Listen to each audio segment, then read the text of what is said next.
Hey everybody, getting ready to do another stream. We're doing pixel art for a streamer commission. And yeah, we've been working on this StarCraft image and it's nearly done.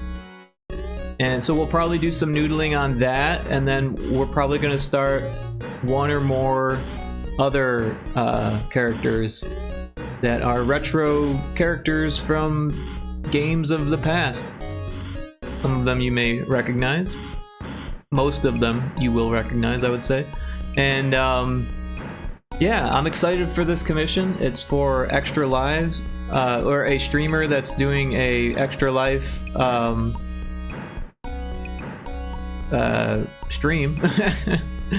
I don't really know the full details of it, but it's a charity streaming event for Extra Life, and they want me to do some cool stuff for them, and they asked me to. Electric Mindset, welcome in. Good to see ya. Everyone should check out the Electric Mindset, by the way. They have a fantastic stream, and they do all types of stuff with indie games. Lots of variety. Oh wow, you didn't have to sub. I appreciate it though. Thank you so much for the sub. It's very kind of you. Yeah, Electric Mindset has been supporting me for a long time now, and I can't tell you how much that means to me. I want to say we started. You played Retro Spaceball probably around 2019, I want to say, and we've been friends ever since. You know, I dropped in and caught the stream, and ever since I've been doing my best to drop in, and then when I started streaming, you started dropping in with me. We started sharing some of the same mutual friends, and we've been close for a long time now. I really appreciate your friendship. I just made videos of his games. No way it's that long, dude. It's that long. That long. Let's find out. If I click on your name, oh, it says following since 2021, so maybe it's not that long. I could have sworn it's been that long.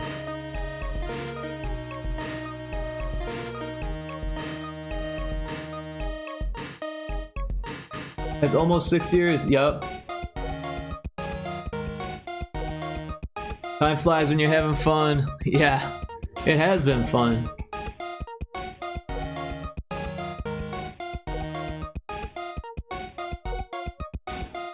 But yeah, there's an ad starting soon, and for those of you stuck in the ad, after we are done with the ad, it should have just started now.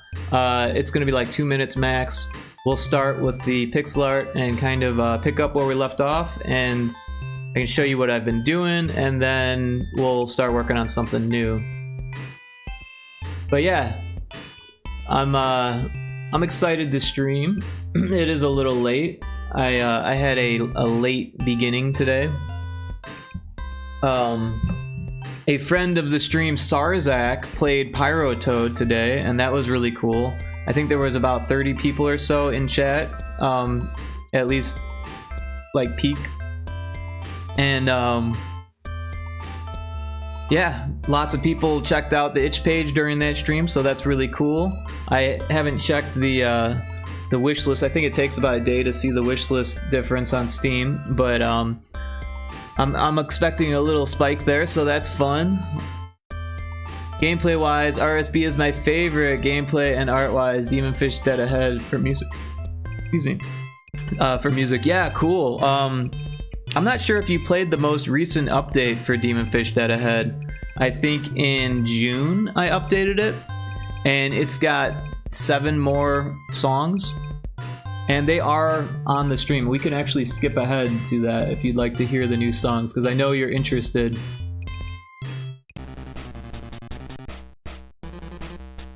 And I'll even turn it up a little bit here because it seems a little low.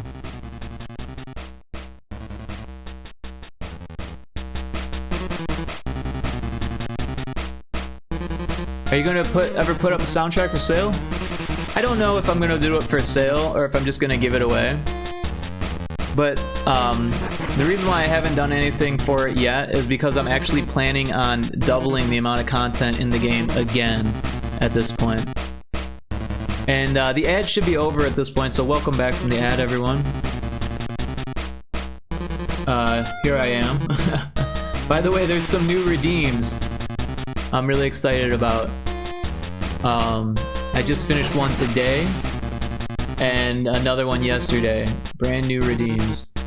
But yeah, so the update that came out in June doubled the amount of content that was there previously. So I've just been like doubling it. Like when I first came out with the game for a game jam, it had a quarter of the full content.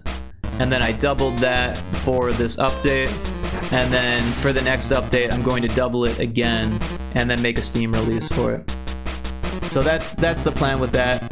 And that means there will be 4 more different types of battle music and 1 more boss track and 2 different overworld tracks. So that's what, like 9 more songs or something like that.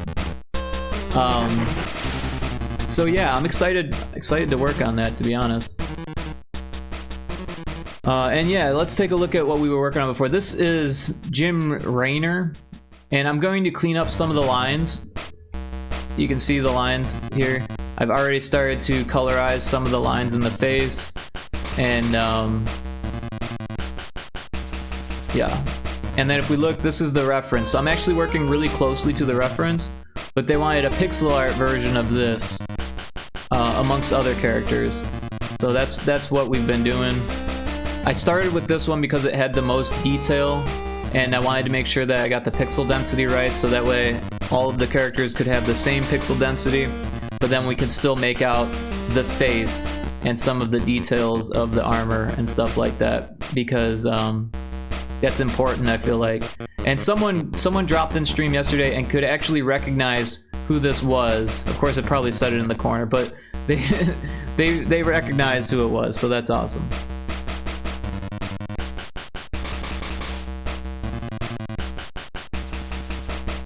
Sorry, just hydrating here. I had a slice or 2 of pizza before stream, so my mouth is a little dry.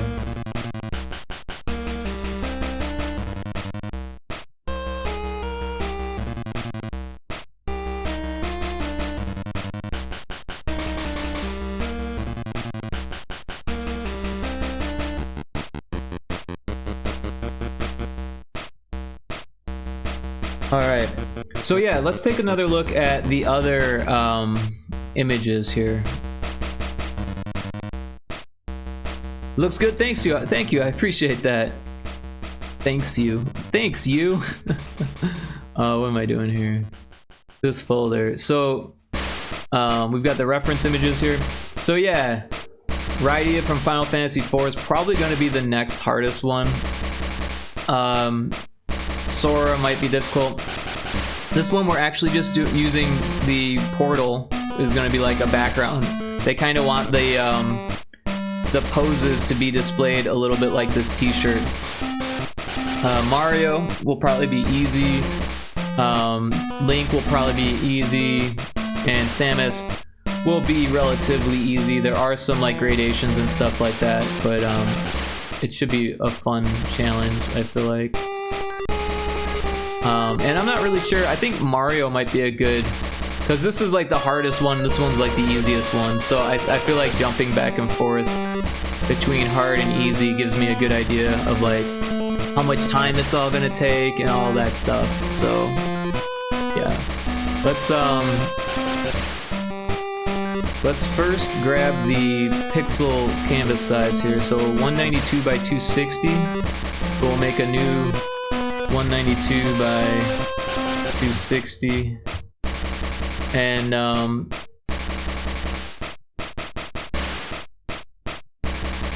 actually it might be better to start like trying to get the whole thing together. So if this is Jim's size, we've got 8 of them, we're gonna want it to be at least about 820. And then, because it's like a circular thing, and then maybe a little bit more space Maybe 720. 730 maybe? It won't let me get the number. Let's go 720.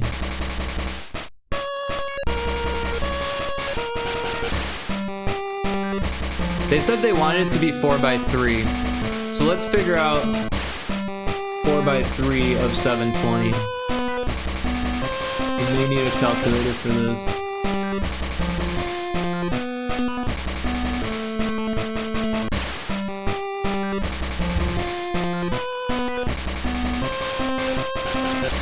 Alright, so how do we do that? 4 over 3 and x over 720. So 720 times 4 divided by 3 equals 960.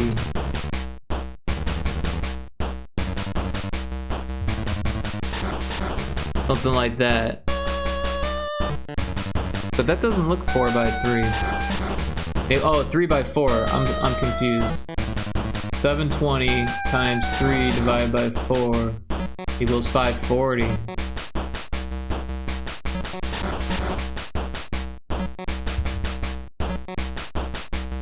That's not right either.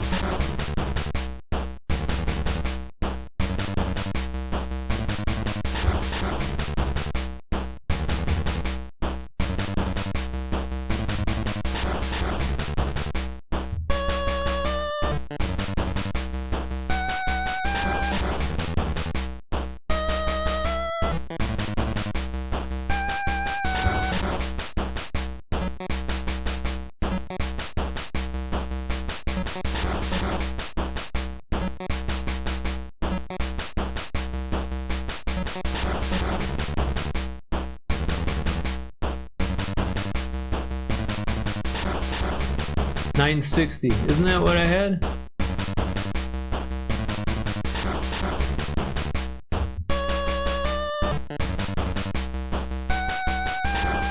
Is that 3x4?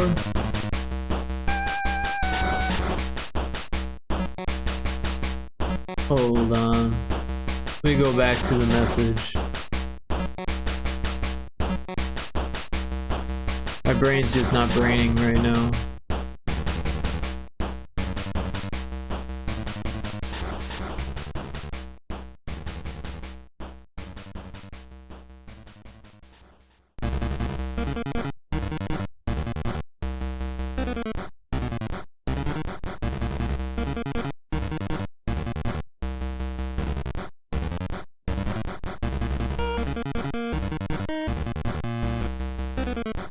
By 3. Did I do that wrong? Ah, yeah. 540.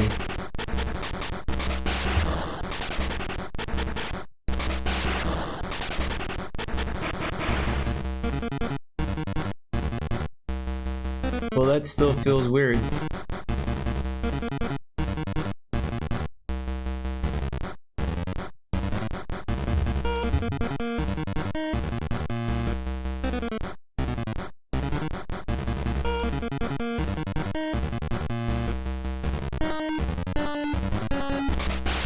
I guess that's okay, it just looks a little weird.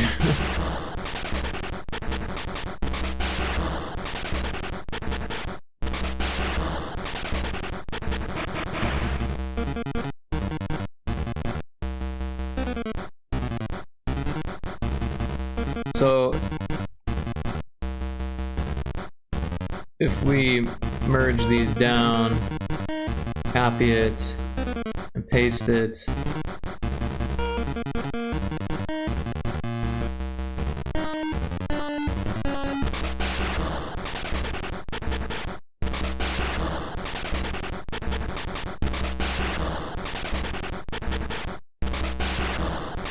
so, yeah, let's do some composition stuff here real quick to make sure that we're not screwing anything up. So we're going to make a new reference layer, and we'll find where it was, and think we can add more than... Oh wait, we can. Let's add them all. Oh, well that worked funny. So we've got this reference layer. We'll just kind of throw that to the side for now.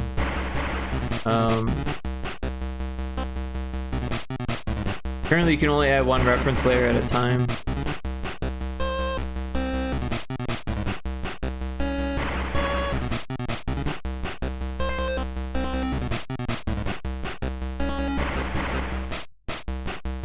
I'm still kind of new to reference layers, to be honest. Let's get this one in. And then shrink it down so it's about the right size.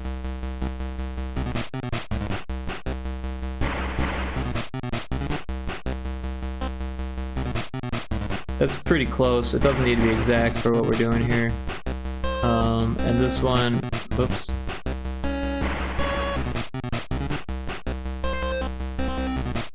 Probably want about the same size.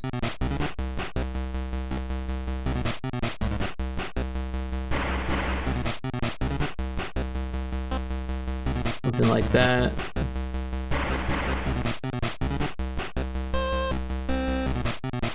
And we can even bring this one in.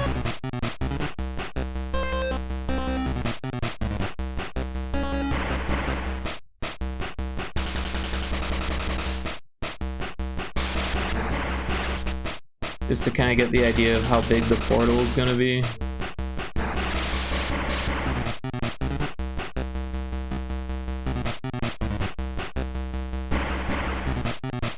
And then continue. New reference layer. Bring in Mario.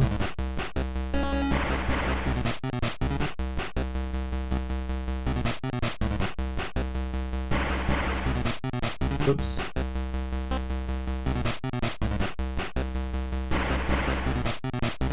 And Mario is going to be smaller than Metroid.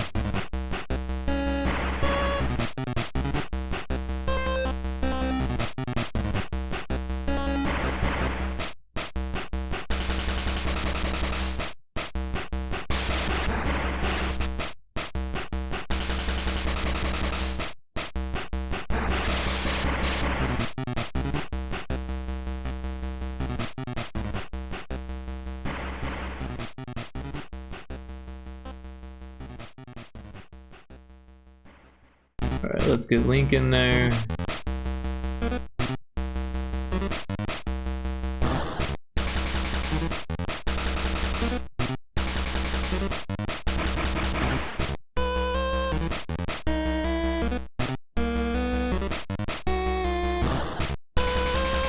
Oops. And so yeah, Link is going to be probably about the same size as Mario. About there maybe.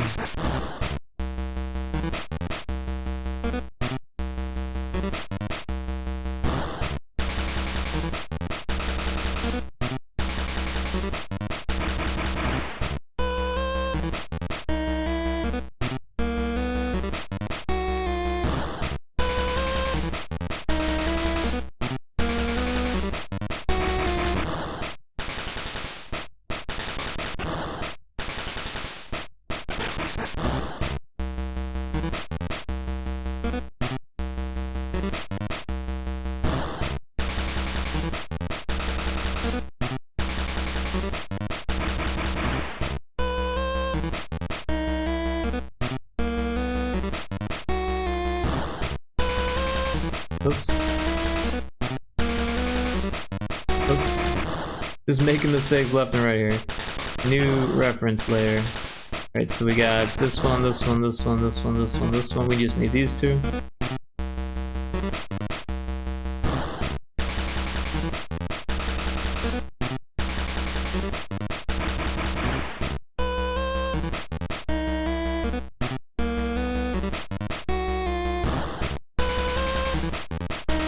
Probably want Ryder to be about the same as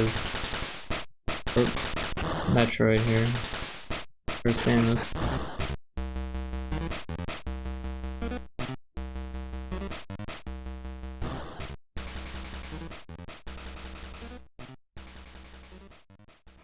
And it'll be behind Sora, but I put it in front because Sora's got all that weird fake transparency going on there. Just so we can see better. Let's see. Player, new reference there, and then this one kind of has a lot going on there too. So that one.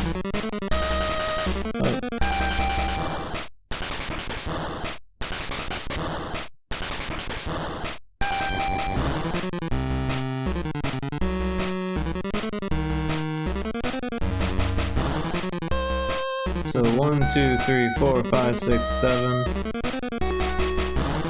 I think that works pretty well.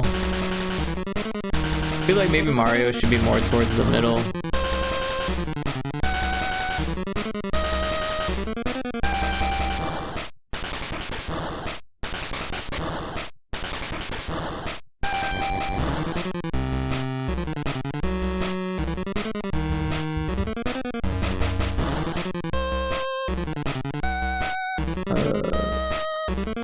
Was it Jim Raynor? We'll just call it StarCraft.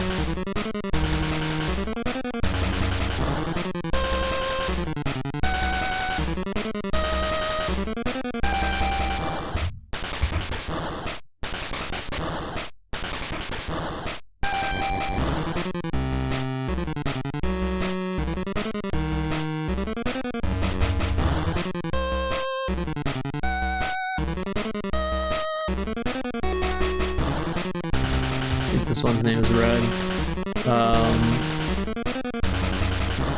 Sora. And then Portal.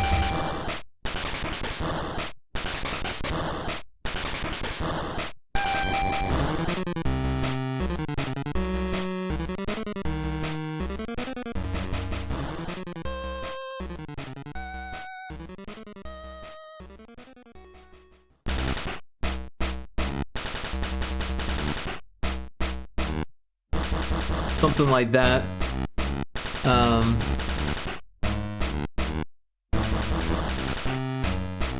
We turn everything off and turn on the portal. We can kind of get the basic idea for the size here. We'll make a new layer.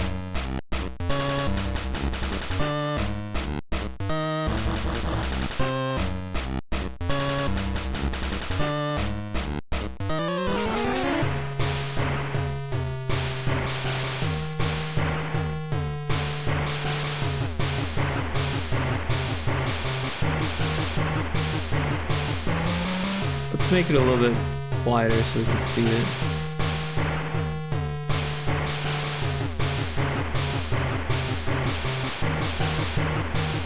Pretty close. And then we'll duplicate it. And then we'll just shrink that one down for the inside circle. This way we know about the size of the donut. And then we can just remove this portal thing.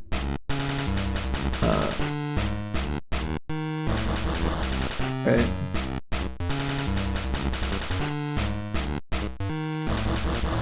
And so I'm gonna save this.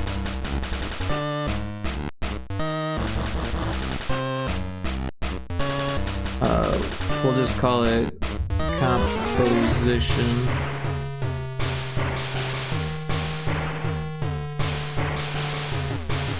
And so this will be the final size, and we could probably kind of bring it into the edges a little bit or whatever.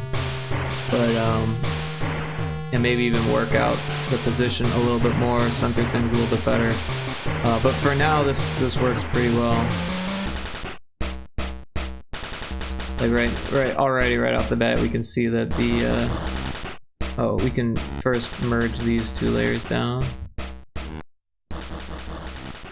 And then we can rename them to portal line. And we can scooch them over so they're centered. Mario can be scooched over a bit more.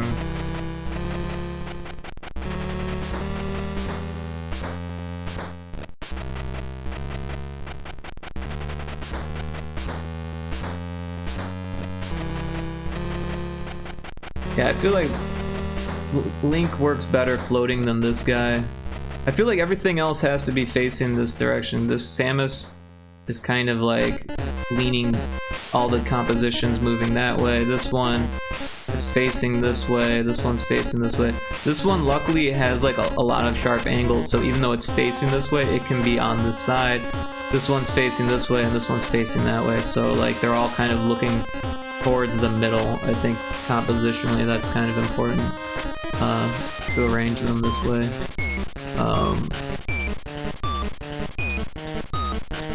I'm not sure if Rida is gonna be tall enough. Rydia gonna be too tall or tall enough. I think it's pretty close though. Alright, so now what we're going to do is we're going to use the marquee tool, turn off symmetry, and just kind of, we're gonna grab all of Mario.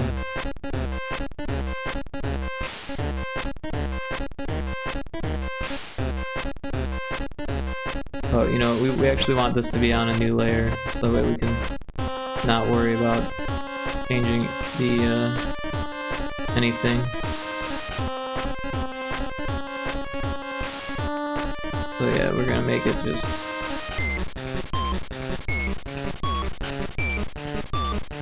a little bit bigger.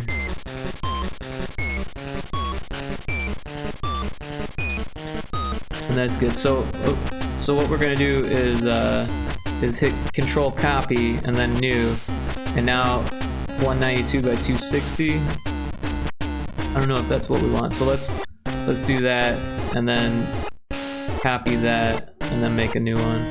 Yeah, so it changed it to 108 by 137. So that's arbitrary, but that's okay. We just want this to fit Mario, so we can actually add the reference layer to this one. Layer, new reference layer.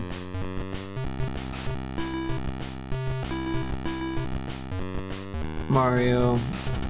So yeah, from here we've got the Mario layer.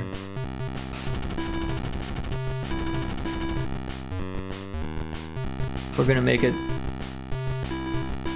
fill up this entire space.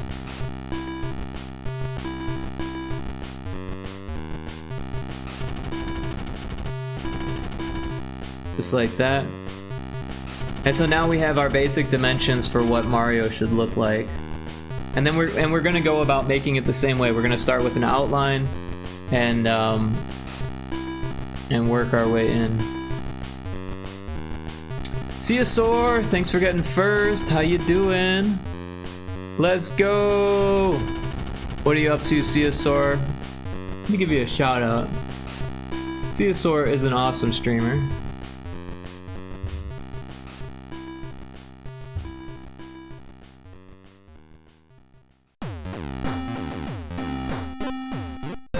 Hey Rick, I'm work lurking today. Well, thank you so much for thinking of me and work lurking here. I appreciate that. Lurks are always appreciated, and I hope you get lots of stuff done. I hope it's very productive work lurk for you. And yeah, we're working today too. Here's what we worked on so far for this composition, and now here is what the whole thing's gonna kind of look like. We've got the reference images kind of standing around what's going to be a portal, and yeah, this is for a charity event stream, and the streamer has commissioned me to make pixel art renditions of all of these characters standing around a portal.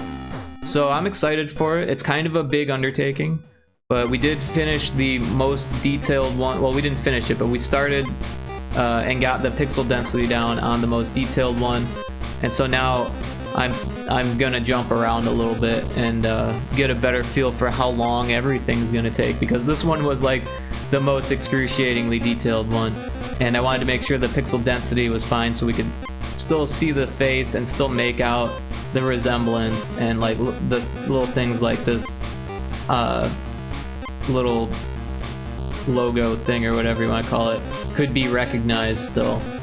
And that kind of determined the pixel density for the entire piece, because all the other characters, as you can see, aren't nearly as detailed. I think Rydia is probably the second most detailed one, but the other ones, you know, if we have enough pixel density to fit all of this in there, we'll be fine for all of the other ones. That was the main goal for that one.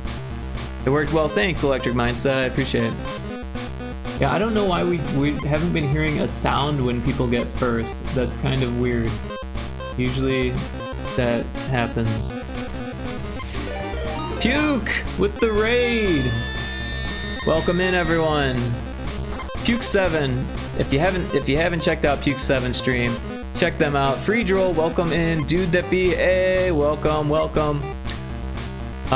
Puke 7 does retro commercials on Fridays, and it's so cool. Mora, welcome in. Lunatrek, welcome. Puke crushed it, glad to hear it. Yeah, so I was lurking for the commercials. Did everyone have fun? I imagine it's always a fun time over there. But yeah, Puke deserves all the shouts. They're just awesome. I've had them on my podcast a couple times. Electric Mindset is in the room, and he was on one of the podcasts we did a group chat on. So Electric Mindset knows Puke 7. But yeah, they did a game called Guntner, which is super cool, and they also run Battle of the Bits. And once I like realized that the person who put together Battle of the Bits also does NES games, I was like, I have to meet this person. And I reached out on Discord, and they accepted to be on my podcast, and we've been cool ever since. So I'm very grateful that I reached out and made a new friend that way. And thank you so much for the raid. Puke, if you've got things that you need to do, I know it's late, it's already like 2 in the morning. Feel free to lurk or leave or do whatever you need to do. If you gotta go to bed, I totally understand. That goes for everyone. If you have to lurk, I get it. And this is a very lurk-friendly stream.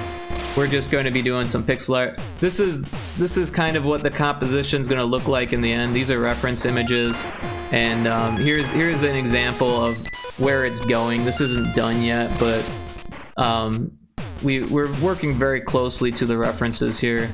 I did the line work first, and now we still have to change some of the colors of the line work because this is all one color, and then you can see some of the colors need to be better gradated and other ones need to be chunkified a little bit more. It's after 3 here. Yeah, right on. Yeah, Michigan time. That's right. But yeah, welcome in. Thank you so much for the raid. I hope you have a wonderful evening. I hope everyone had a lot of fun watching commercials. Seagoat's here. Welcome in, Seagoat. Seagoat also gets a shout out. Seagoat does pixel art for games. Go check out their stream. Very cool person. Seagoat, I hope you've been doing well. Electric Mindset says, well, thank you. I appreciate the enthusiasm here. Yeah, lots of cool people drop in these days, and I'm excited to have so many friends that I can shout out. Lots of streamers that hang out. Hey, I'm good, long day, just working in the toy house. Word. The toy house, huh? By the way, the Electric Mindset is an amazing streamer too. So they deserve a shout out as well. All the raiders, check out my mod, the Electric Mindset, if you haven't yet. They do a fantastic job playing indie games, and they're super supportive. They've been supportive of me for years. I think what we decide 2021. Since 2021, we've been friends. So yeah. I already gave you one. Yeah, but no one was here earlier, so you get another one. That's the beauty of it. It's a website, LOL, just working on. Oh, cool. I had no idea that you did, that you had a website you were working on.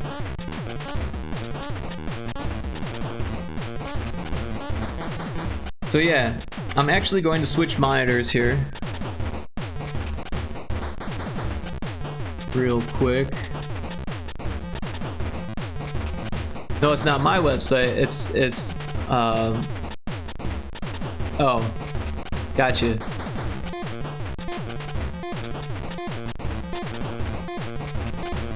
I like Seago Games art or channel art. Yeah, Seago has some really cool stuff.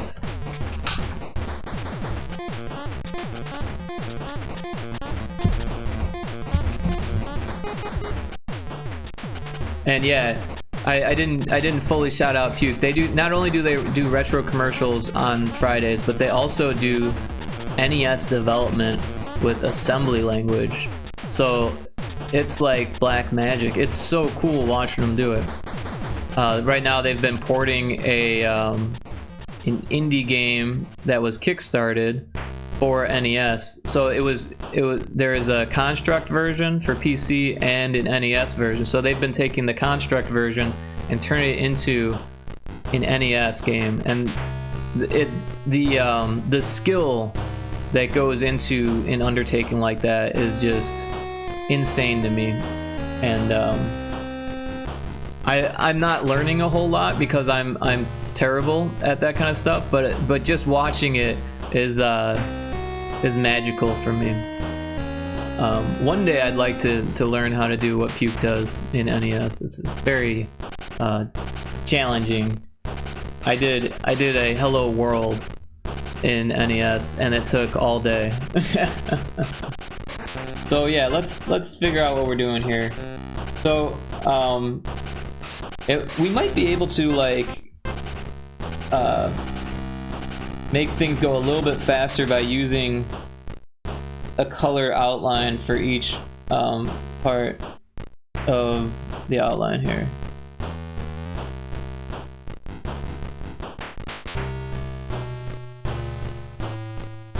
So yeah, we're taking this high-res reference image and just turning it into a pixel art rendition as quickly as possible, really, because there's a lot that needs to be done. And I gave them a pretty competitive price. Also, they want it by the end of the month here, so just a couple weeks, 2.5 weeks or so.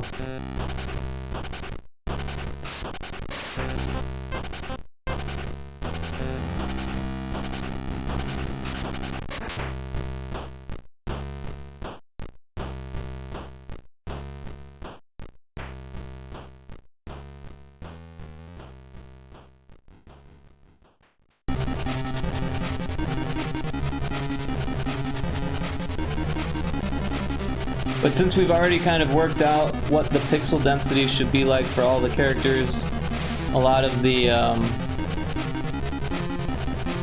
groundwork has been laid,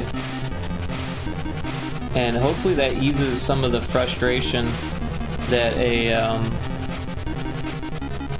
a lesser experienced pixel artist might run into halfway or, you know, later in the project, saying like, why does this not work? Oh, BRB ad. Sorry about the ad break, everyone.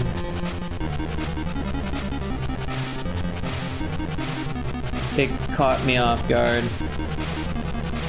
And we'll probably use circles for the buttons here. Oh, we got big fat circles here.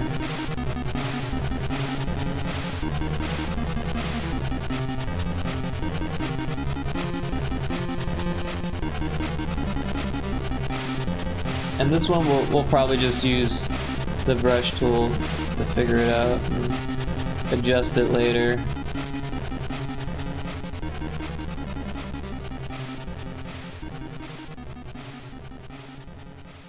Oh, I see what happened before. So, because we were picking the alpha, we want just the RGB. But we've still got the alpha. There we go.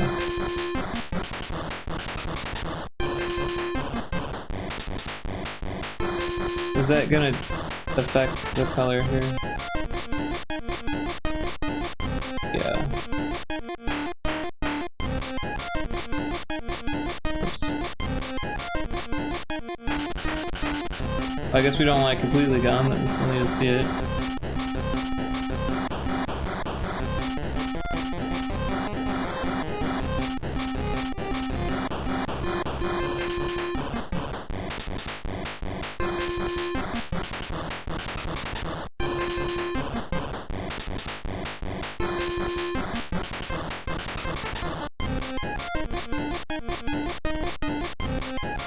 I'll tell you, I don't really draw fan art, and it kind of is bringing back memories for me.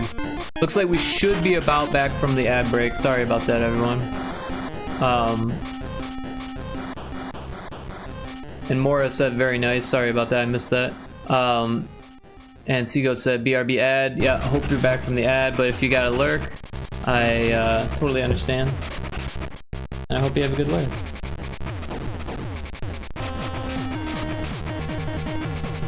So that looks a little funky.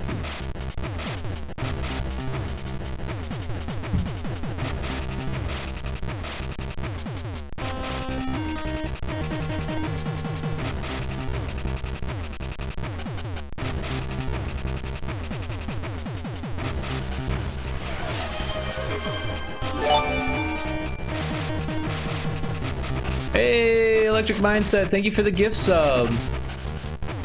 Very much appreciate that.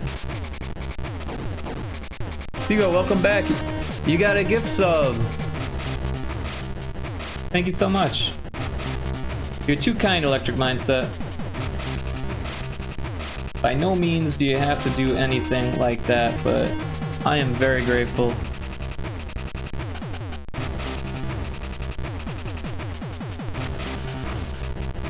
I'm so lucky to have supporters like the Electric Mindset.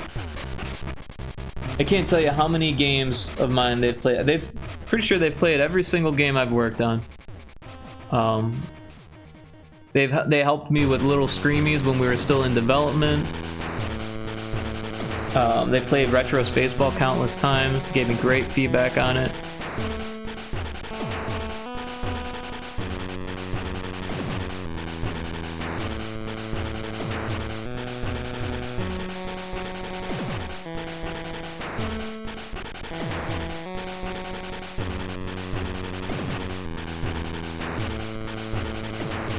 And they mod the stream.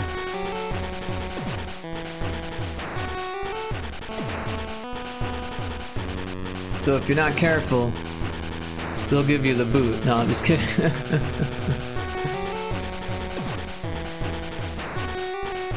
You should have kept your friends in the little screens. No, I'm high as fuck.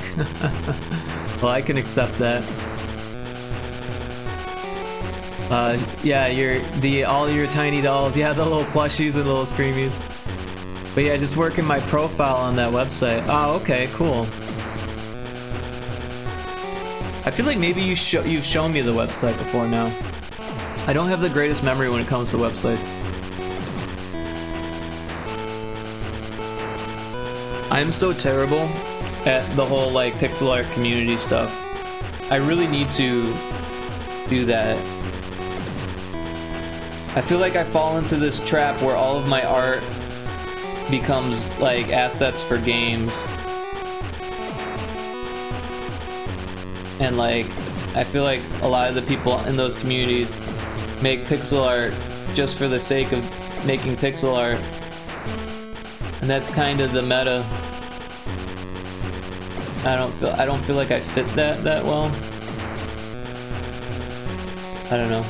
I should just start posting in those forums and sites and stuff and not worry about how it'll be received. And then I forget. I mean, I'm so bad about just posting on like on Blue Sky and Twitter. I think I posted once this week, maybe, if I'm lucky.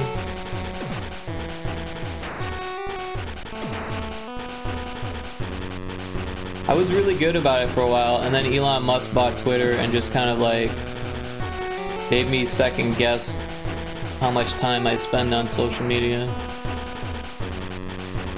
Because I was taking it really, really seriously. And then it just felt like it was all of the effort that I put in was just kind of like washed away in like one day, and it just felt terrible.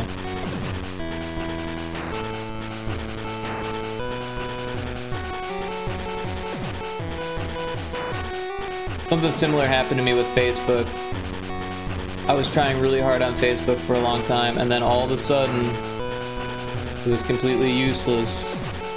Around like 2014 or so, they just decided that anyone who wasn't paying for advertisement, you know, who had their own business, was basically not going to get seen. Which is kind of lame. Because there was a whole bunch of artists using Facebook as like a means of, you know, maintaining a social presence on, or an internet presence on social media. And around that same time, Facebook had bought Instagram. So they were like, well, you should be on Instagram instead. And then you go to Instagram and it's all fucking bots. Conversions, absolute shit.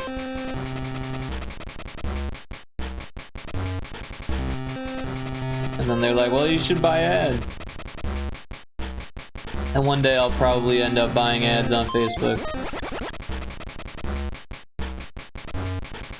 But what are you gonna do?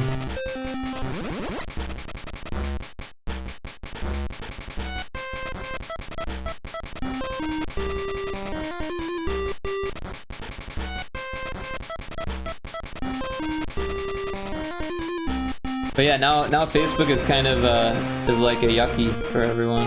Everyone's like, yuck, Facebook, ew.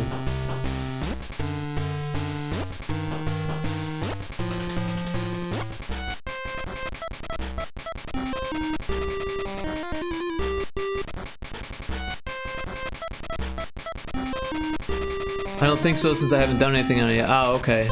It's definitely kind of a separate community from the pixel art one. Oh, okay. Yeah, I know there's like multiple pixel art communities, and I'm not part of any of them, unfortunately. I would love to be. I'm I follow people. I almost said I'm friends with people, but I follow people. I watch people's streams and stuff that are on those sites.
It's definitely the biggest OC website, I guess the way to put it.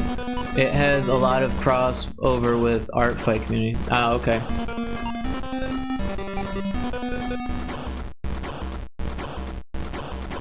Yeah, honestly, to me, the whole like OC phenomenon is kind of strange to me, because like when I was doing art school and stuff, you know, back in my day, there was not a whole lot of fan art really, and fan art was kind of like looked down upon as like a as something that amateurs did. And when I was in college, fan art was like considered plagiarism, and you could get kicked out of school for doing it, kind of thing, right? And they took it very seriously. You weren't allowed to use other people's IP. And shortly after I graduated, people started using other people's IP all the time. It was like it was on people's portfolios. People were getting jobs at Disney because of their Disney character renditions and stuff like that. And it's a very different culture than it was.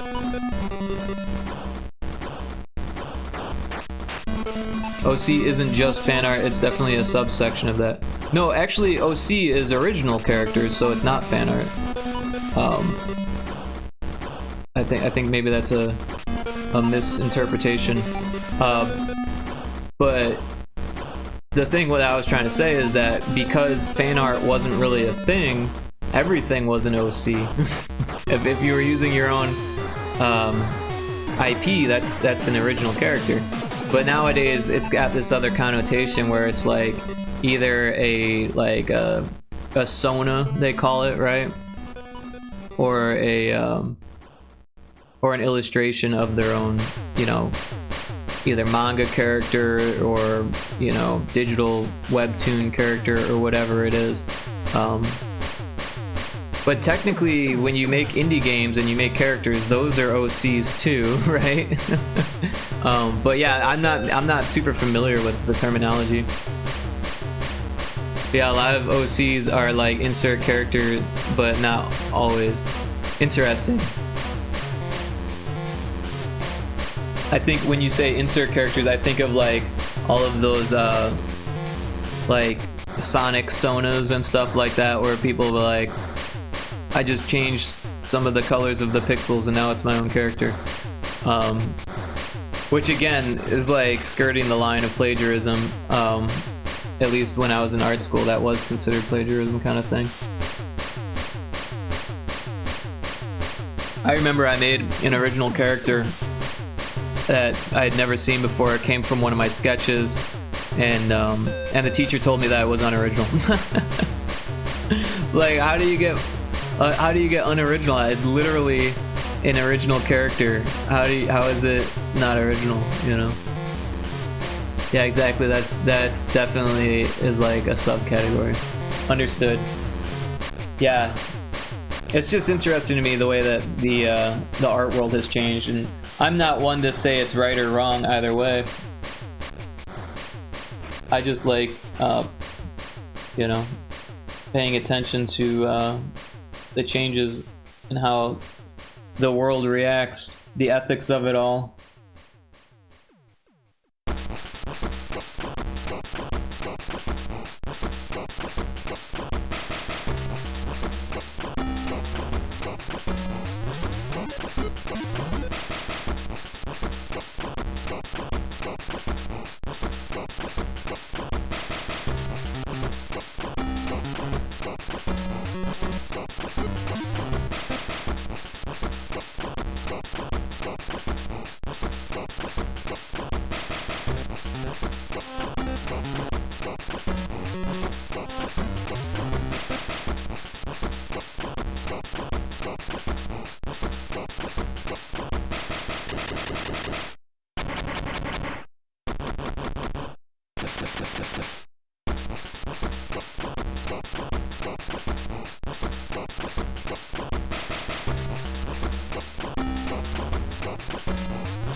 Sorry to be back, I crash out. I'm tired and need to make dinner. Alright, well, thank you so much for all those subs.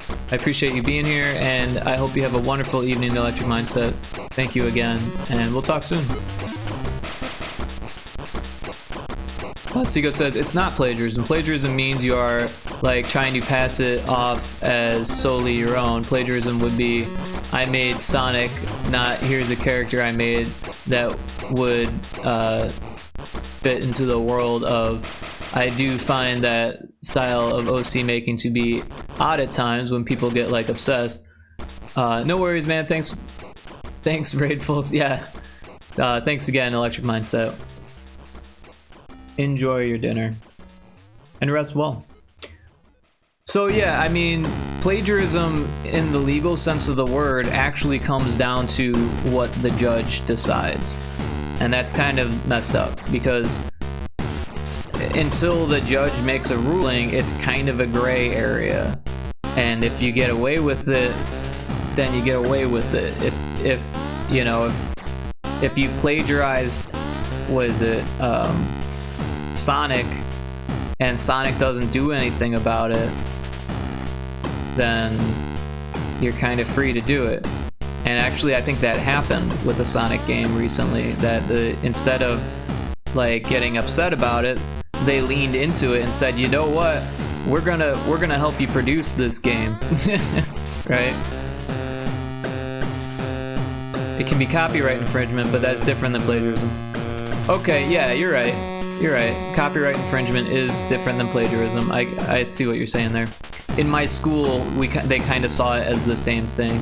Copyright infringement was, in a way, like the same thing to them, I guess. If you were to turn in a project that was someone else's concept, then that was basically you saying that it was your concept.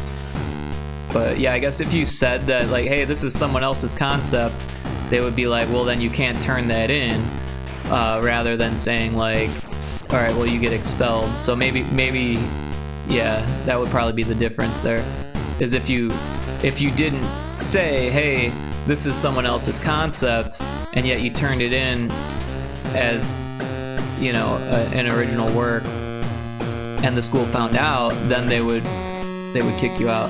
Of course, none of that matters. The school isn't even open anymore. Yeah, it's all about transparency with plagiarism. That makes sense.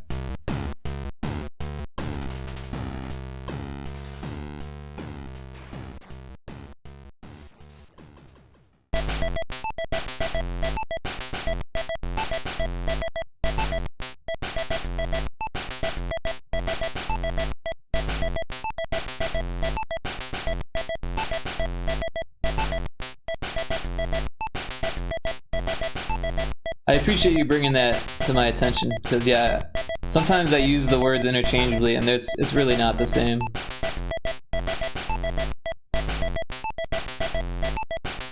My apologies for getting that wrong there.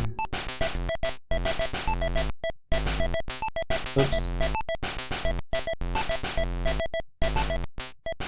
Sometimes I gotta remind people I'm not a lawyer.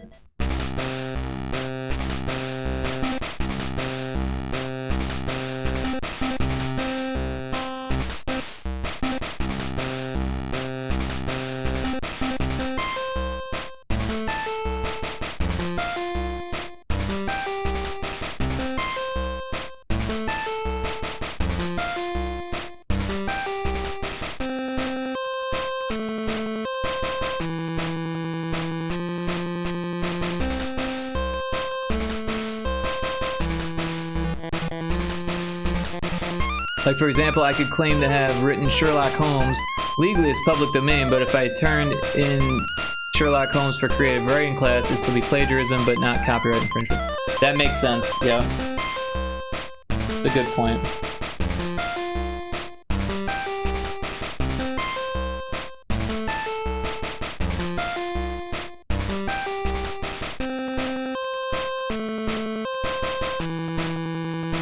It gets really, really murky with music, right? Because you end up with a lot of like renditions and stuff like that, where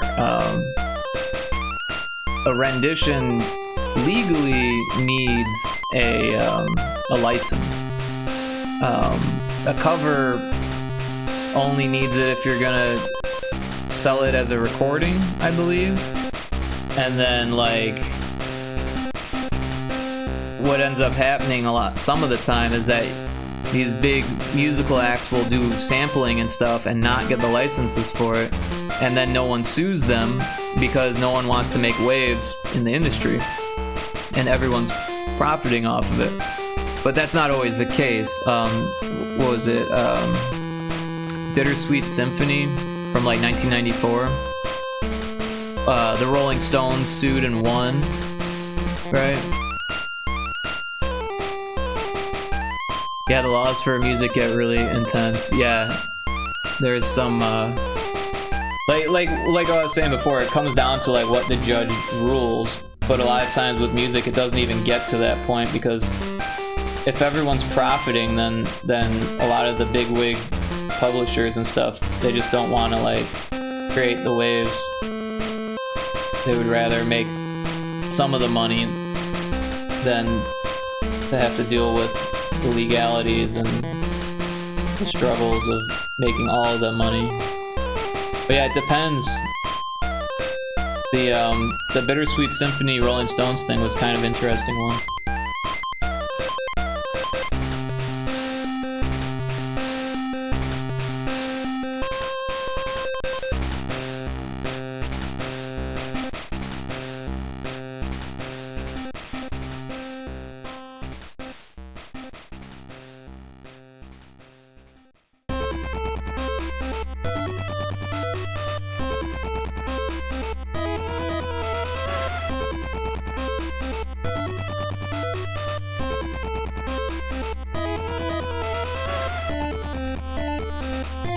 Technically, if you're performing covers, you're supposed to report that. If you don't, it can get in trouble. I learned that the hard way.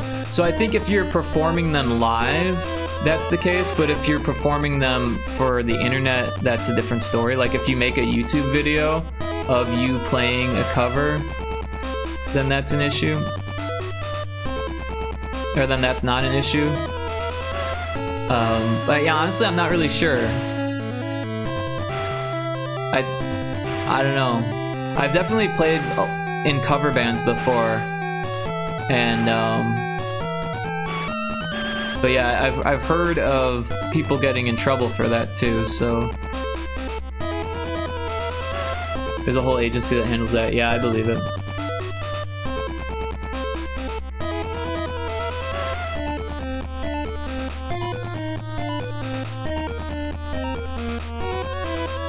Recently, I saw a video and it was like,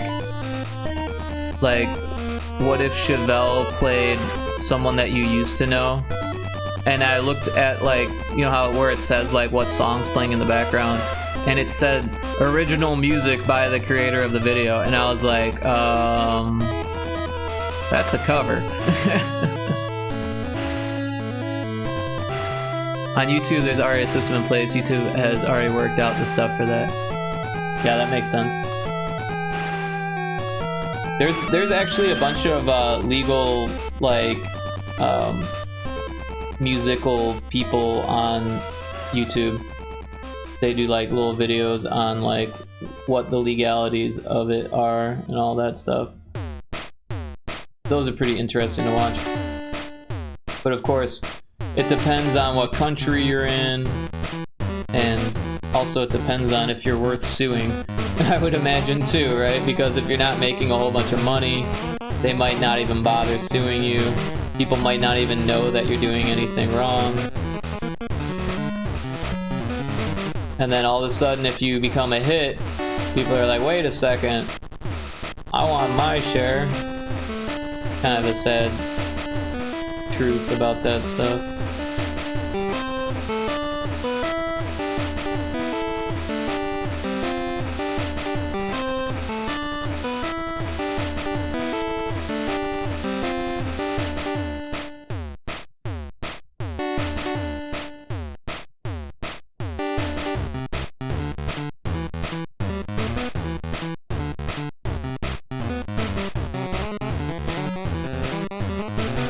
But technically what I'm doing here, if I were to go out and like,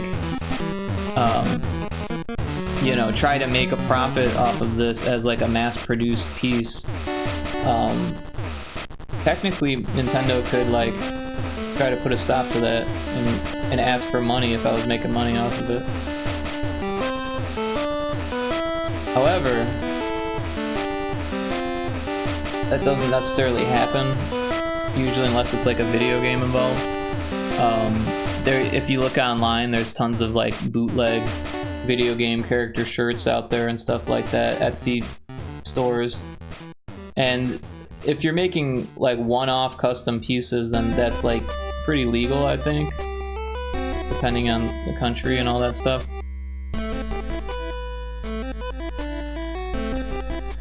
But there's definitely people that go and make it mass-produced and think that it's legal.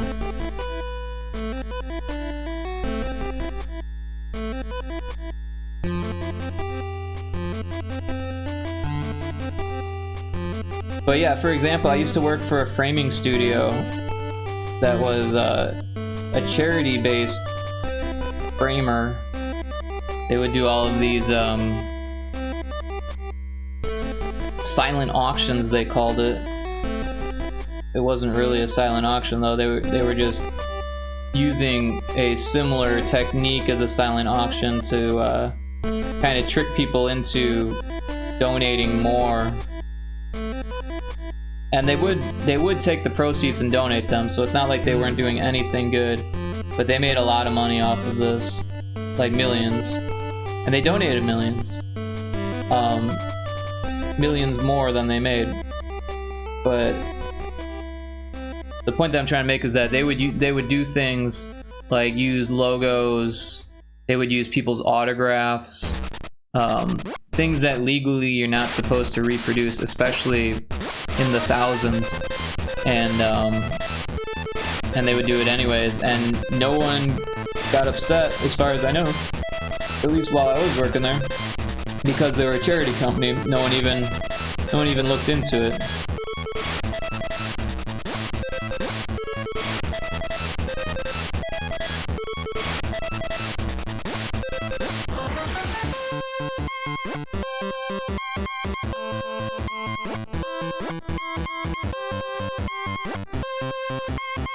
I remember when I first started there, I was like, do you have the license to use these fonts? They're like, what do you mean? Like, well, these fonts are legally owned by someone. Do you have the license to use them? They're like, I don't know what you mean. It's like, well, technically, every time you use a font, you need the license. And they're like, don't worry about it.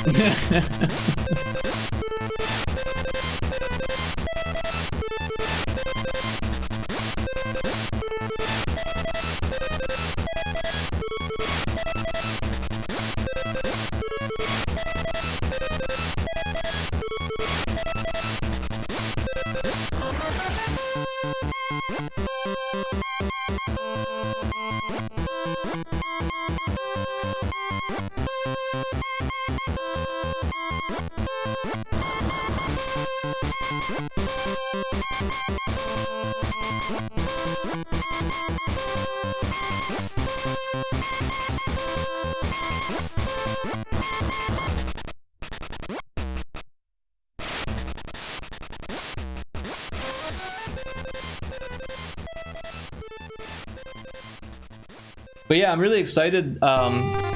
Streamer I should shout out, Sarzak. I don't know if anyone's familiar.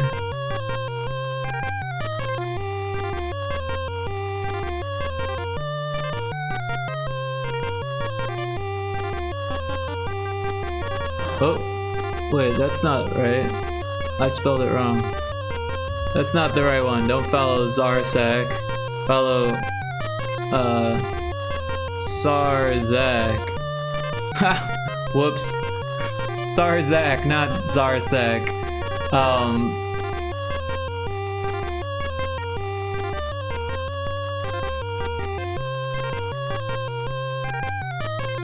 Anyways, yeah.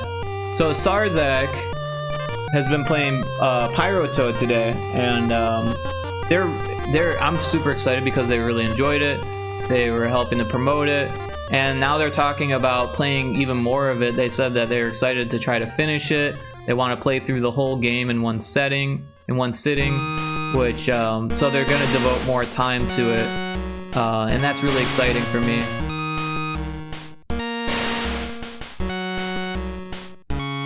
And I just realized we're in an ad.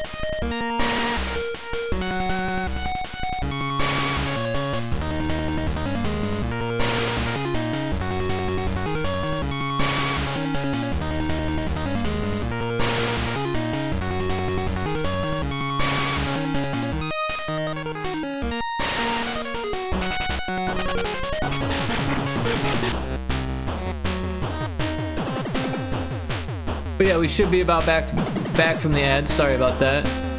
Like I was saying during the ad break, before I realized we had an ad, a friend of mine, friend of the stream, Sarzak, has been playing Pyrotoad. Everyone should check out Sarzak. They're gonna play more Pyrotoad, and they were really enjoying it. And I can't wait to see them play more of it. And I'm just really grateful that they're interested and that they enjoyed it as much as they did. Very exciting for me. They also recommended a couple other streamers that I'll be giving keys to, so that's really cool.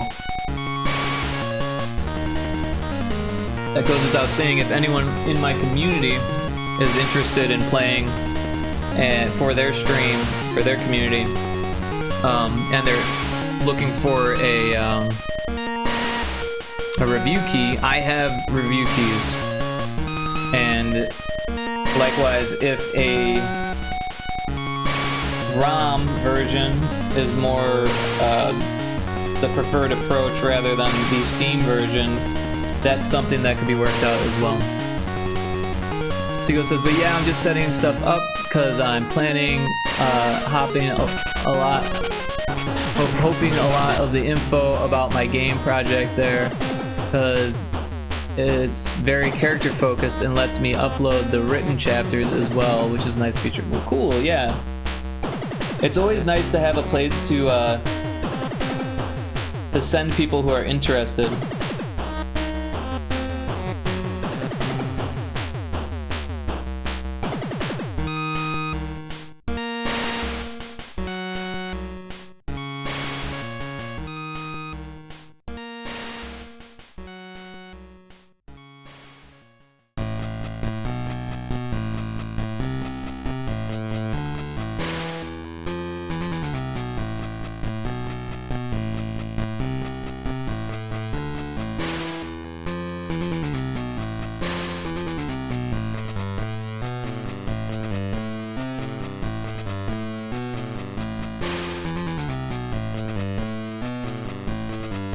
And that's exciting, Seagoat. I'm excited for you.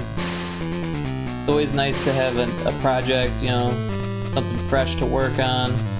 And then when you're doing it yourself or with a small team, it's always nice to feel that creative flow, right? To get excited about it. Cryptic, welcome in. Twitch straight up put me in mod view, and that's because you're a mod. No, that's weird that I did that. I've never seen that before. But welcome in. Everyone should check out my mod, Cryptic. They're very awesome. There we go, fixed. By the way, I've got a couple new redeems that I'd like to share with everyone at this moment. We've got one Seagoat might appreciate. We got the hue shift. And then we've also got the telephone.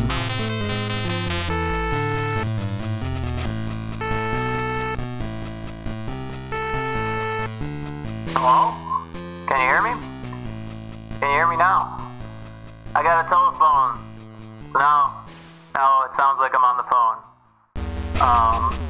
But yeah, I kind of like the vibe. You know, I have a nostalgic vibe of the telephone.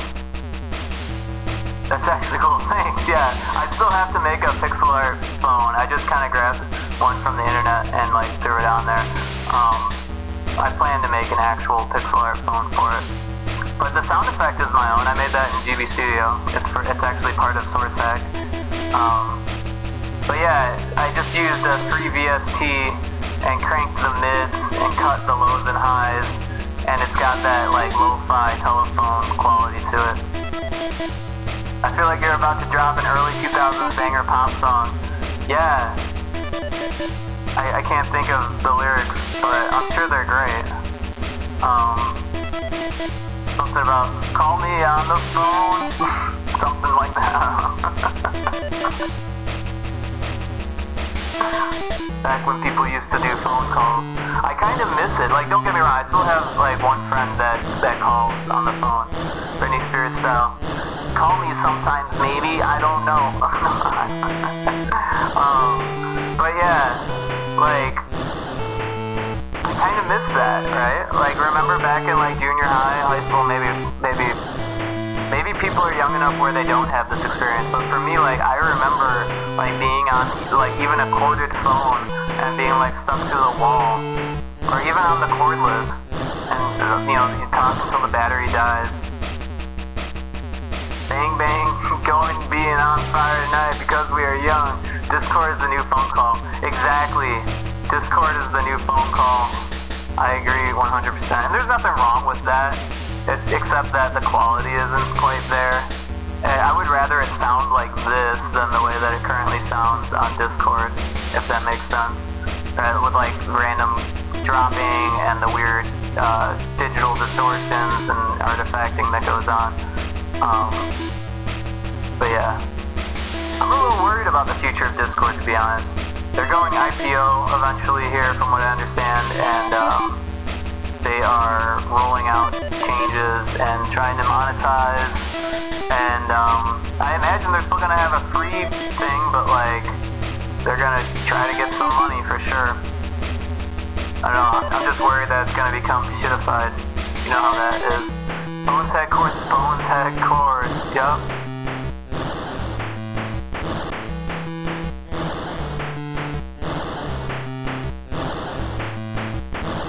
Oh, the tea is so good. Chai tea is like my favorite tea. I could drink chai tea every day for the rest of my life and not get sick of it. I mean, as long as it's the good chai tea. There are some not as good chai tea, and I definitely prefer the good chai tea.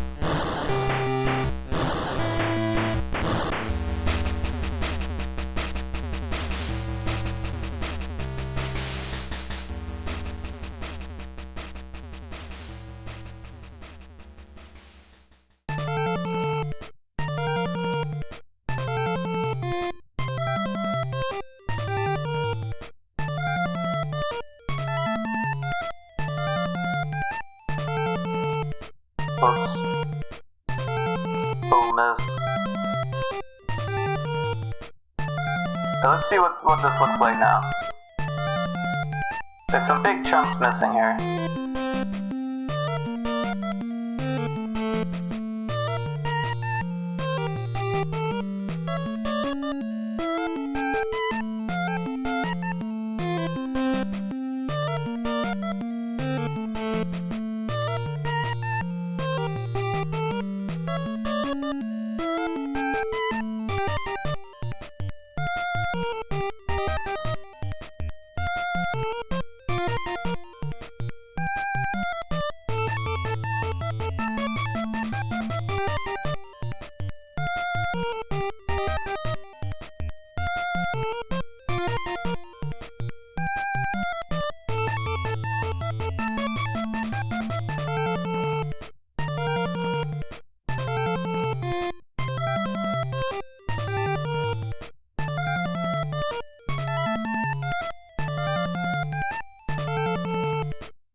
Rick, does your music have names? Yeah, this is actually a Johnny Manjuro song. Some of it does have names, but most of it is just like really generic stuff. This one's called Song 9. Okay, I'm gonna lurk for a bit, go finish this before bed, and I'm getting distracted. Okay, well, thank you for dropping in, Seagull. I appreciate the lurk, and I hope you have a productive rest of your evening. JB is Johnny's initials, and then 2506113 is the date that he made it. Song 10 was just the 10th song that I made. So yeah, then some of these other ones have the BPM, the date, the number of rendering it was, what it is, Boss Music, for example, in that case. This one, for example, 110 is the BPM, C major is the key, Grooves is what it is, and then 11, 14, 21 is the date, Rend 1, that was the first rendering of that one.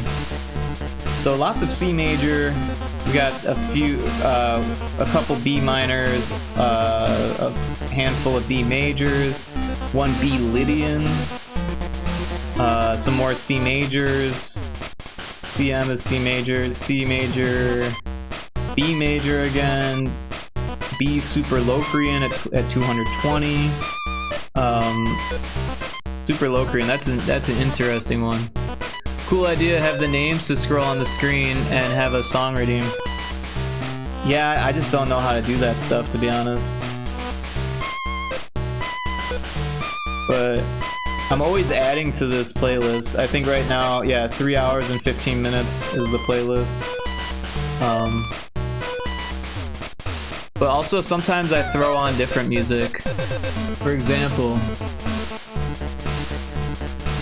I don't know if I've got any on stream or on Oh, Cryptic, I just seen what you posted. That looks great. You're looking for a name. You want to name her but can't think of anything.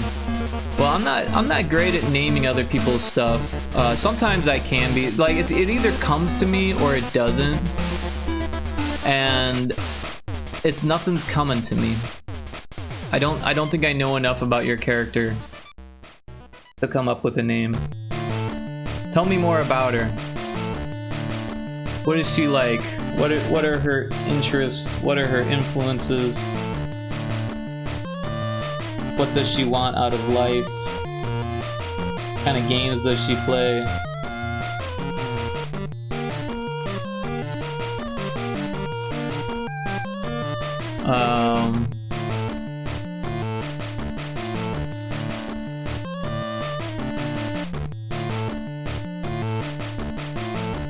Yeah, I don't know.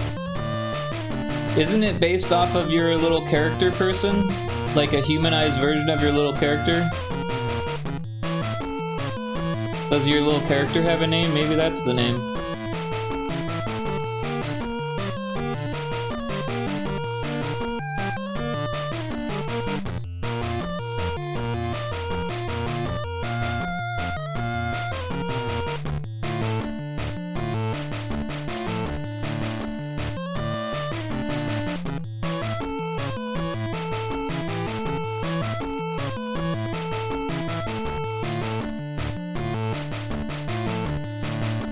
But back on the song names, I think I do want to rename songs, but like for the purpose of like editing and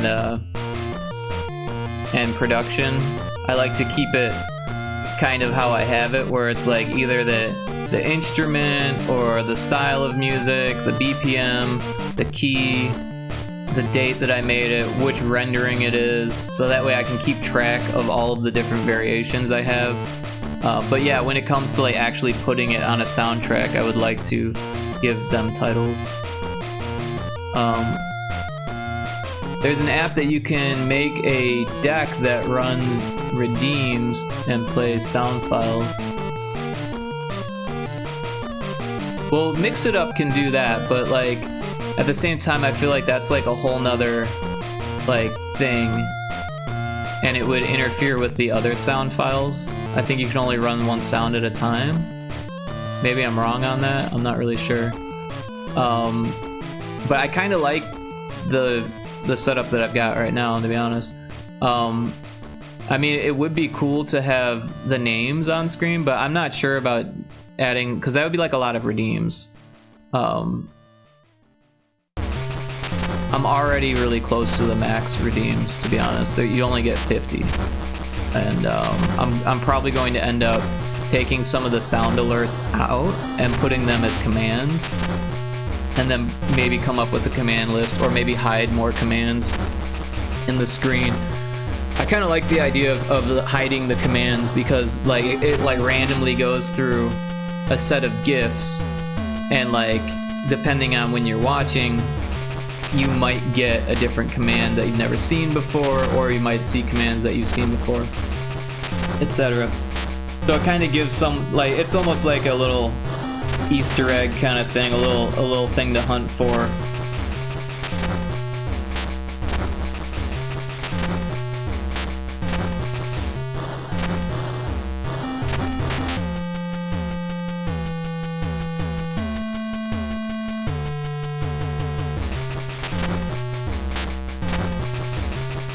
What happened there? That looks bad.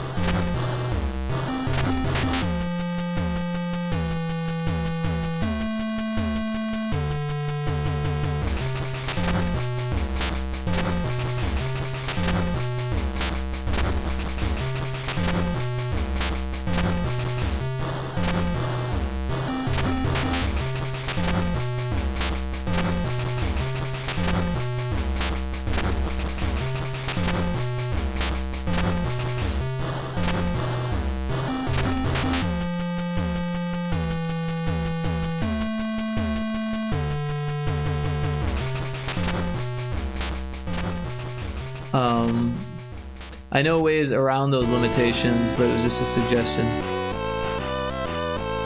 Right on. Yeah, honestly, I'm just a little bit worried about making things more confusing than it needs to be. And in a way, I kind of like having the control of the music.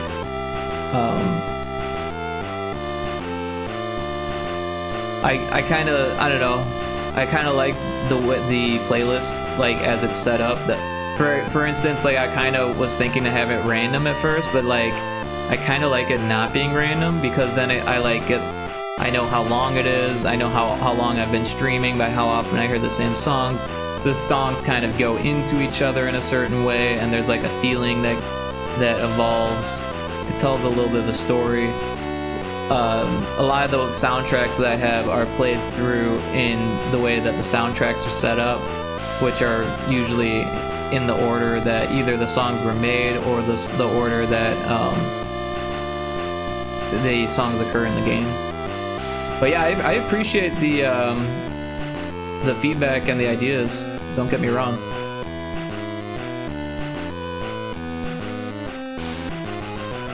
And I would like to do more music stuff, you know, eventually, but right now I kind of dig the way that I've got it going.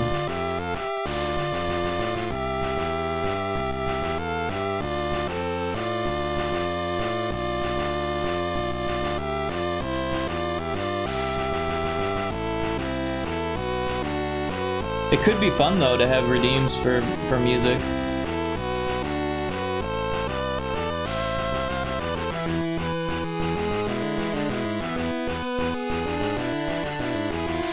I worry that, you know, sometimes people get like carried away with the redeems, and like it's fine when it's just like a small little audio clip, but when it's like a whole song and you're just like constantly switching between songs, or if there's like fights between songs, or, you know, I don't even know how that would happen, to be honest. Like how you would prevent songs from overlapping, or you know, have like cooldowns that are the length of the song, or all that stuff. It just seems like a a lot.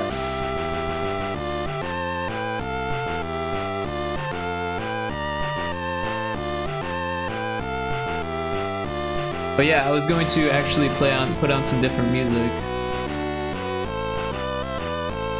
Now that you mention music.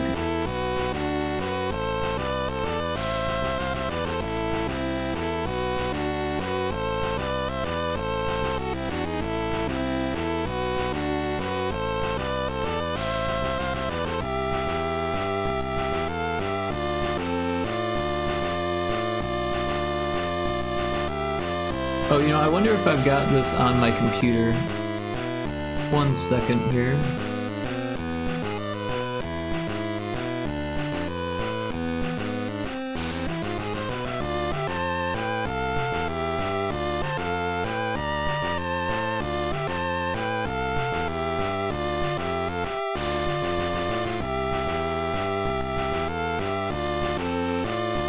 Yeah, the stuff that I'm looking for is not on here.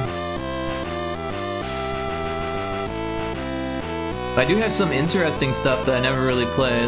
That might be fun. For instance,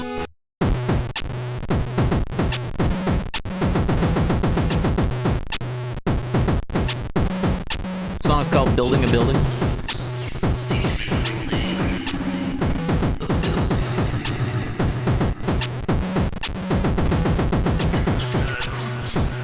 I realize it's a little loud. I'm gonna turn it down a little bit.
This song reminds me I was gonna ask to hire you for a song, pending price.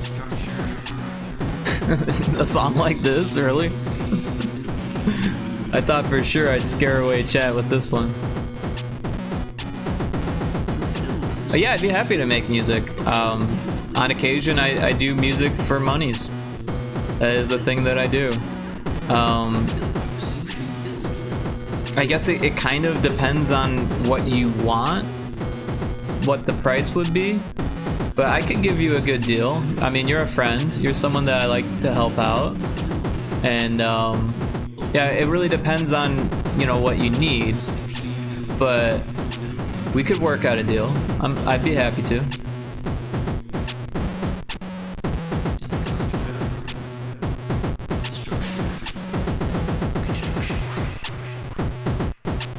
The lyrics of the song are pretty funny.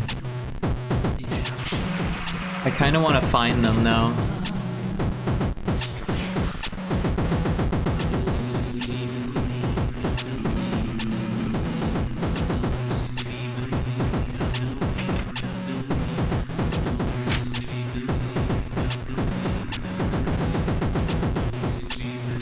I don't know if I'll be able to find it. It's in one of these notebooks. Oh, and it's over. All right, let's put up a test setup rend. I don't even know what this is. I have a feeling it's gonna get weird.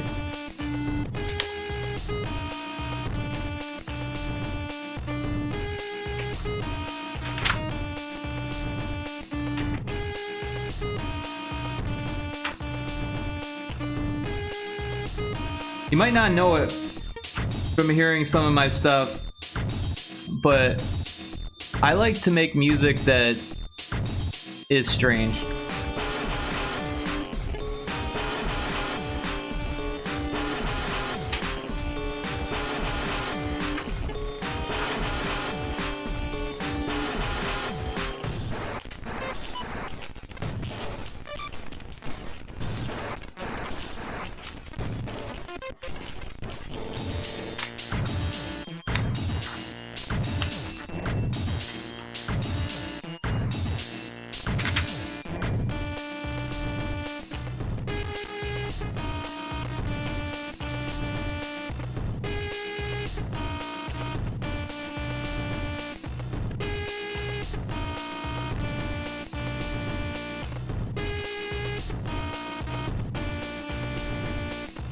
This notebook is funny because it's like a whole bunch of different stuff. There's like work stuff, songs, poems, notes, journal entries, lots of video game ideas.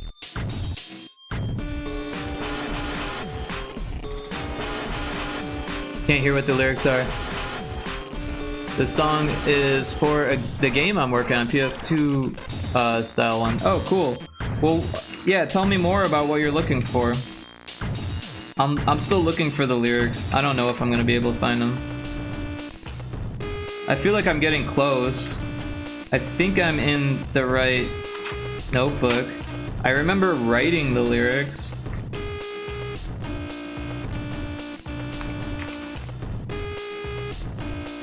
Like, there's a recipe for pad thai, like a list of things to sample. Oh, here's one. I was using the you know how like the phone comes up with like what it thinks you're gonna write. I started writing those down, and some of these are funny. Listen in on the is. Lola's loop is the view. There's no way that you can go.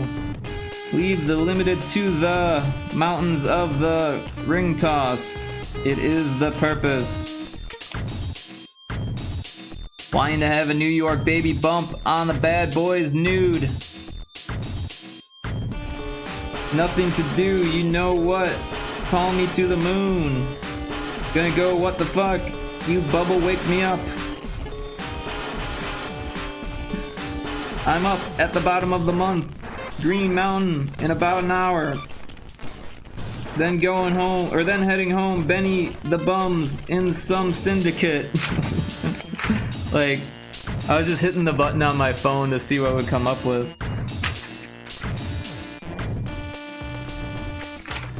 Where's the lyrics that I'm looking for?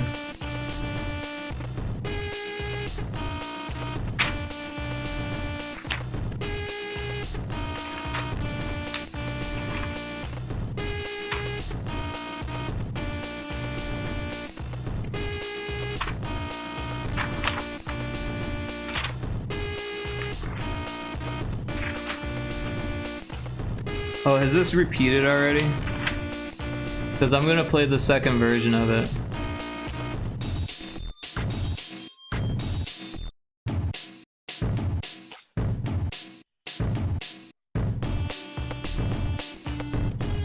Maybe we should just skip to the third version of it.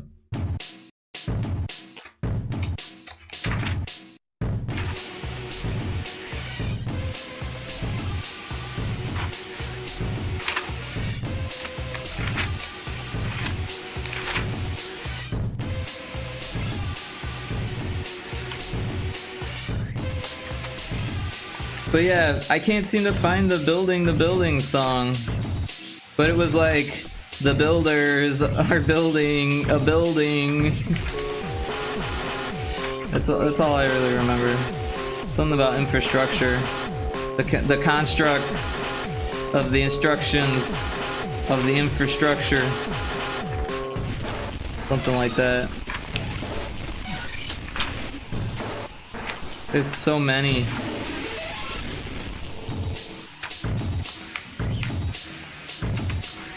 I think this is the right notebook. Maybe I'm wrong. Oh, now I'm like real far back in time.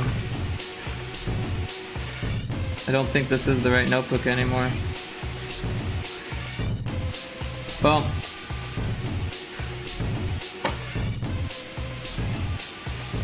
I got this other notebook.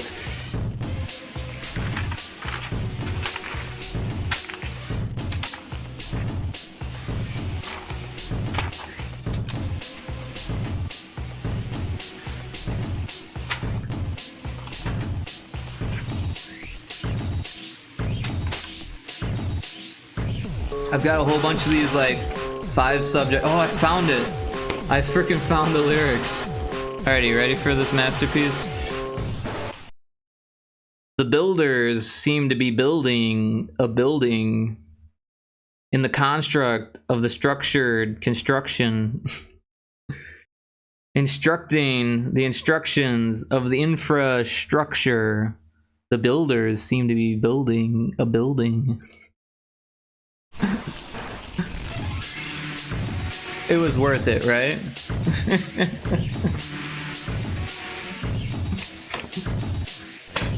I was literally like, I didn't have air conditioning and the neighbors were building something. And I was just singing about the neighbors building something. I wrote that down. Them are some lyrics, yeah. So I just repeated them throughout that song. All right, here's some real shit. So one of my favorite things to do back when before my turntable broke during the move, I would just freestyle, I would improv a whole set and just let it flow. So I would have like all these stems. Some of them I made myself. Some of them are from records. And I'd have like 4 decks.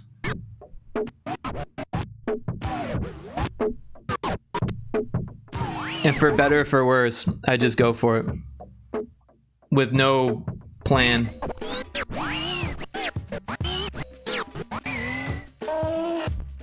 The game is an industrial grunge horror called Clear the Way. You maintain a bunker overseeing 3 roads that get blocked by falling nuclear debris and waste. You control plow robots from the bunker and clear the way for transport vehicles. Inspiration comes from many places. Yeah, for real. Well, I like the idea. I like management and like the idea of like working through like a terrible situation. It's pretty cool. What would you need the music for, though? I think is my question. Like, what part of the game? Not like why do you need music, but like what part of the game would this be for?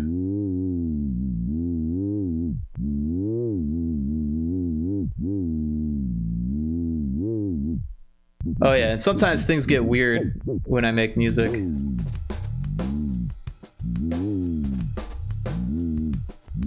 Don't get too scared.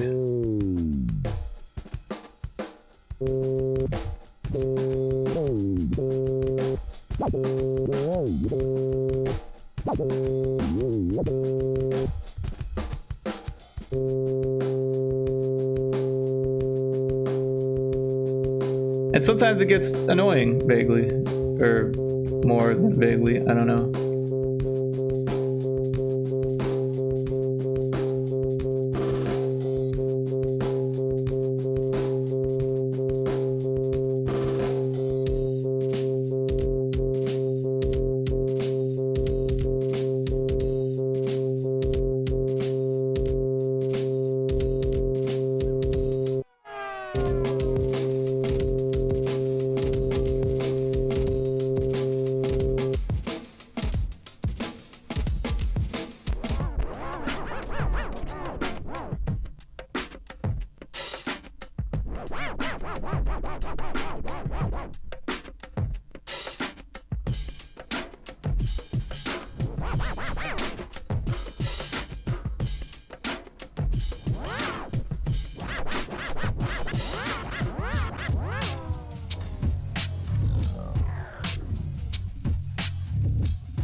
Mario.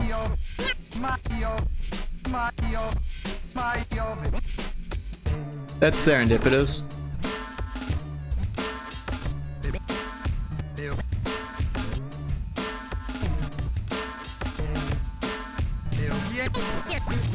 It's gonna be the background music for the game to set the tone.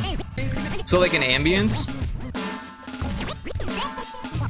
Or like a menu screen or something. Like I almost feel like a game like that should have just ambience.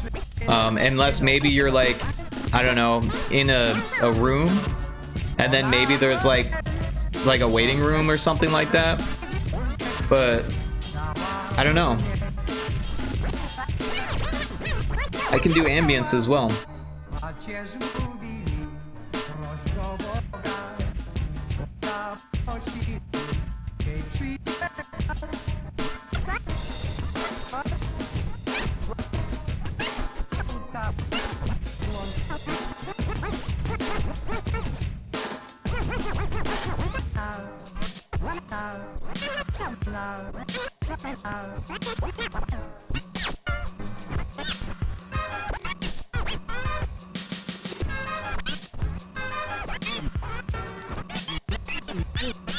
I can send you a picture of the layout. It's small. Oh yeah, that'd be helpful.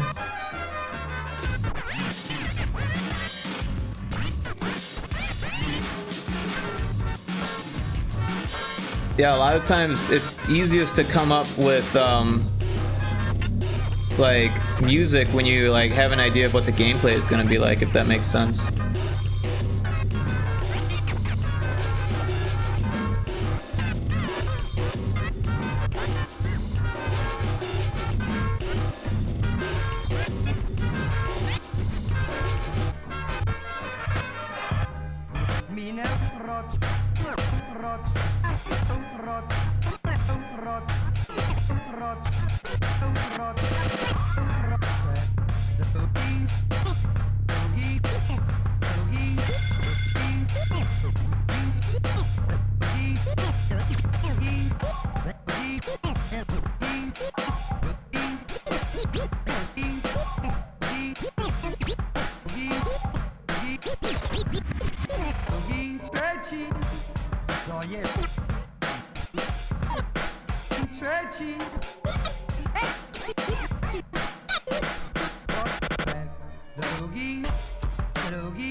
Doggy.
I'm actually gonna switch monitors here.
Can't wait for a random person to enter stream and be like, "What the hell are you listening to?" And maybe like, I don't know. I'm sorry.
So it started over at some point here.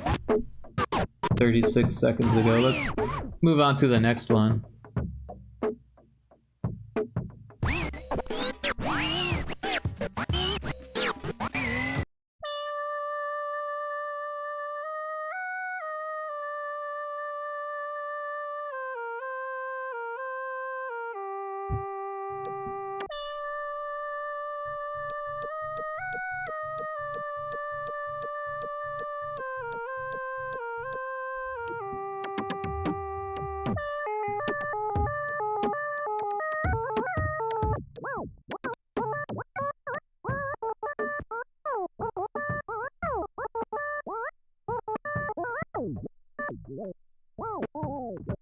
DM the picked with explanations. Cool.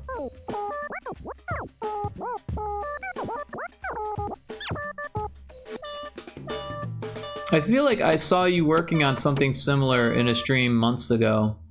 Monitors, plow control, pipes, fuses. Okay, this song is weird. It's hardly a song, but yeah.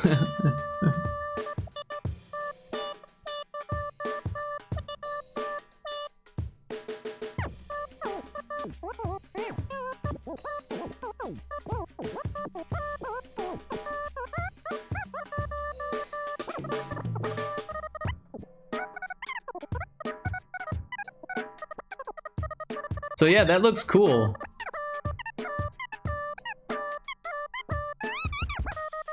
So yeah, maybe like a little like, almost like your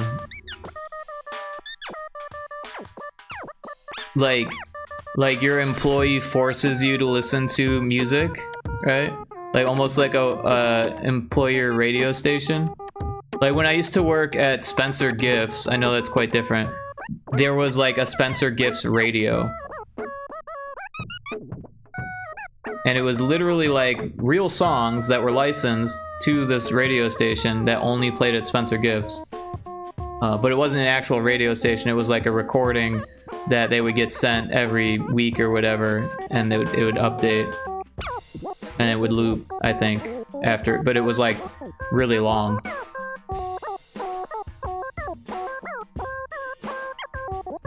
But yeah, something like that might be cool.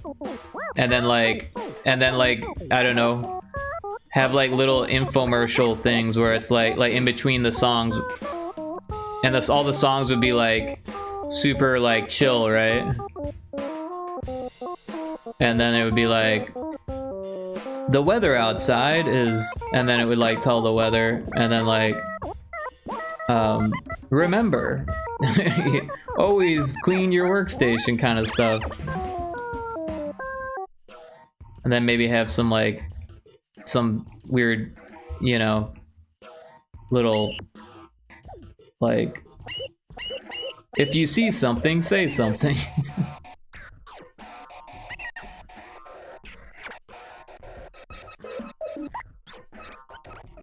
Yeah, I did work on it back then, but I started to dislike the direction it was going. Well, sometimes it's good to take a step back and rework the direction and stuff, so I think that's okay. I'm a very cyclical person in all of my hobbies.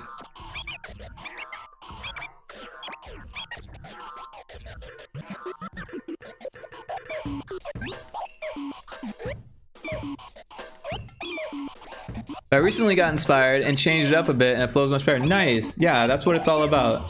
Sometimes you have to like grasp the inspiration. You have to like pull it from the ether, and sometimes that just takes time. I love to think about the brain as like a mechanism that works in the background. Like your subconscious is like trying to figure out problems and like, you know, manifesting for you. That's how sigil magic works. I've always found sigil magic to be extremely interesting.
I would love multiple tracks, some relaxing, some more horror, but my budget ain't there for that.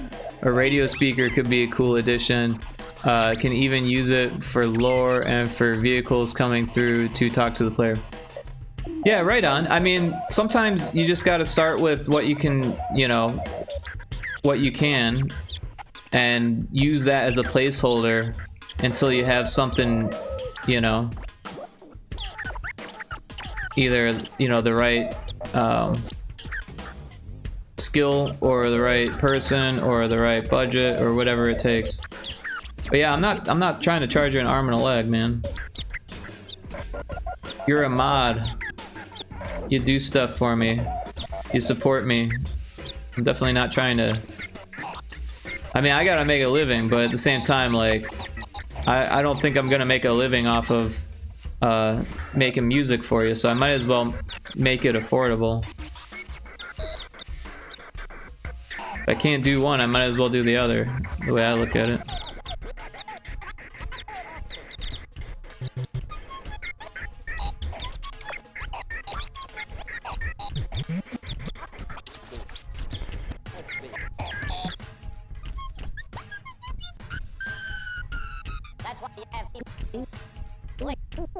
In a way, let's just say you're lucky that you're friends of mine, so that way you can get such a deal.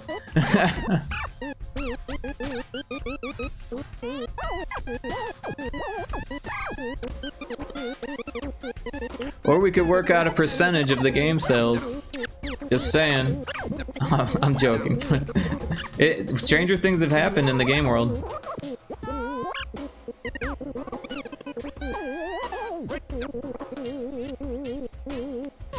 I would hire you all the time if I could. Well, I appreciate the thought.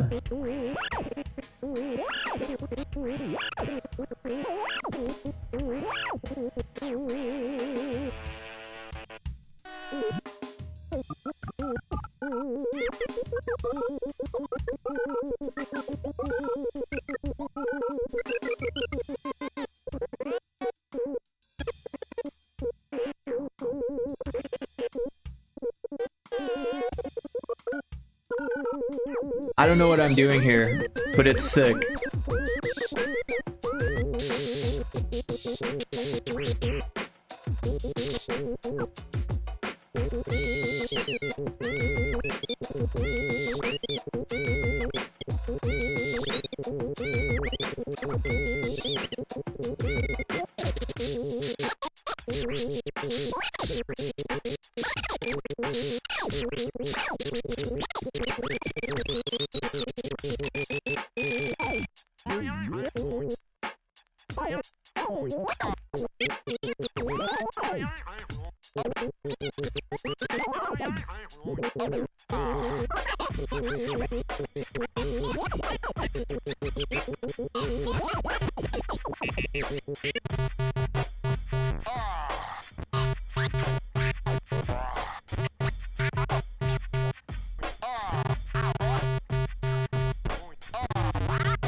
I would never say no to a percent deal with an artist I respect. Hey, well that's very kind. Percent deals are rough. They're never fun for either side. Like unless you just like happen to do a percent deal with a game that does like really well, then it's not fun. and if that happens, it's not fun for the other side. Because then they end up, oh, we got an ad in progress, sorry about that.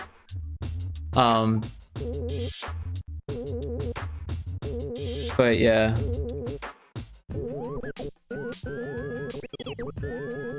Because you don't want to like rip off the game dev and make them pay for something that's not worth what they paid for. Like, if the percentage ends up being like $1,000 for one song, like that's a bit much, you know what I mean?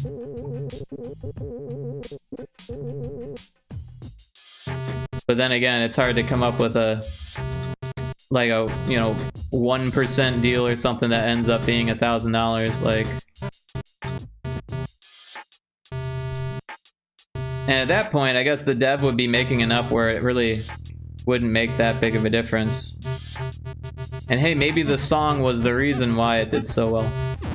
You never know. But I ain't Disasterpiece here. I'm not gonna make or break your game by being on it. I'm not Anamanaguchi. As much as I would like to be.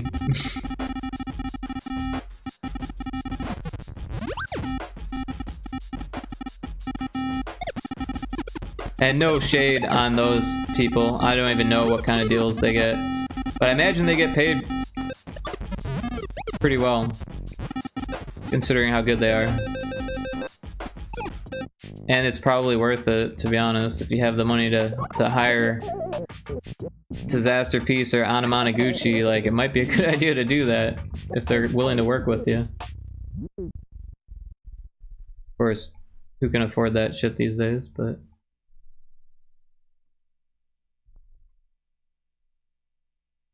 Oh, that was the end of that one.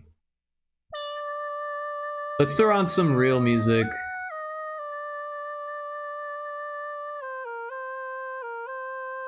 Wait, won't let me listen to it without being signed in? That's weird. But I'm already signed in. Just let me... Oh, there it goes. And it's way loud.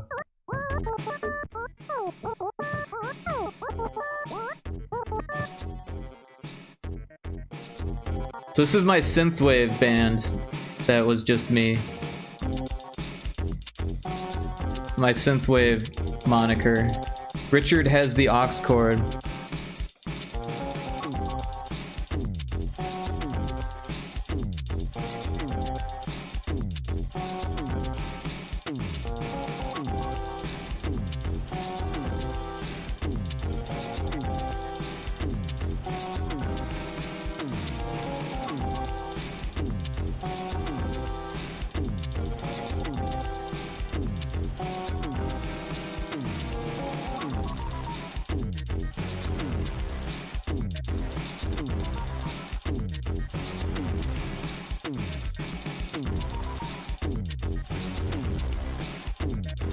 Yeah, I was working at the frame shop, and the owner came in and gave the manager, a real weird look, and the manager responded with, "Richard has the aux cord," and thus the name of this musical endeavor was born.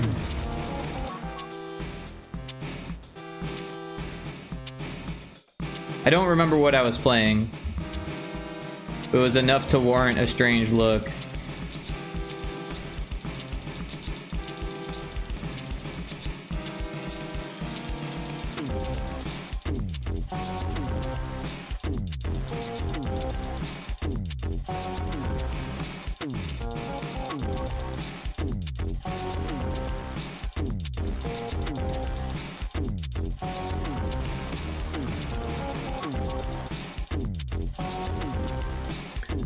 I think the producer getting more money because the game did well isn't a bad thing. I see it as a win-win. The dev got work they otherwise couldn't afford, and the producer took a risk of little to no money.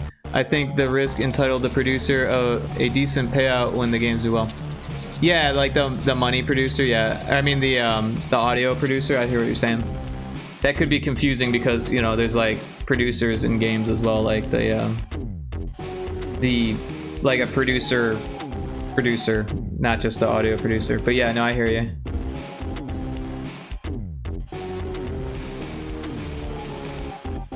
Yeah, it would be a pretty big risk to work on percentage alone. I feel like a lot of the times there's like a minimum in those types of deals and contracts and lawyers and all that, yada yada, which probably isn't worth it in the end.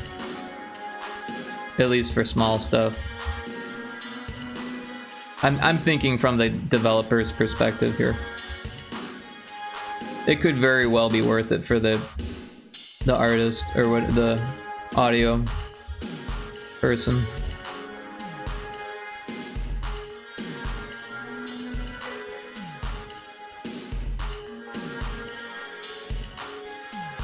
But I did pay for the software, which was like $700, and the MIDI controller, which was also another $700, to be able to produce high quality commercial music like we're listening to now. However, it's hard to get paid to make music. I have gotten paid to make game music before. Little Screamies is an example of that. I did a lot of the music there. All of it but one song. I did a lot of the audio, although there were other people helping with sound effects. And we did use freesound.org. But whenever it was me, I was mixing and adjusting the free sounds to make the most out of it. 1400 for software is a hard bullet to take. Yeah. So I had been using the software for at least 10 years at that point, like a free version of it. So I knew that I would be like able to use it. I didn't think that I would make any money off of it, but I had a lot saved, and I knew that I would use it for my games, and that to me was like enough, right? Because I liked the software. I wanted to produce like commercial licensable music I wanted to have the benefits of the full suite rather than just the free version. And also the MIDI controller that was the second half of it, I didn't really need it. I just really wanted it because it was very similar to a MIDI controller that I had already been using that was only like $300 or something like that. And I had that MIDI controller for 10 years. So, and I could show you the MIDI controller I'm talking about.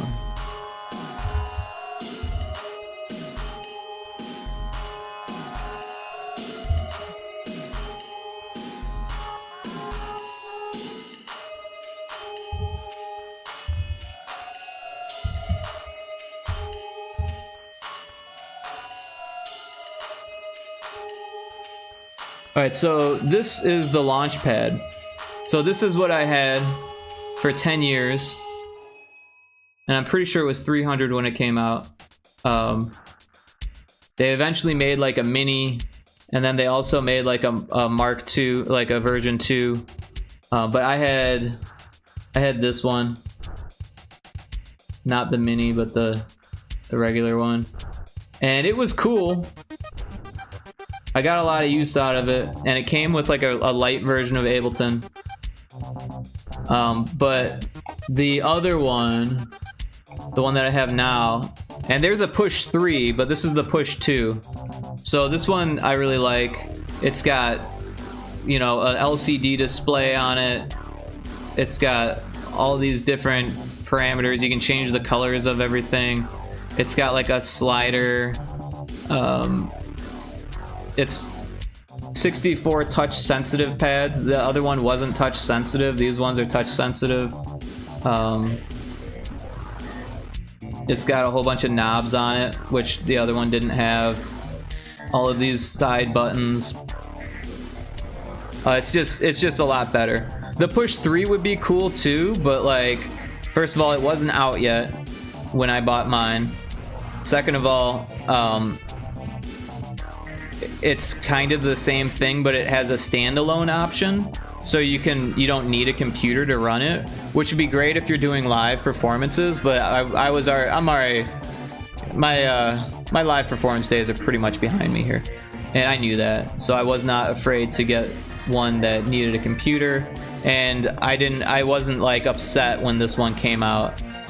And the LCD screen is a little bit cooler because it has more of what you would see on Ableton, but 100% not necessary, especially if you're hooked up to a computer. So yeah, I definitely didn't need those, and if you were like gonna do the audio yourself, I don't recommend like jumping into the deep end like that. But if you're interested in learning, you know, that stuff, like it's a really cool tool. I like it. Definitely enjoy working with it.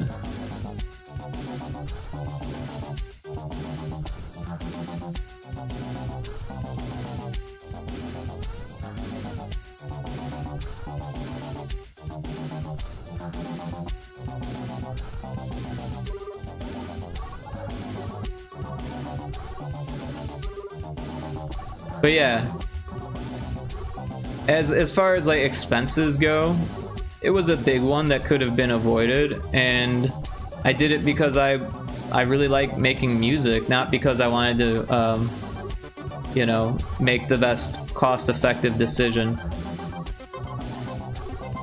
And I had the money. Also, I was worried that I would spend the money on something else and never have the money again to get what I really wanted.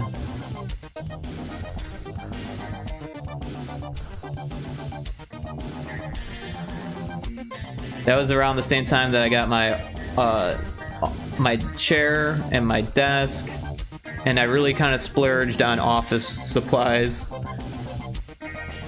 And sadly, I hadn't started my business yet, so I couldn't even write this stuff off.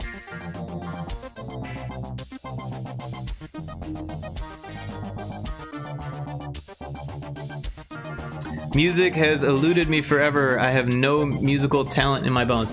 So, just so you know, when I started, back in like 4th grade, I didn't either. I was terrible. I wanted to be good for so long, before I actually felt any confidence whatsoever in my music.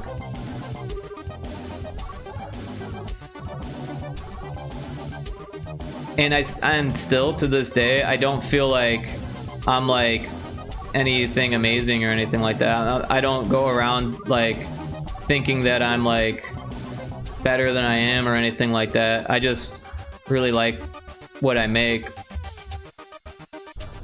And if other people don't, I totally understand, because it is not for everyone.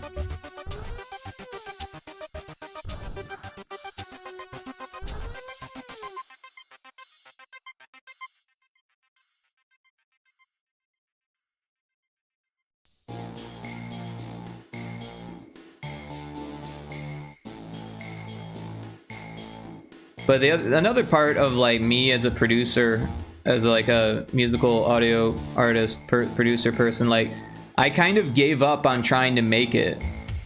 After being in a bunch of bands and like stuff like that, I realized that like it's like really hard to like make money, and I just decided to do it for the love of what I was doing. And I think that's kind of important, especially in game development these days, where there's just like not as much money as we'd all hope. And if you don't love it, it's probably not worth it financially. But if you do love it, you might make a little bit of money and you'll have a lot of fun.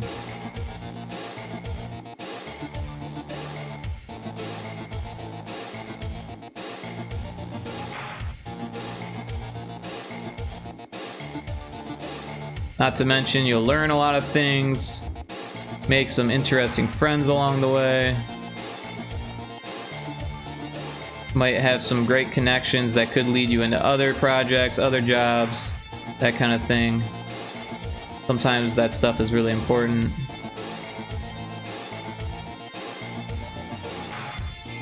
It leads you down a path, and sometimes that path is the right way to go. Sometimes it's not. But I feel like the people who are expecting to get a lot out of it are the people that end up leaving early, or becoming bitter with the industry.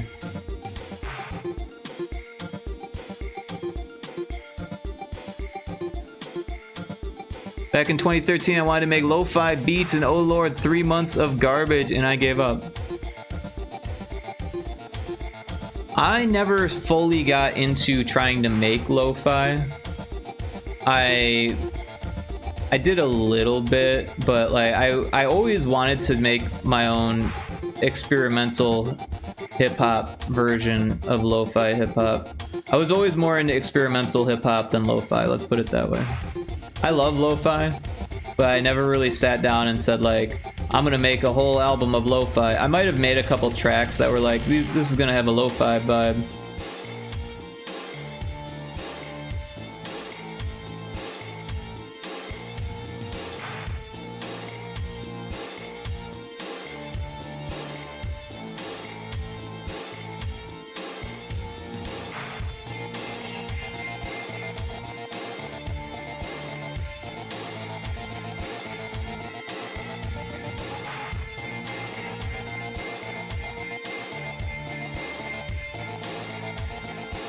I probably have some, but I don't know. I'd have to locate it, and I don't even know if I can at this point.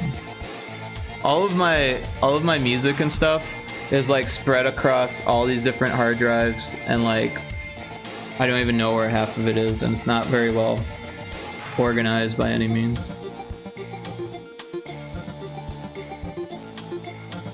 Especially the stuff that never got uploaded.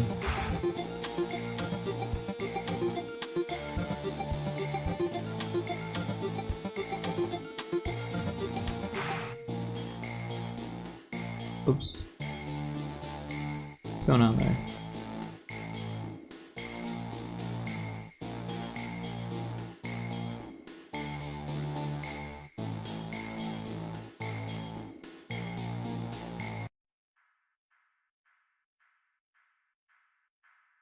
This is my favorite from this album. or EP or whatever.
Yeah, for the lo-fi stuff, I remember like remixing Cowboy Bebop soundtrack, and I had a lot of fun with that, like making a hip-hop Cowboy Bebop thing. It's probably not as good as like, what was that one track? Bell Peppers and Beef. Not nearly as good as that or anything, but I had fun and it wasn't bad. You could listen to it. I mean, if I had it, I would play it for you, but I don't know where it is right now. Oops.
I want to say this is the first song that I made on this release, and I really didn't quite know what I was doing yet, but this was the first one that I liked. I think there was a couple that I made that I didn't actually produce, like, or finish, that didn't make the cut.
The song is the style I was thinking for the game, but more dark, if that makes sense. More dark than this?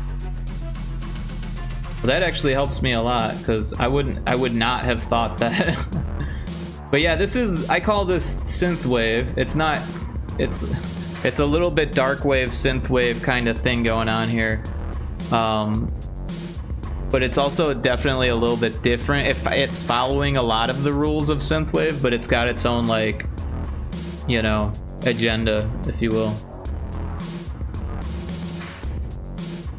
Where synthwave is like trying to like hit on the 80s stuff, this is more like, look what I'm doing with the synthwave rule set, basically.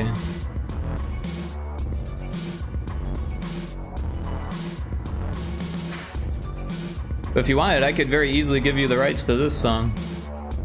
Or I think I still have the project files, so I could like edit it and make it more to your liking, perhaps. I mean, if that's what you're going for.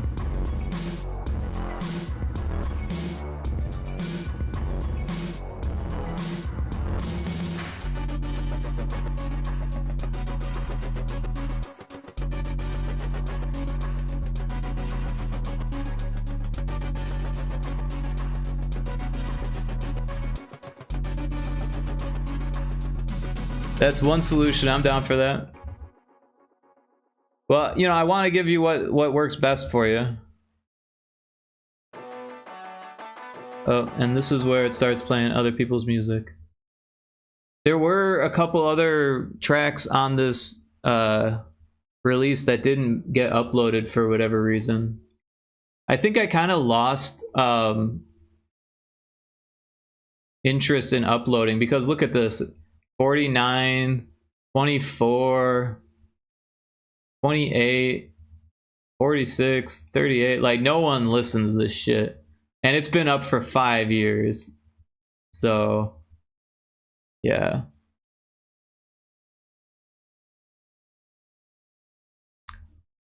What was the name of the song so we can remember? I think that was Axiom Dirge. All of these had video game style names. Might need to write it down. I can copy it in chat.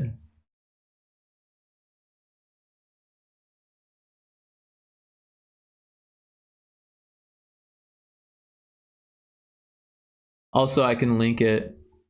There's a way to do that. Share.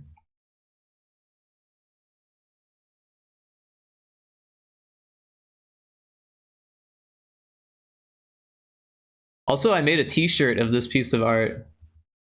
I have that on a t-shirt without the RHTAC. Granted, it's Metroid, or Samus. There's the link to Axiom Dirge in case you want to listen to it again.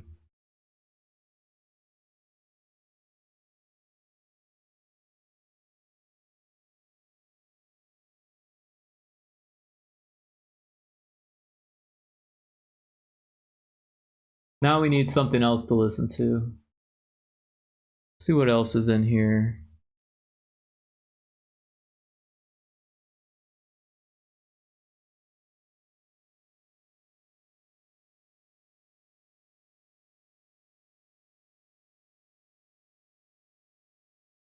Indie Manica demo reel. I don't even know what that is.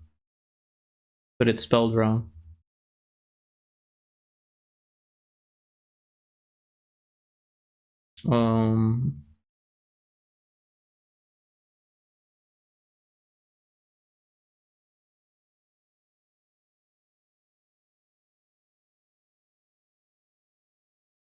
I know, we could go to a different SoundCloud.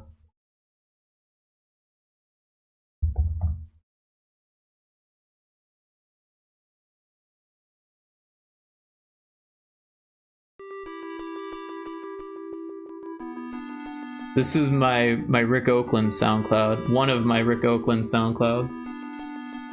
Apparently I uploaded this song 8 years ago.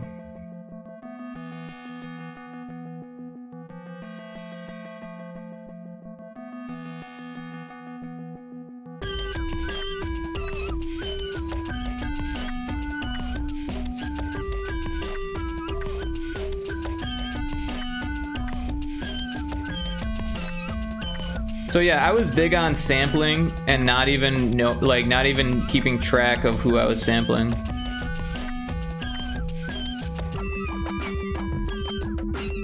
So the cat meowing is actually someone singing who I didn't credit, and I have no idea where the sample came from anymore. I'm pretty sure it's a legal sample, but they might have even wanted attribution, and I don't know who it was, so I didn't bother. I was kind of careless and relentless when it came to sampling. But honestly, I don't think whoever is singing now would recognize it.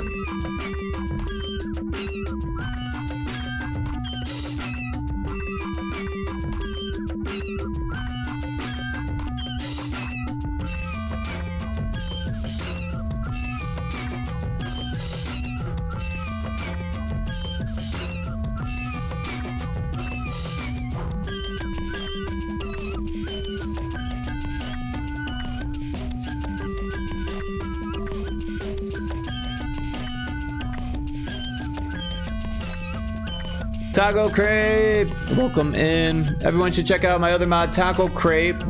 They've got an awesome stream. They do pixel art with a really unique color coordination and really cool stream layout. Uh-oh, Taco's checking out the new redeem.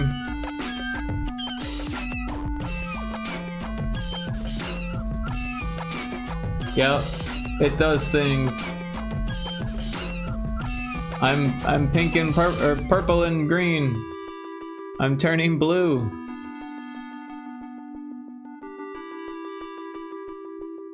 It's transformative enough, I'm sure it would be fair use. Yeah, that's kind of where it goes with that stuff. And honestly, that was part of my thing when I was sampling music, was that I always wanted to make it transformative enough. Well, not always, but most of it. Some of these are more deliberate. And I even credit the songs, and maybe you might even recognize the vocalist or two. But other times I'm just like, you know, and no one's come after me, obviously. They're not big songs. Thank you for the hat.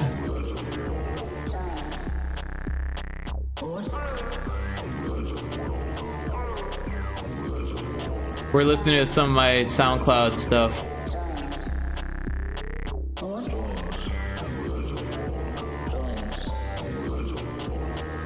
Like this drawings and words on the wall sample, I think that's from a graffiti documentary. But I asked one of my friends to help me master it, and they thought it was saying drugs.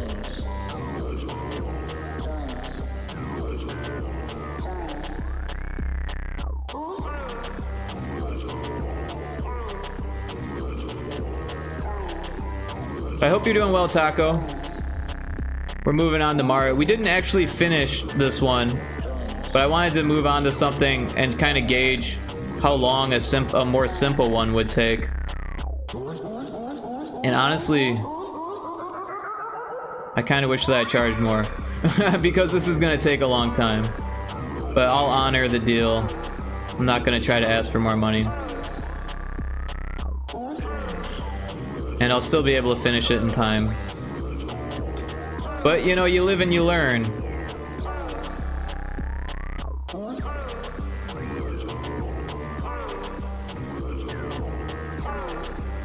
Yeah, this is quite difficult. Yeah. Does sound like drugs. It does sound like drugs.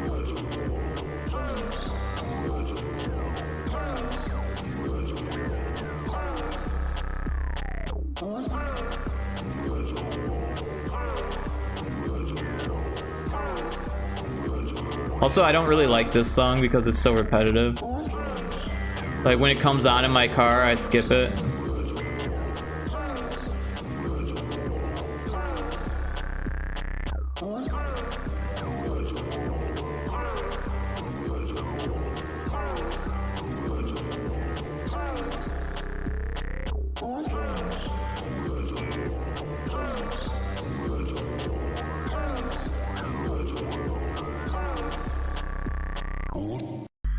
Ooh.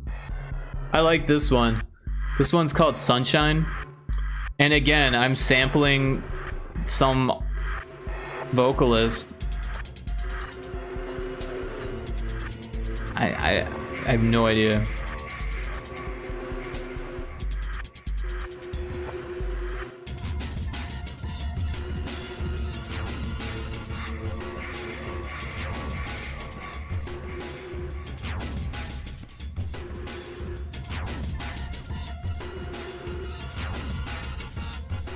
Oops.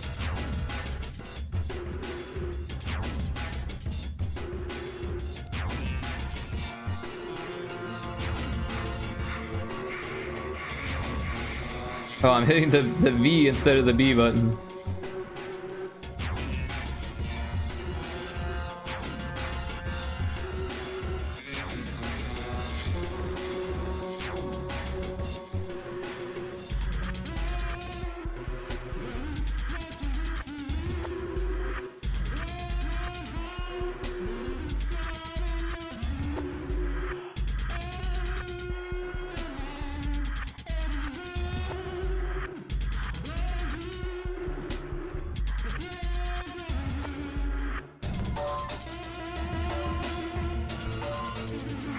Yeah, these gradations are kind of killing me.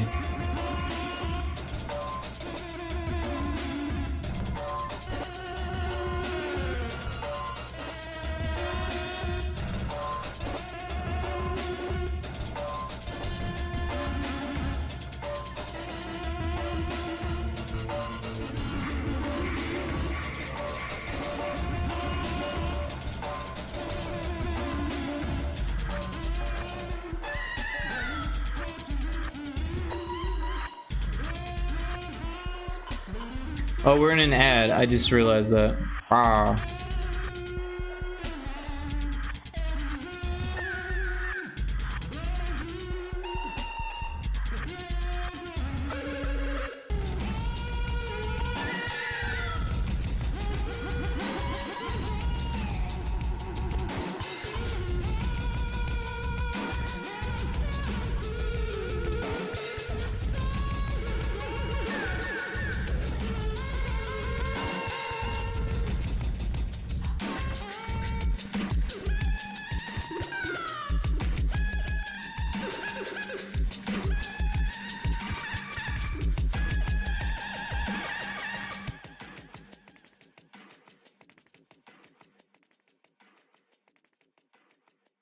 You said something about Sunshine.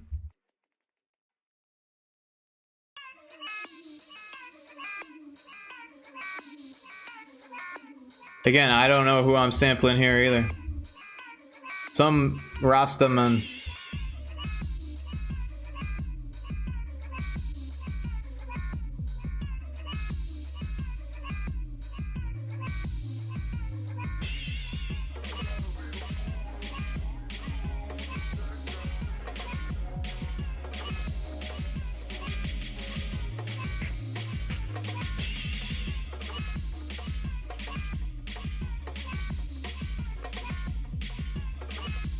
There's a hoot hoot. Isn't it a hoot?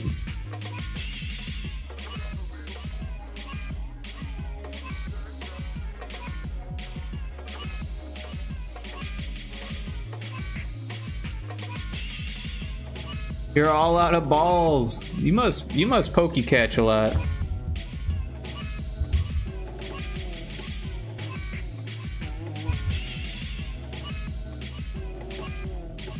Happens to the best of us.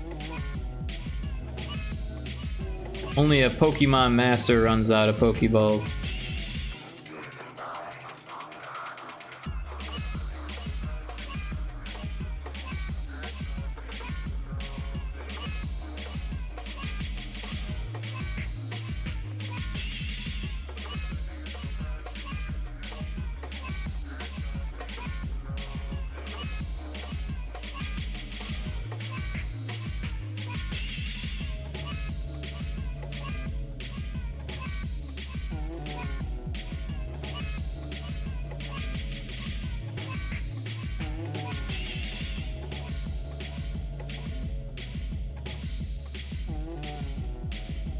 I call this one Obscure Tomes.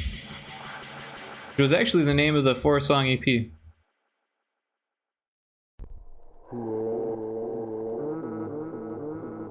And now we're on to a DJ mix. This is 1915 freeform set. So 2015, so 10 years ago in January 9th, I did this 24, almost 25 minute mix of freeform turntablism.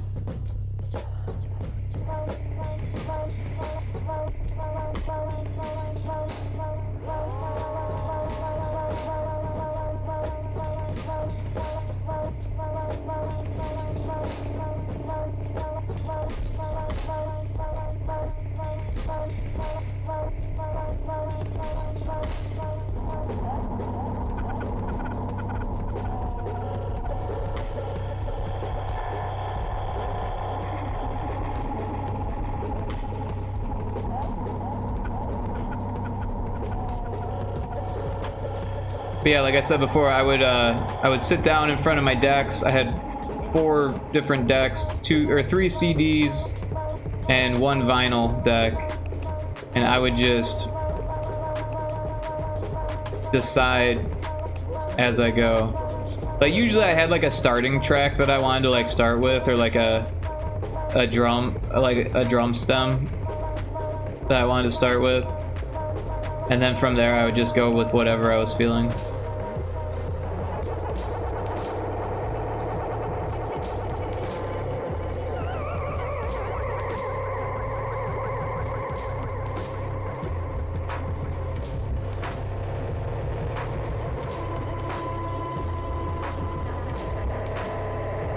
Might recognize some samples in the intro here.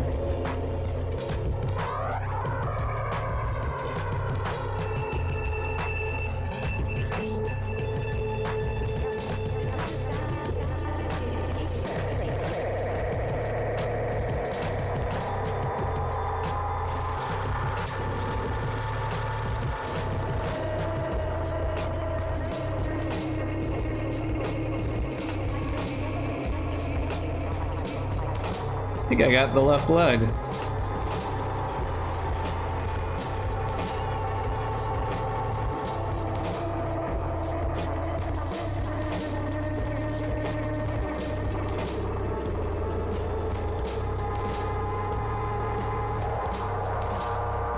Mario Kart? I actually like this. Link, please? Sure.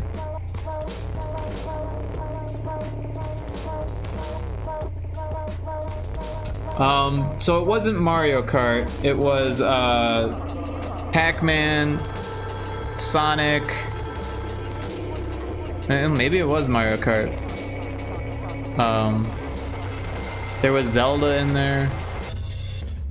It was actually a YouTube video of like 10 most common or 10 most remembered video game sound effects or something like that, and there's like commentary in there too. Some English woman talking about, you might remember this sound, but it's so heavily remixed that you can't even hear what she's saying, and a lot of the sound effects even, you can't even tell what they are. Oops.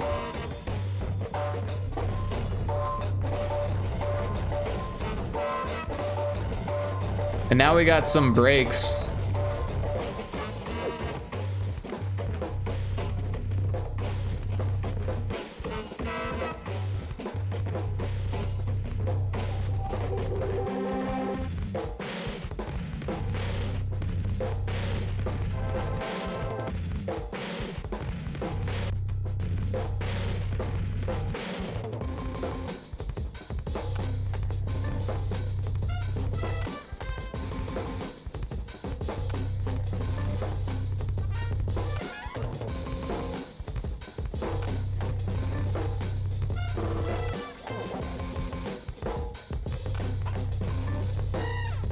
The talking clips where you distort it, love it. Fits the distorted reality horror vibe that I enjoy. Cool, well I know how to do that. And I could always just make my own vocals, so that way we don't have to worry about stealing from some narrator on YouTube.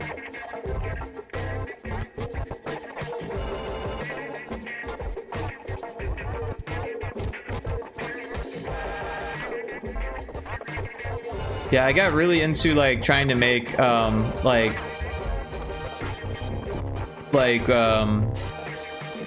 with like dreamcore liminal music and stuff like that.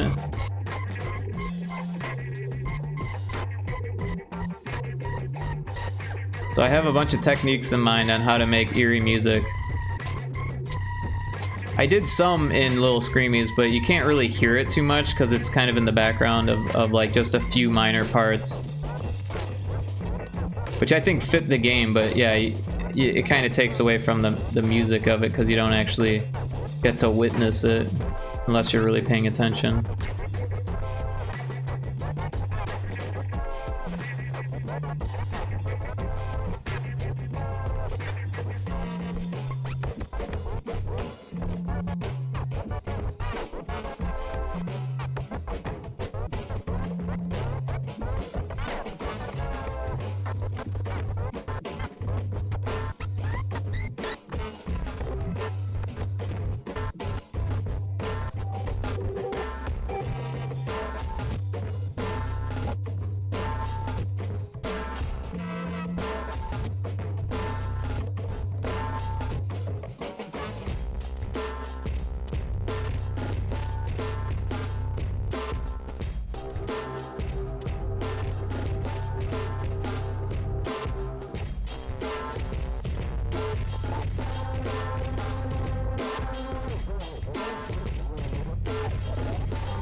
We got the lower torso and the hands and a lot of the face.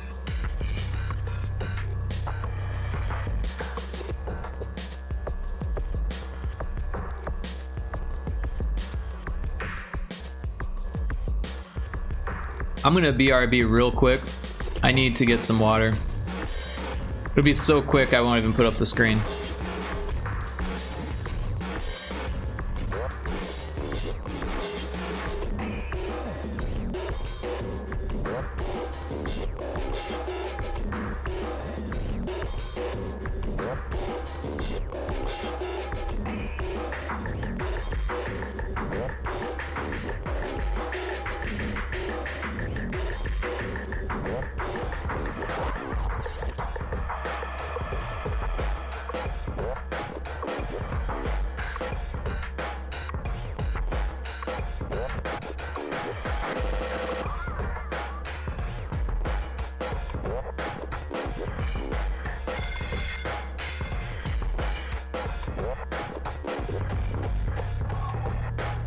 I've returned.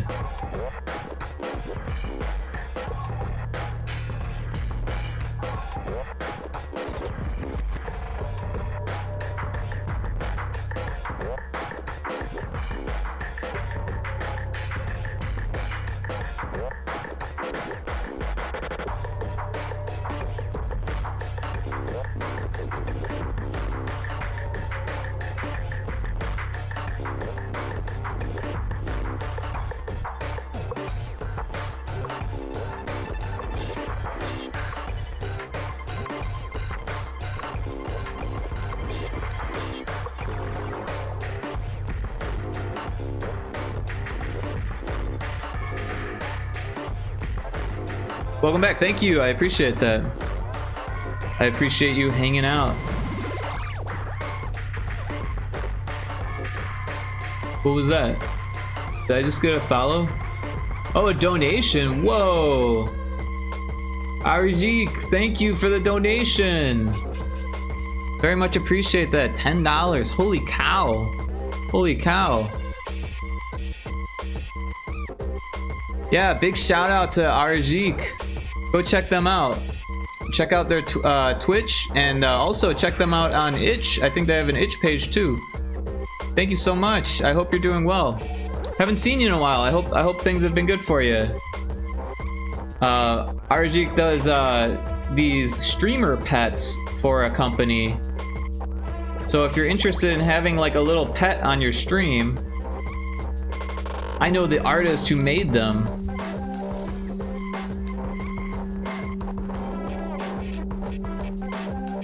Yo, thanks for the support. Yeah! Everyone check out Arjik. And I hope that I'm pronouncing your name at least close. I know that I was having trouble before. That's just kind of how I pronounce it now.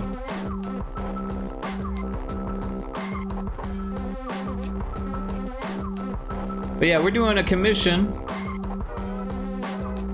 A streamer, well, actually a viewer set me up with a streamer who is looking to have pixel art for a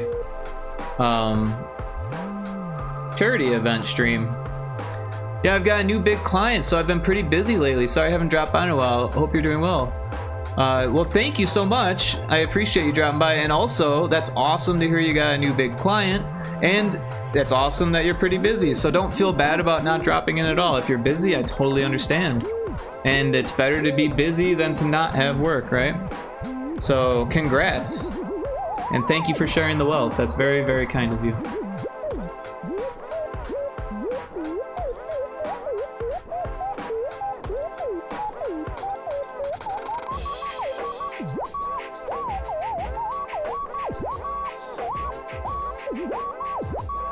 Oops.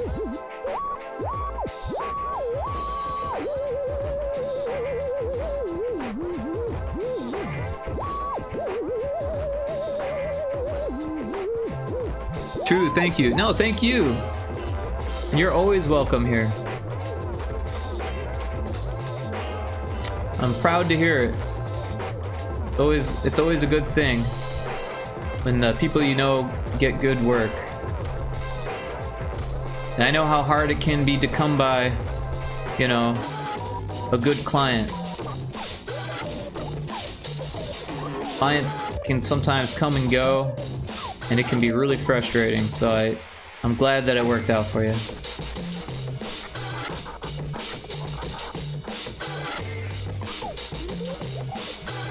But yeah, we're doing characters.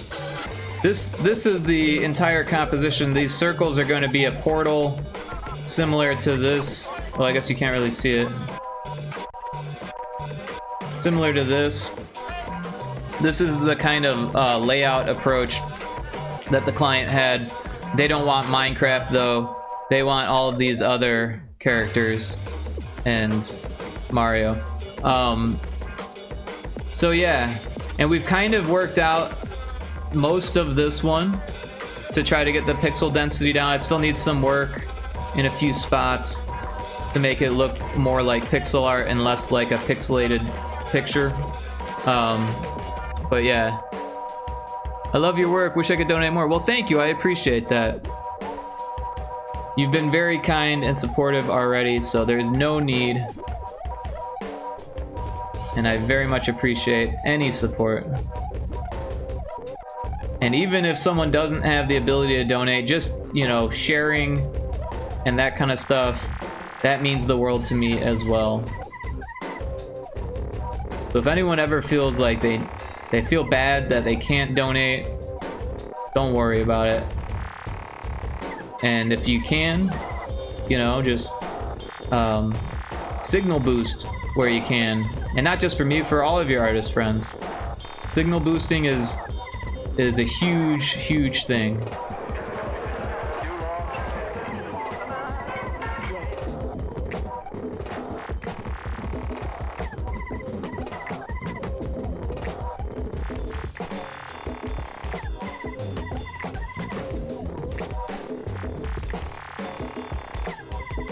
But we got an Aerodactyl in chat.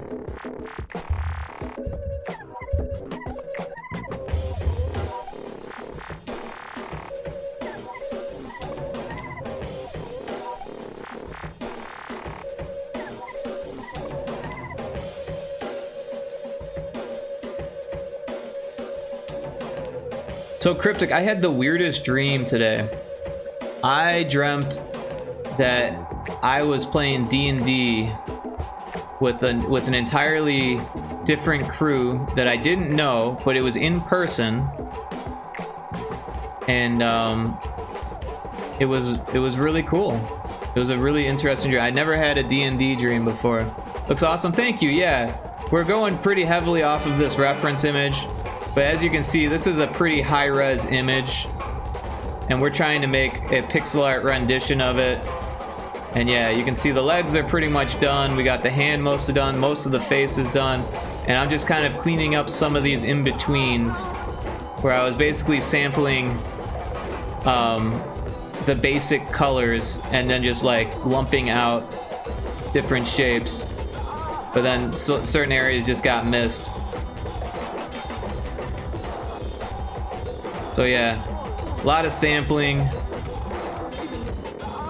and a lot of kind of blotching out to try to get it to look right. A lot of banding, unfortunately. I know a lot of people are like, don't band, stay away from banding. Banding is one of the rules of pixel art, but when you're making renditions of 3D models, banding is kind of hard to avoid, unfortunately.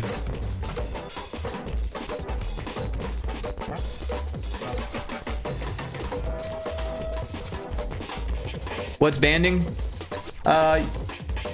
Yeah, real quick, we could make a like a 32 by 32 just to show what banding is.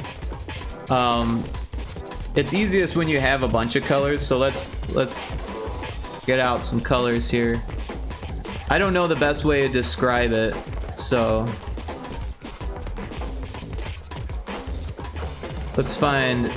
let's use the Master System palette.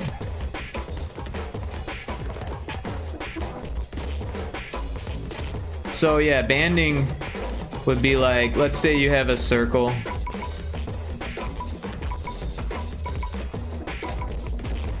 Whoops. Let's get it to be on. And let's say it's red. Well, you could let's get a round brush. You could kind of just like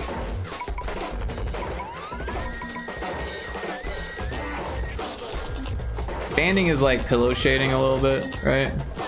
Pillow shading would be if you did the whole outside with this color and then do this to this color and then this to this color, right? And then if you wanted, you could even go like a step further and do this and then this. And so it's like these are different bands of color, right? And we've kind of broken up the pillow shading because we put the highlight in the right spot. But if you didn't understand that the highlight should be there and you just keep going like this, that's considered to be pillow shading and generally looks worse than what we had before, where the bands are actually going in like a 3D spot to give it like a hot spot and almost look like a material. Granted, these lines are shit, but yeah, these are bands of color. And generally, if you can prevent banding, people say you should. So what you could do is like break it apart by doing stuff like this. Of course, it depends on the texture of what you're working with. So it starts to look more like a ball of carpet or something rather than a piece of metal or something like that. So you have to be careful. Obviously, if you're doing a sphere, there's going to be some banding. But the more you break up the banding, typically that's what pixel art requires to look good, but it always depends on the subject matter. The rules of pixel art are made to be broken, but only when you know that it needs it. It's kind of like the thing. It's like that with all art rules. Like, you pay attention to them and then you break them when you can, or when you need to. But yeah, now it's starting to look more like a planet or something like that. So if, say, you were drawing a planet, then you would probably want to break up those bands with either like textured clouds or gaseous swirls or something like that. Otherwise, it starts to look like a glass marble or like a metal sphere. Which, if you're drawing a metal sphere or a glass marble, then yeah, you're gonna have some banding. But it's more interesting to the eye if you can avoid it. But that's what banding is.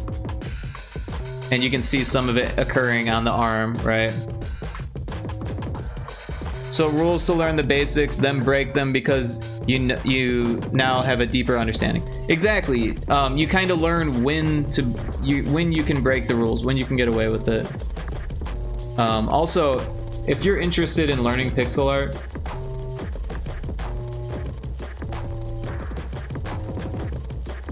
this person, that didn't work. Domo, welcome in. I don't know what Saint 11's Twitch handle is, apparently. Welcome in, Domo. Everyone should check out Domo, by the way. Domo's got a fantastic stream. They play a lot of indie games. Let's find Saint 11.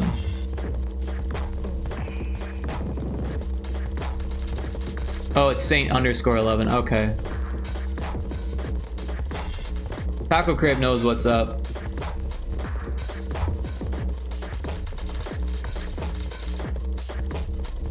Saint 11 is amazing.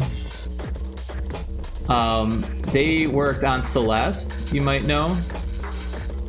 But most people actually know them by their tutorials, which did really, really well on Twitter back when they were made. But since then, artists like myself have been promoting it because it's just amazing. So here is the tutorials page, and I'll pull it up so we can look at it together here. This is where I learned how to do pixel art, like quite literally. If you want, you can enter a tag to filter, and also you can go back to the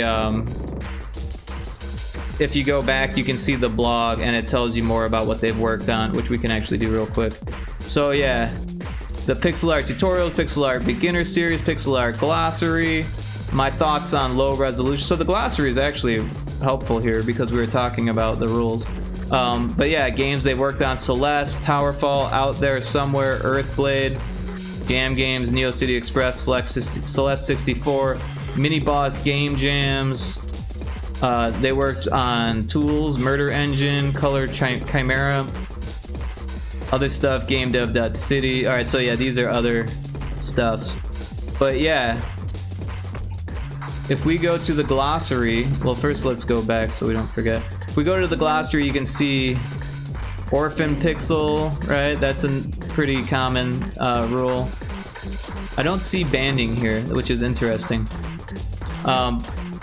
But yeah, so all of these are just so interesting. So there's a whole 1-bit tutorial here. There was that 1-bit game jam. So this is helpful for that. It also goes over animations, stuff like that. Quadrupeds, which are so fucking hard. It teaches you how to think of it as two people walking, which makes it a lot easier. They've got the breakdown of the joints for, you know, the way that most animals are.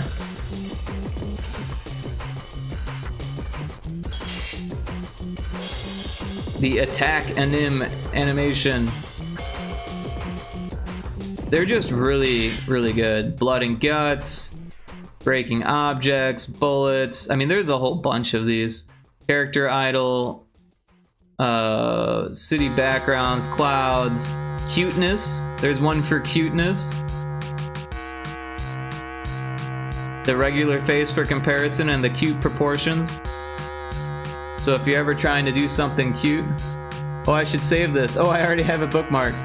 Yeah, honestly, this is something that I bring up a lot, and I've also told other pixel artists about it, and other people promote it as well. I've seen lots of people talking about it in the pixel art realms.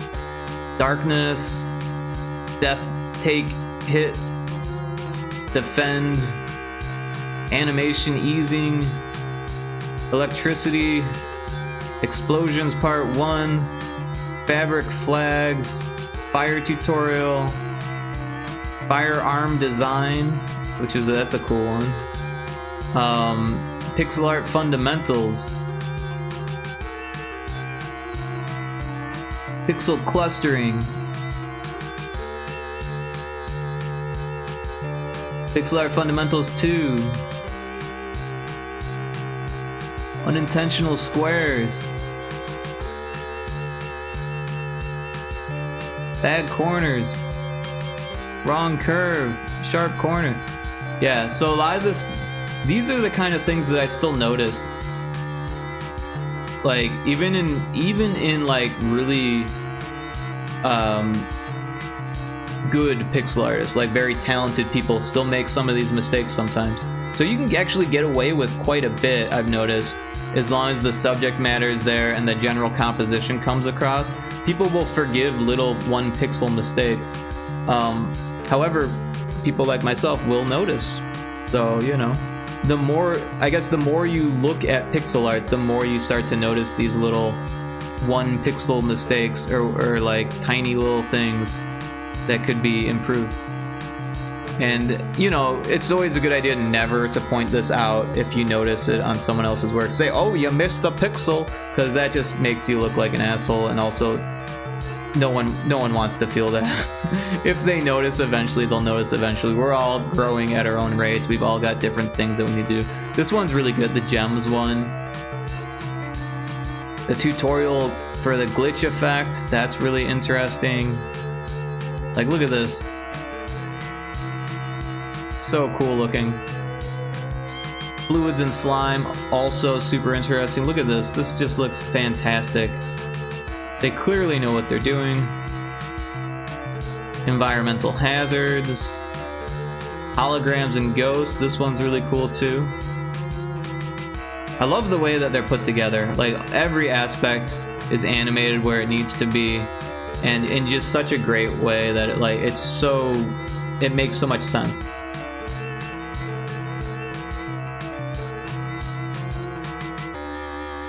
Ice, illumination techniques.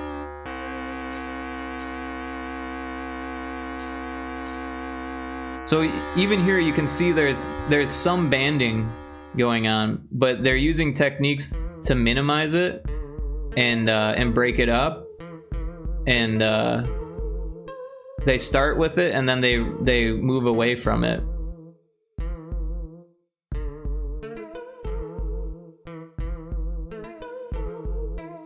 And 3-point lighting is super important. And this is a top-down vertical view of how the lights would sit on this apple, right?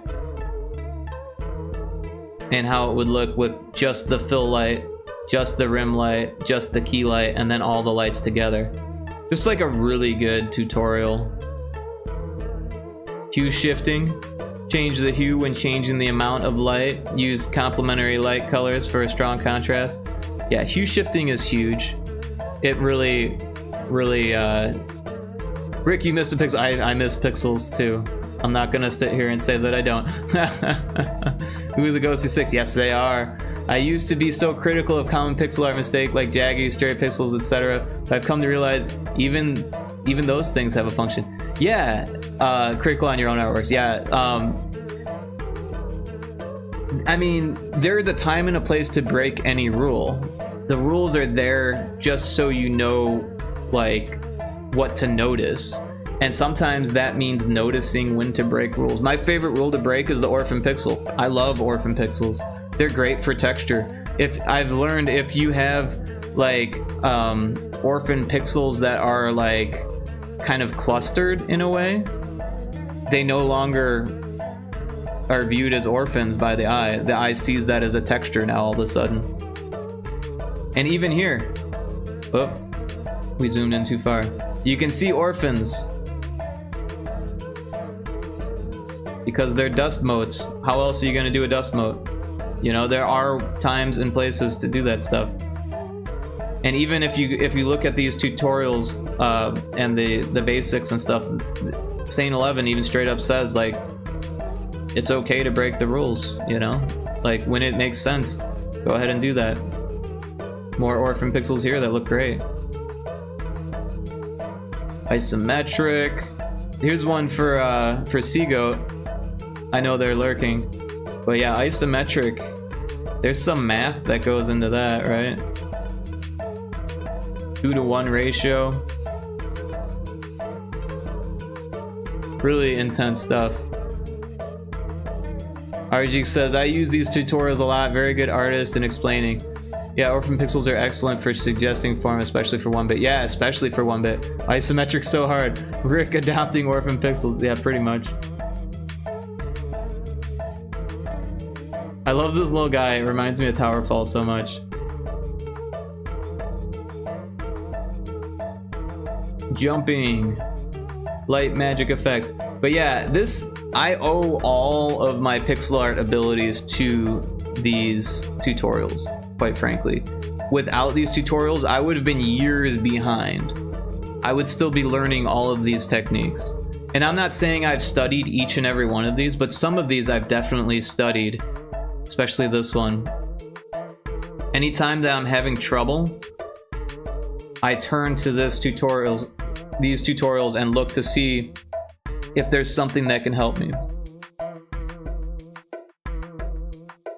And here you can see an example of how you might break up banding, right? So if these extra lines weren't there, you would just have 3 colors and it would look flat. But since there's these broken up forms, but repeating colors, it makes it look more like rounded metal, like a warp pipe. Modular animation. This stuff is important when you're doing stuff in like GameMaker and Unity, and even if you're doing some GB Studio stuff, because you might be able to animate this guy as a background and then these as sprites and kind of fit them together. Kind of like light streaks. Yeah, absolutely. Motion blur, also known as smear, right?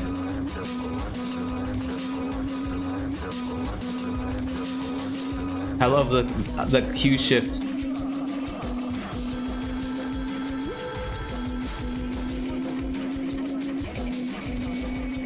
Different types of smears. Outlines.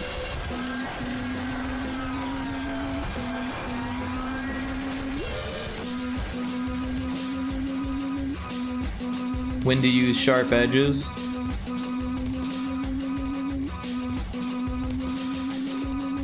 Irregularities.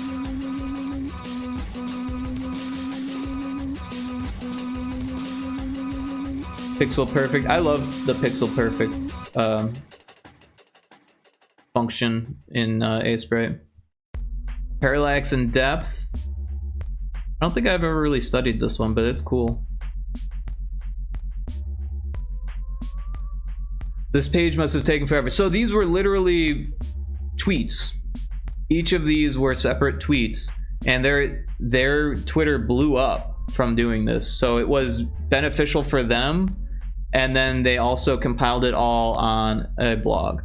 So now it's beneficial for the ages, and they were pretty well known on Twitter when they were doing these. I think I caught the ass end of their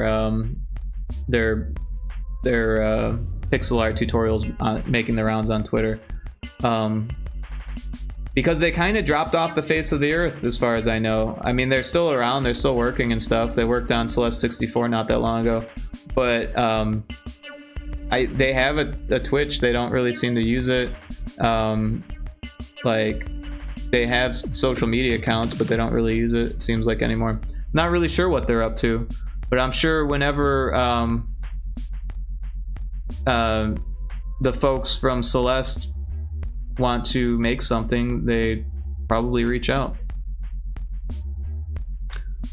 A lot of people clown on Pixel Perfect, but it's the best, honestly, especially for mouse artists. I love the Pixel Perfect, but the best part about it is that you can turn it on and off. You know, so there's no reason to clown on it. You use it for what you need it for, and you don't use it for what you don't. It's the best for organic shapes. And yeah, for sometimes when you're trying to put a pixel directly where it needs to be, it can be a little bit difficult if you don't know what it's going to do. But if you know how it's going to react, all of a sudden you don't even need to turn it off. You just know where the pixels lie, you know? Like, some people use software that you can see the grid of every pixel. I don't really like that, but I do like to see some sort of grid, usually like for Game Boy, like 4x4 pixel or 8x8 pixel grid, so that way I can see where the pixels are gonna be.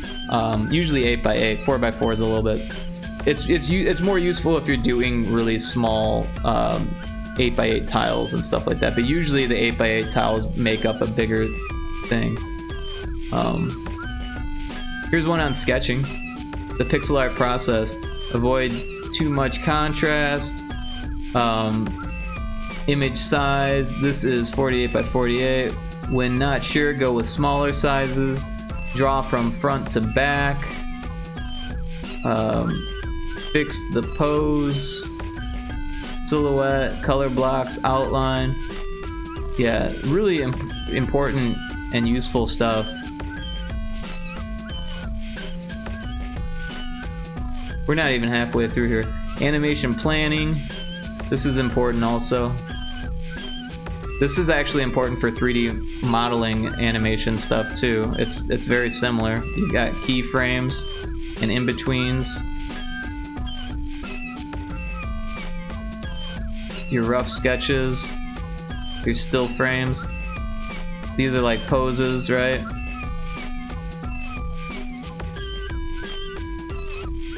Portraits. Here's one for Taco. Taco is the portrait master, by the way.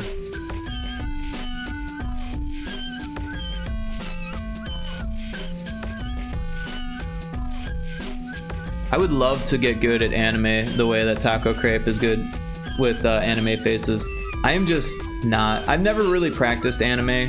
When I was young, I didn't even watch a lot of anime. It didn't really exist outside of like, I mean, it existed, but like as far as my social circles and like the media in front of me, well, it was like Speed Racer, like what, Rocket Boy, Inuyasha, Cowboy Bebop eventually by the time I was in high school, and Trigun, and all that stuff was cool to me, but I had no interest in trying to ape the style, you know. And that's what it felt like at the time, was like, why would I want to just like copy someone's style? But now it's like it's its own form of it's like almost its own media, right? It's like, not only is it a style, but it's like it's almost like how pixel art is compared to other digital art. It's just like a technique or a tool to get something across. I don't know, it's hard to describe exactly, but I'm sure you know what I mean. Yeah, this is like the Bible. Yeah, absolutely. We're looking at the pixel art Bible right now. Still struggle with 3/4 view, but I'm getting familiar with it every day. Your stuff is fantastic, Taco. You're struggling with 3/4. Come on. Someone says anime. Yeah, if you're interested in anime pixel art, check out Taco Crepe's stream, because they do it a lot. Oh, the Inuyasha old school style, old school type style was so cool. Yeah, or Akira, right? I love Akira. A style that I'm honestly amazed with is the painterly style, where they fuse anime style proportions but make it look realistic.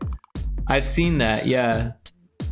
And I never really learned the anime proportions. I spent a lot of time studying realistic figurative proportions in school, and a lot of that is so ingrained in me. We didn't even touch anime proportions, but I wasn't an illustrator. I was a 3D modeler and animator. Rock formations is a good one. Everyone needs terrain. Spaceship propulsion. I definitely use this one. Ruins. Love this stuff. Even technological ruins. Claw, bite marks, cracks, glitches, bumps, missing parts. Simple run cycle. This stuff is really useful for beginners. Even if you don't like need a run cycle, just understanding the fundamentals of a run cycle can be so helpful. Space rocks. You guys are great. Sand. Again, you need terrain. Sand is fun. This reminds me of Desert Strike, the helicopter game for Super Nintendo. Shading. Band compression. See? Here's regular bands and then compressed bands. Try to compress color bands so it's harder to see the steps. So yeah. It doesn't say like, avoid color bands at all costs. It says, do what you can to make them less obvious, basically. Backlight. Love that. Simple shine, extra shine. That sword looks fantastic. Clearly they know what they're talking about. Character design. Silhouette. How important silhouette is, right?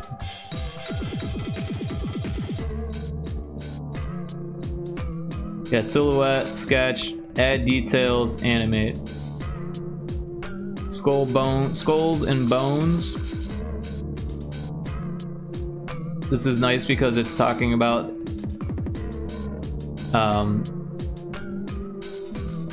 anatomy terms, right? Eyes are actually orbitals, right? Gotta love space, no bias. I love space too. I love the sand one. Hey, sand's cool too. I love the desert. I miss the desert. I used to live in the desert. Taco Crepe's work is amazes you. Yeah, it amazes me too. Slide, roll, dash, smoke effects, spaceships. This one's cool too. Squash and stretch. These are animation fundamentals. Very important. More space / stars.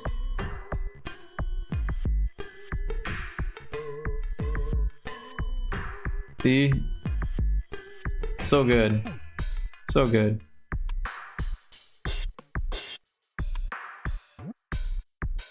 One pixel movement. So a lot of people will refer to this as sub-pixel animation when you're animating within the silhouette using colors instead of like if a pixel's there or not kind of thing.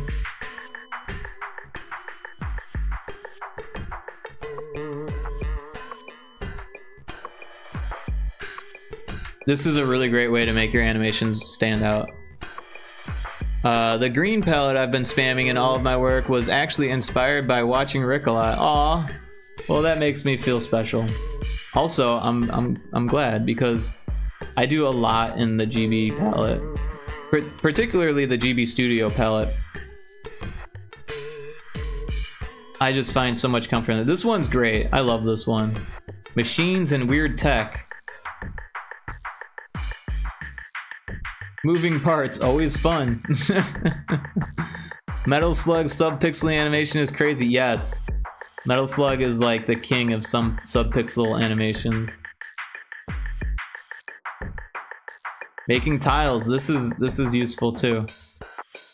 This is also useful for texturing, like even outside of pixel art, like if you're doing high-res texturing and stuff like that. Making tiles so that way they don't look tiled is an art and a skill, and super useful. Top-down houses. kind of a niche thing, but still useful. Architecture, I feel like a lot of pixel artists, they either have it or they don't when it comes to architecture, and I think a lot of that just comes down to confidence. And by looking at things like this, you learn the confidence, and then it's not so bad. The top-down attack, I love these stacks. It's such a thoughtful way of processing what's going on, right? Like a stack of CDs. The top-down run cycle. Top-down tricks. Top-down walk cycle. Is that Yoda? Nice work catching the Volbeat.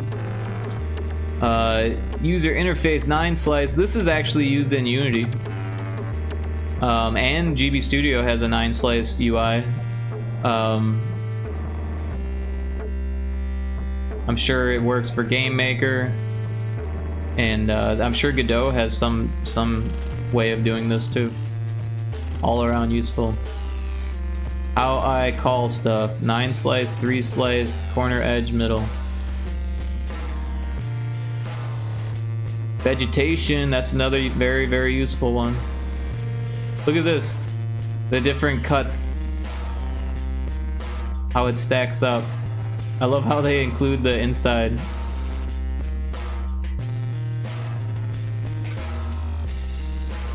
Yeah, non-orthographic perspectives are crazy difficult for me. I'm amazed with pixel artists that can create complex scenes, complex angles, and pixel art does not mix well usually. Yeah, a lot of the times when you're doing angles, you end up having to like change the original sketches so that way it fits what the angles that the pixels are like ready to do. Because there's certain angles where it's like, if you draw a straight line, we'll go back to this. If you draw a straight line, sometimes it looks great, you know? These angles look great. You're never gonna feel bad with a 15-degree angle on pixel art, right? Because that's what, 0, 15, 45, whatever 45 plus 15 is. Oh gosh, and 90, right?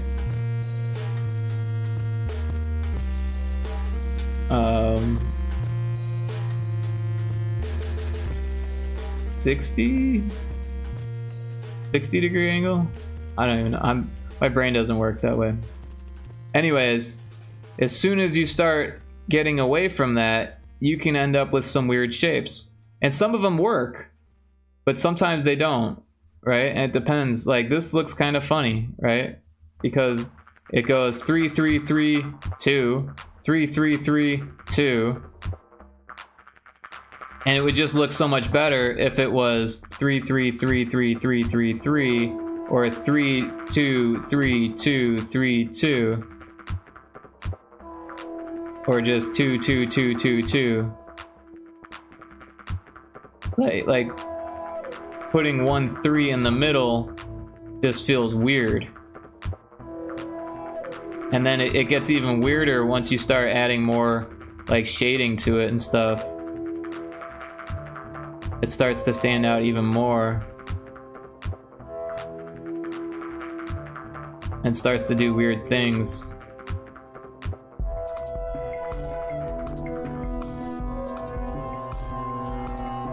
All of a sudden it's harder to work with just because of that extra pixel being there.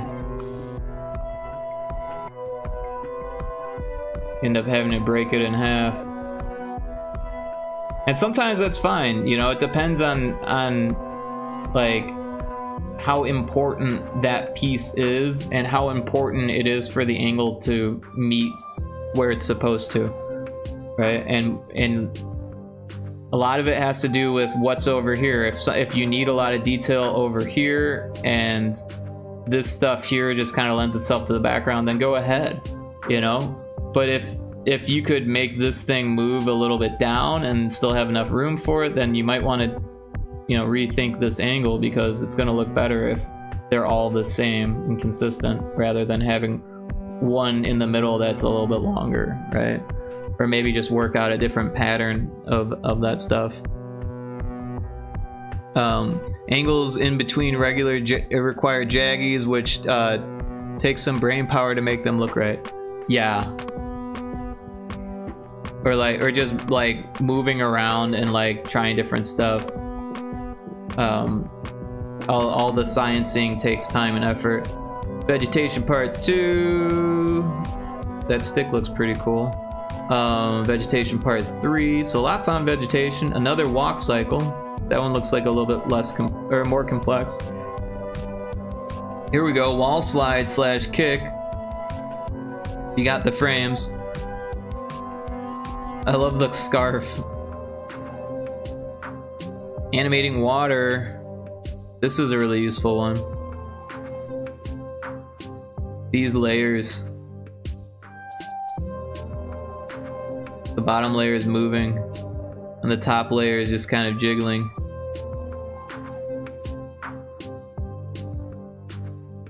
Wind. Wings and flying. This is useful as well. The anatomy of bird wings and bat wings. Wood. Alignment. Look at that.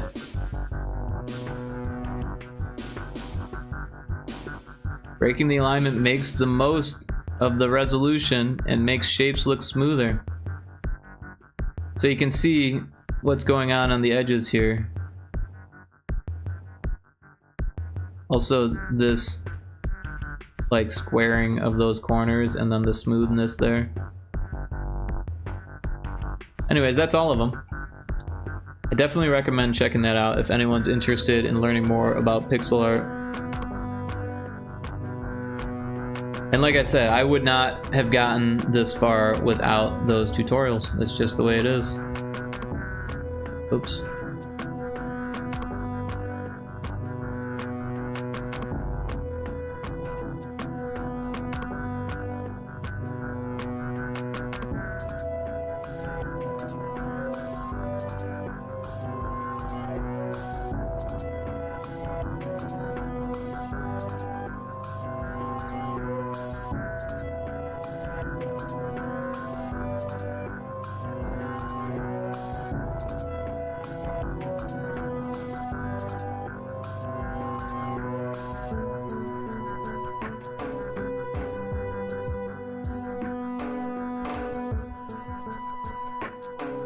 I remember making this song. It's called Warmth, but it was really cold when I wrote this song. Really cold. I was living in my friend's attic. I was couch surfing.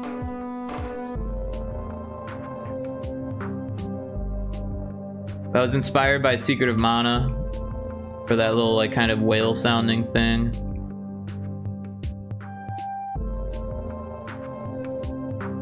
This kind of lends itself to the background on purpose.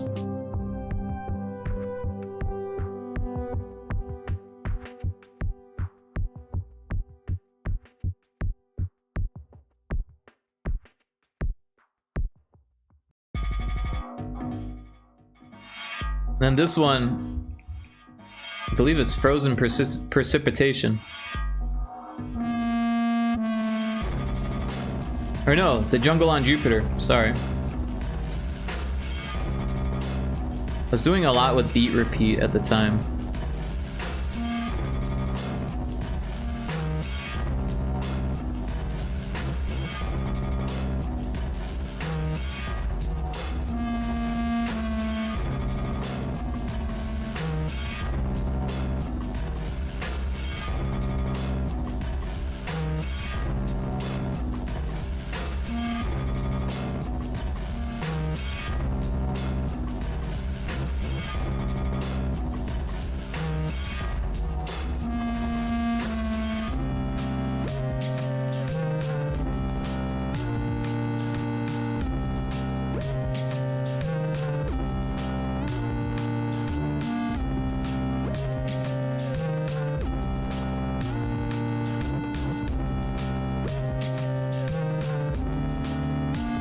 I don't like that. That looks better.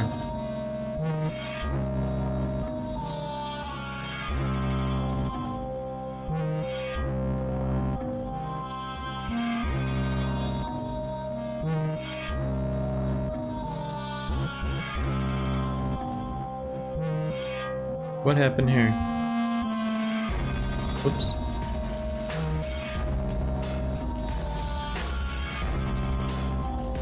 I don't really like this edge either.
This one I remember I was inspired by a relationship I had with a girl who was kind of, I don't know, whimsical, perhaps, is the word I'm looking for. She was very lived by the seat of her pants kind of thing. She just went out and did stuff. She got randomly involved into different activities, and it was an interesting relationship. It ended poorly, unfortunately, and I think this song was meant to exemplify the differences between our personalities, where this part of the song is more like me and the personality that I had at the time, and then the change here was more her.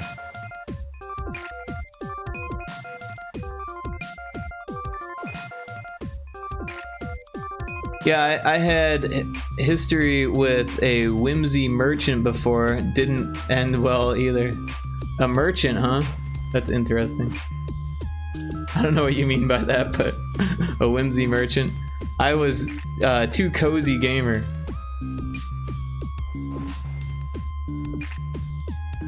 Hey, nothing against cozy gamers. I think cozy gamers are awesome. However, I also really like all types of games. I mean, I say all types, but like I don't really like whatever's popular usually.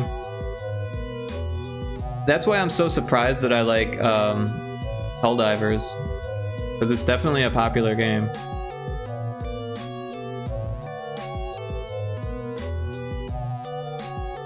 I feel like the finger is doing something weird there, but it's doing something weird in the picture.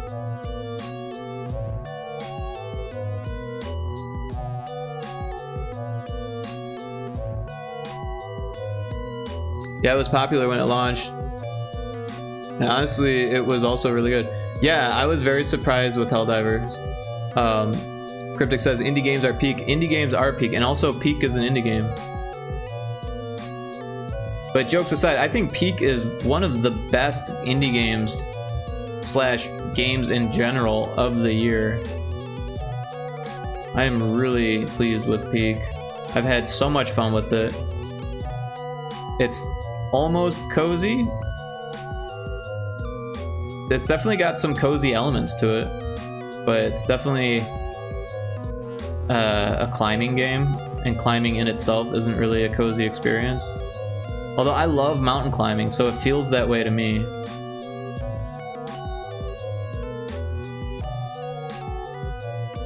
As someone who's been removed from the mountainous area that I once lived in, I am grateful for a game like Peak.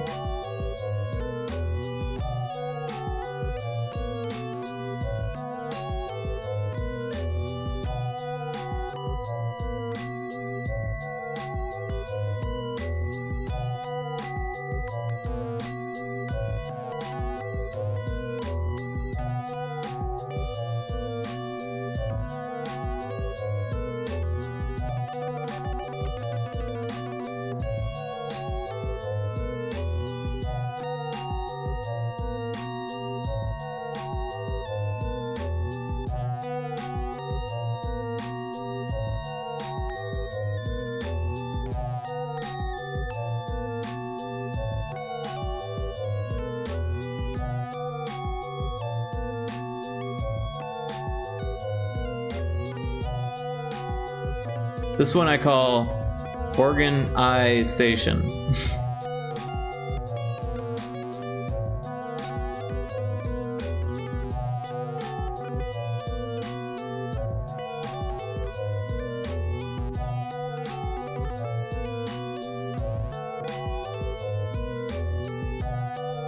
"100% agree, such a great game. My friends are making me buy the new game where it's like a Jurassic Park survival game, but look clunky watching other people play it." Is that the Dinosaur Island game? Where you play as dinosaurs, or are you playing as humans in this?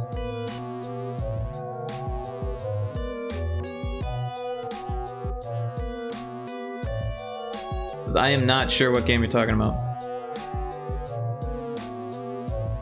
Cryptic knows. I've been kind of out of the loop, to be honest. You play as humans and the AI is a dinosaur trying to hunt you. Ah, that actually sounds pretty cool. I actually really got into Jurassic Park when it came out. No lie. I collected the toys.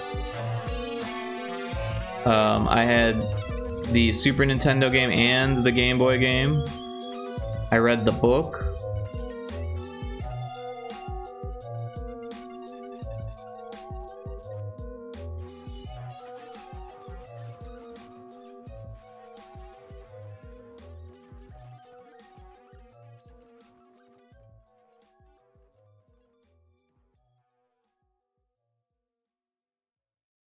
My dad had it on Laserdisc. We watched it all the time. I had trading cards, Jurassic Park trading cards. I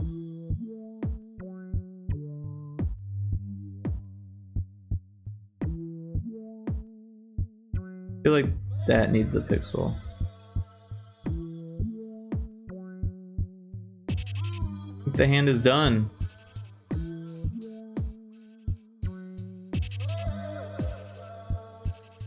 So this one is interesting. I actually know the vocalist on this one. This was Militant, who was playing with this band I was friends with, Militant and the Haze Tones.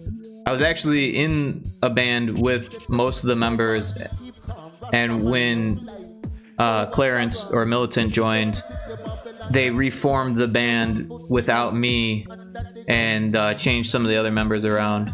And I was still friends with them, so I would like go to the recording studio with them and stuff. They actually had me go to a recording studio in Chicago to help produce the album, which was really cool. But I had the band leader and keyboard player gave me a copy of the vocal takes that Clarence / Militant had done, and I grabbed this one and was like, I can make something cool with this. I can do something cool, and I did, and I liked it. Pretty happy with it.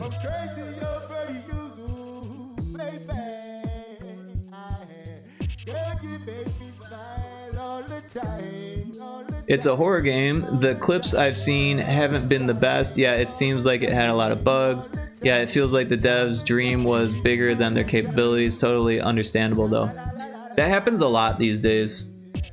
And I feel like I've never actually made a multiplayer game, but I feel like jumping into the multiplayer thing because everyone else is doing it is kind of a recipe for disaster, because there's going to be like multiplayer bugs that are going to be harder than like regular bugs to figure out.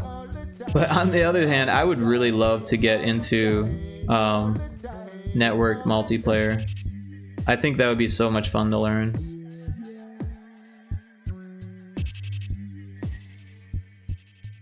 I'm sure it's like this huge like undertaking and just like really hard to learn, but I don't know. I think it would be awesome to have that type of game, especially now that I have friends to like play it with. It was like when I first initially became interested in that, like I didn't have friends to play it with. Also, like I wanted to do like a Twitch integration style game, but I didn't have a Twitch community, you know? So it was like, didn't even have anyone to test it with. So all of a sudden, I lost interest. I would still like to do that though. I just don't have any real good ideas for it at the moment. Yeah, I imagine it's so hard to figure out as your first game. Yeah, and well, like there's this other thing. It's like, a lot of times people will say like, oh, this is my first game. But sometimes that's just like a marketing thing. The reality is that most devs started their first game like 10 years ago, hopefully, because like just maybe they didn't finish it, or maybe like this is their first commercial release, or maybe, you know, this is their first time they actually put something out there. But I know that I've made a lot of prototypes and stuff long before I made anything that anyone could play. And even when I finally made something that someone could play, that game wasn't really my first game either. It never really got fully released, and it just, you know, wasn't there yet. Seriously? But it's definitely like a thing that people throw around in the indie space, like, my first game! Check out my very first game, and it's so good. And people be like, how is your first game this good? And sometimes it does happen like that, like Stardew Valley is an example. But honestly, I don't think that was really their very first experience developing games. That's probably just the first one that they finished, you know?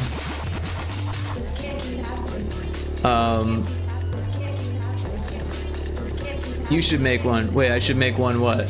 A game? A multiplayer game? Sloth and I want to do an RPG style, oh, a Twitch integrated game. Sloth and I want to do an RPG style Twitch integrated game. I would offer you to join us, but we are too flaky. Wouldn't be fair. Well, I appreciate the honesty. Maybe all you need is someone to feel bad about flaking out on.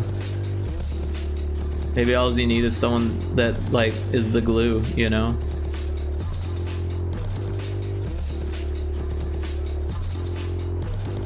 Like, we can't quit now, Rick's on the team. What's Rick gonna think? What if he tells his networks?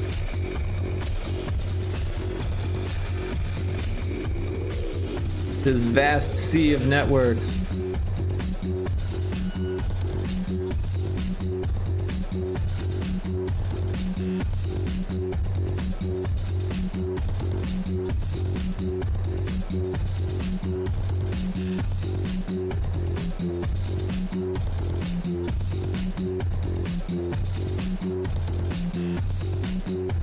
Yeah, my first game was made on the RPG Maker XP called Flames of Heaven, and I spent most of my time making a bowling minigame in the tutorial area when I was 10.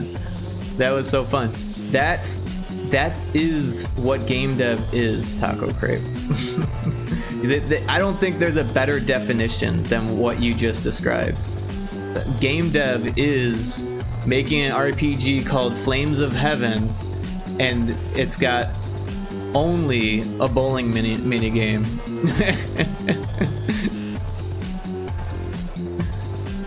Welcome to being a dev.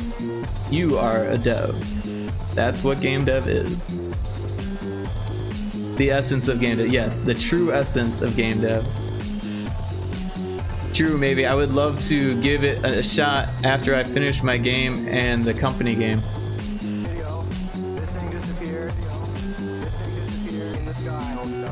I think it would be cool to make something really, really simple with Twitch integration and just like learn the basics of it.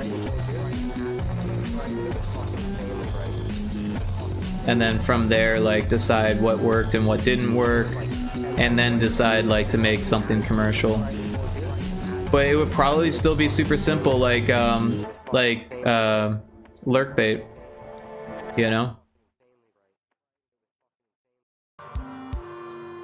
I honestly think that as cool as it would be to have like a full-fledged RPG Twitch integrated game, I feel like it might be enough to inadvertently end the project on accident, because it would be so difficult, and there would be so many like unexpected encounters in the game dev realm.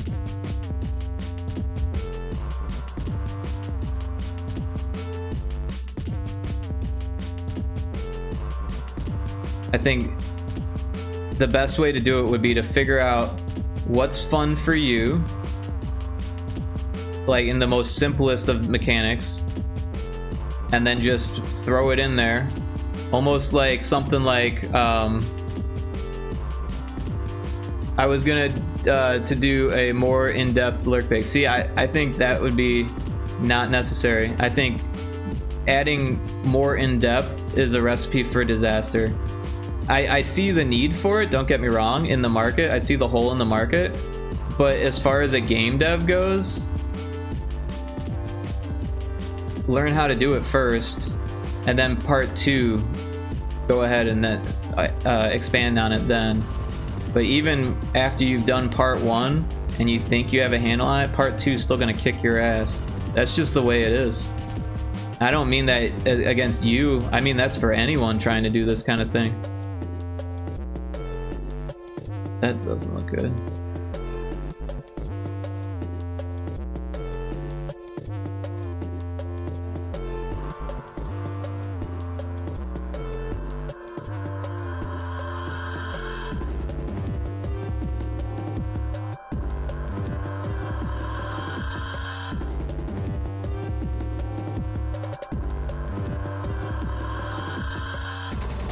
I don't want to copy what they have though.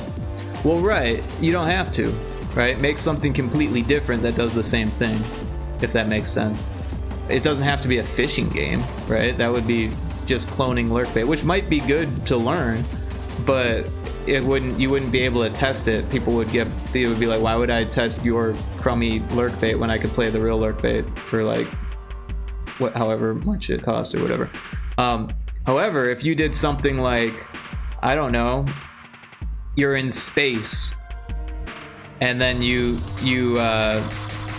scan instead of fish, and then you scan, all of a sudden it's a derelict freighter, you know, it's an alien life form, it's a spatial anomaly, it's a gaseous planet, it's a fucking meteor coming right at you, and then you have like, you know, a health bar instead of like gold, right? And maybe instead of just always gaining gold, you have a health bar and you lose health, and if you hit 0, then you have like a 5-minute timeout or something like that, you know. And I love space, so that's why I went straight for space. But you could do that with any theme. Oh, I did it again.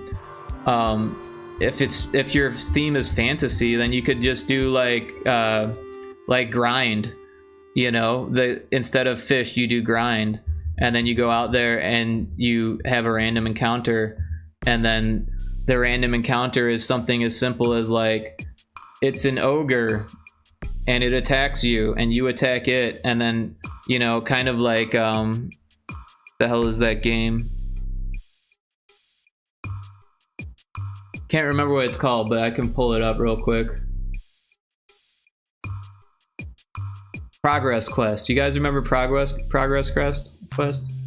By the way, this is Windows 93.net,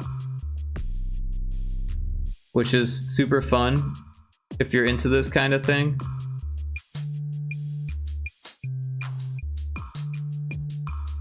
I don't know where it is there, so let's look for it here. Progress quest, there it is. All right, so this is progress quest.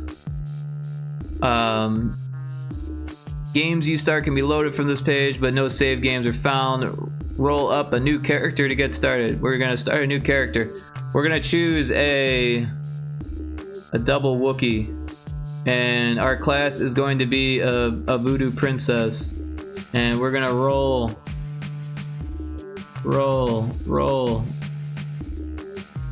72 seems pretty good. We're sold. All right, and this is the whole game. Right, so what if the battles were just like this, where it's just like experiencing an enigmatic and foreboding night vision.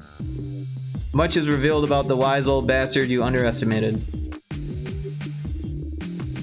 A shocking series of events leaves you alone and bewildered but resolute. And here's the progress here. It's the prologue, right? Drawing upon an unrealized reservoir, the loading Act 1. Heading to the killing fields. Right, you hit grind and you go to the killing field. Executing it in underage green slime. Executing a battle mermaid.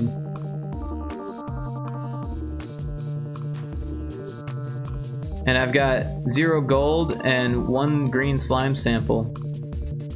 And now I've got mermaid gills. I've got a sharp rock for a weapon.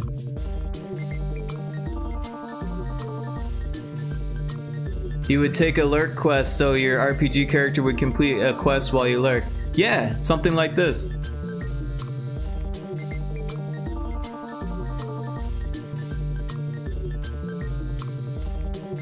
One thing that I would say that would be cool, and I don't know how hard it would be to do, would be to have each character that's in the chat on the screen at all times.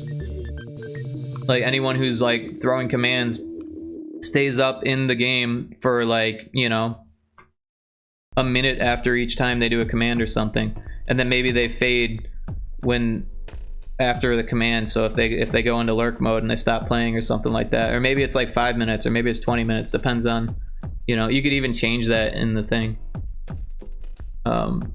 I have a centipede leg. Look at all this stuff I've got now in my inventory, but I've got a lot left to go for the next level.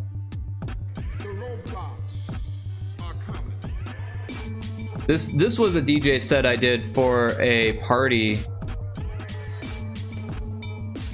Trying to remember which one.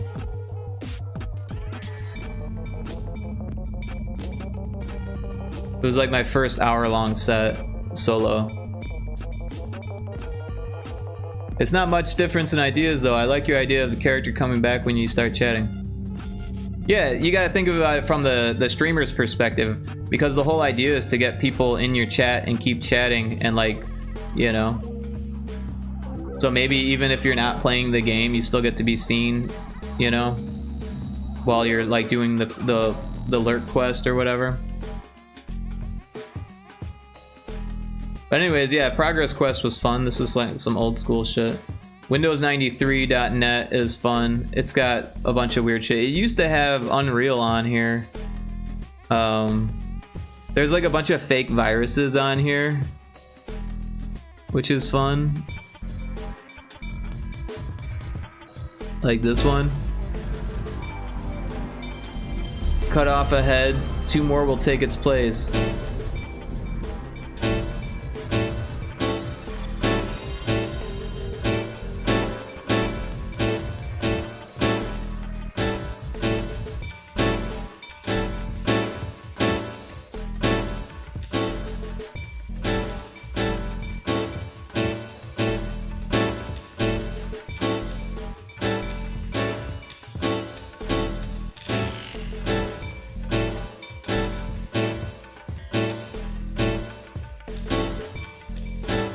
There's even a Game Boy emulator, it looks like.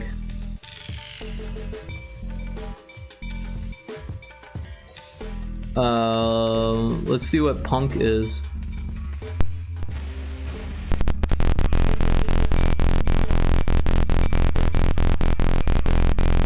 I want to put the Pyrotoad demo on here.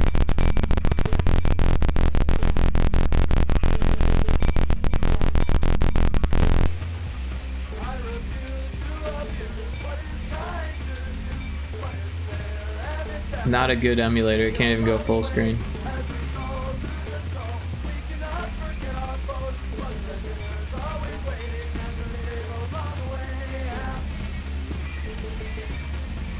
It's got a bunch of bootlegs on here.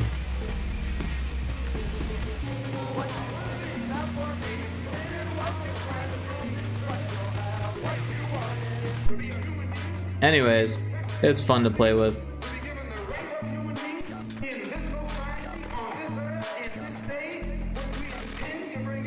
I like the idea of typing lurk and pick a quest. I'll go lurk a bit and eat dinner. See you all in a bit. Enjoy your dinner quest. Thank you for hanging out. I appreciate you being here. And I hope you have a wonderful food.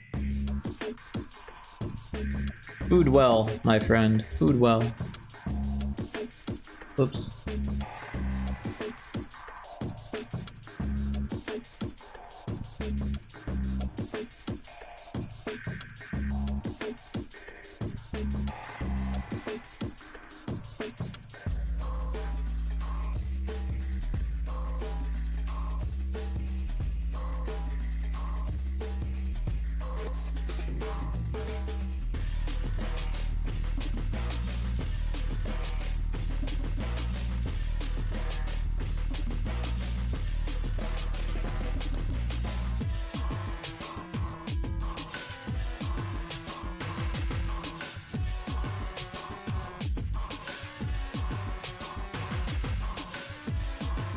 But yeah, I remember this show because there was one person in the crowd dancing, but they danced the entire show.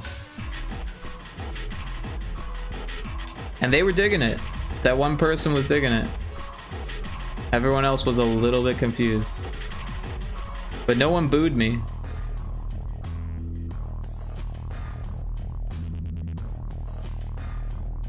I felt like everyone was just waiting for it to be over, except for the one person that just non-stop dancing, making eye contact with me the whole time.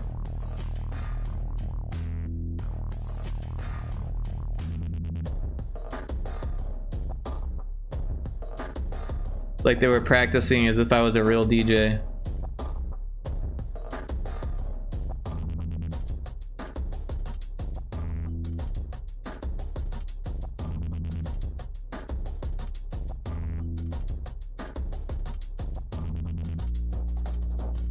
As weird as it was, I very much appreciate them doing that.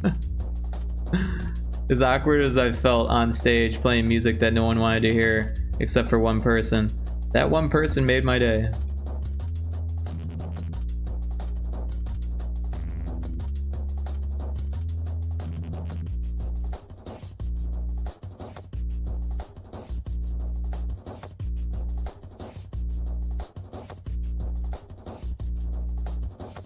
Cryptic says a really cool way to combine the two ideas is the quest is for specific items, and when you come back, your character comes back with an amount of those items in the quest. The more you chat, the bigger the multiplier would be from the lurk. That's a good idea. Yeah, I like that.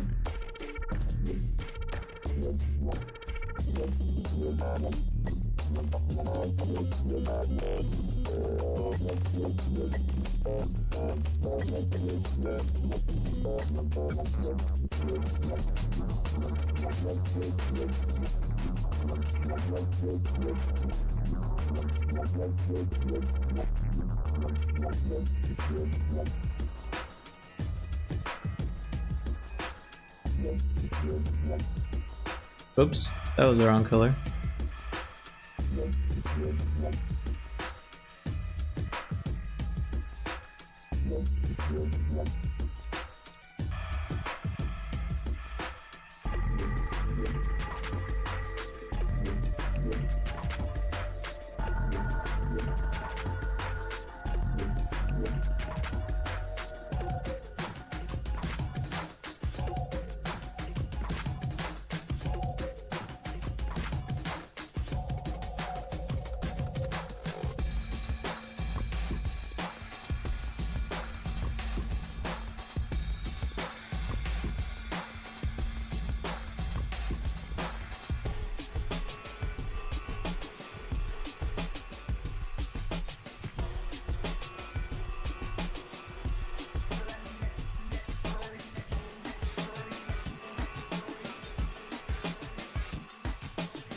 This is my second favorite part about game dev. Spitballing ideas.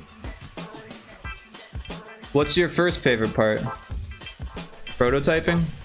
'Cause that's my favorite part.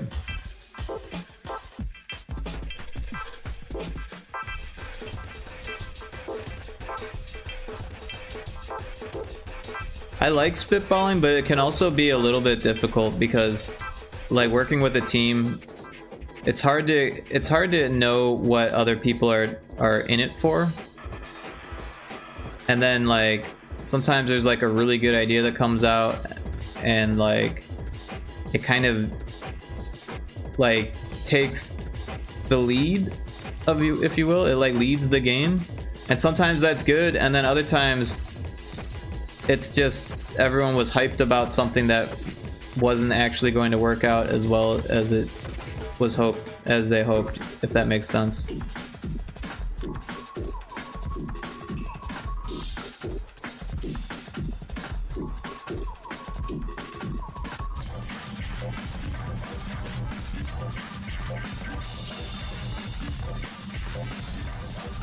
Level design, your favorite part? Ah, okay.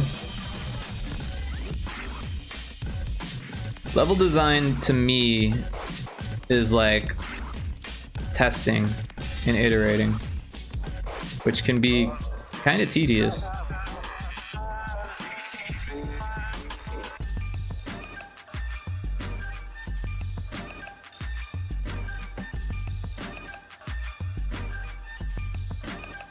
Like it's easy to come up with an idea that you think is like, you know, something that people will enjoy.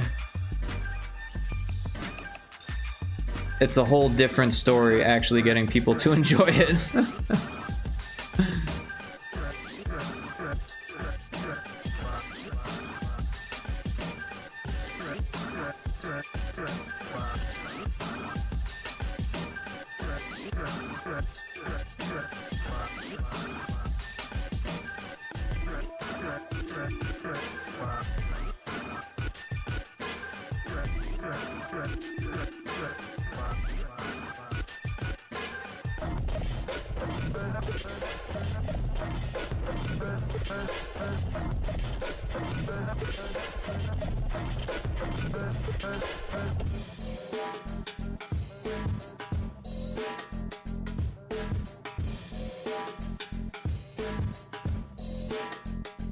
There's a Palo Sand in chat.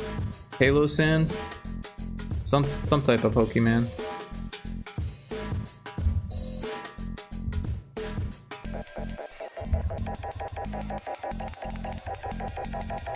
Oh no, I'm out of Ultra Balls.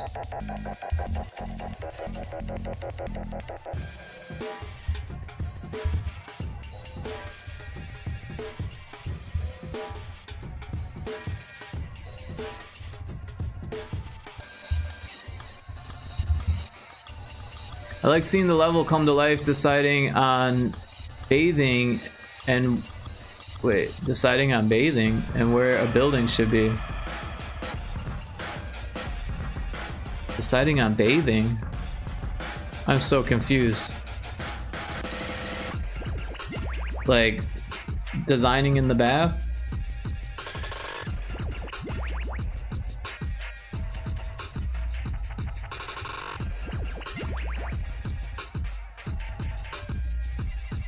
Pathing, ah, big difference there, okay.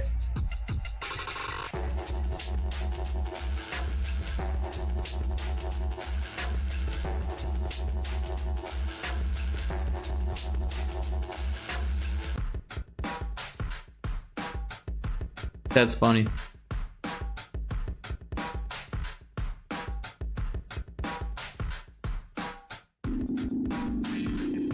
Autocorrect really fucked that one. Oh, I need to stand for a second. Oh.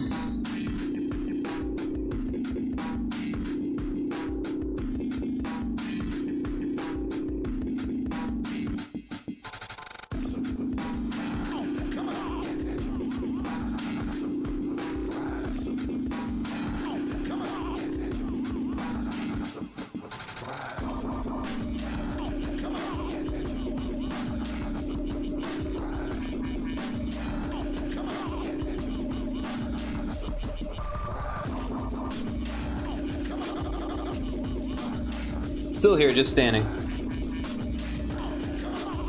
Oh.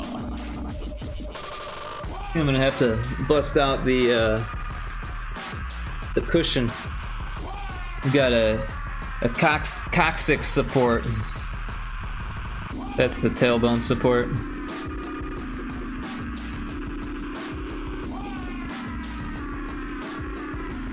Eye just looks funny. I think that helps. I feel like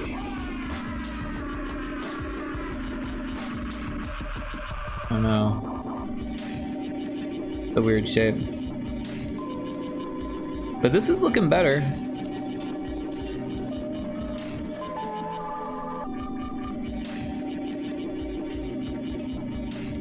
There is a lot of pixels.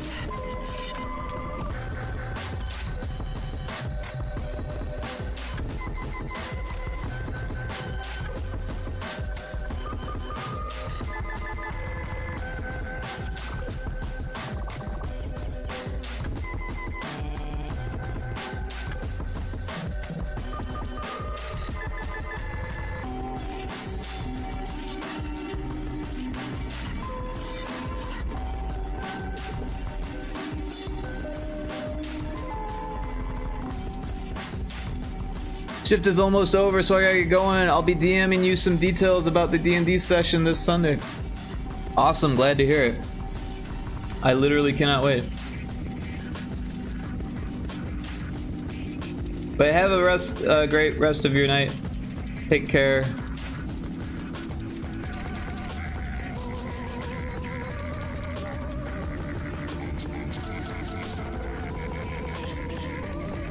This is a Flying Lotus remix. I love Flying Lotus, by the way.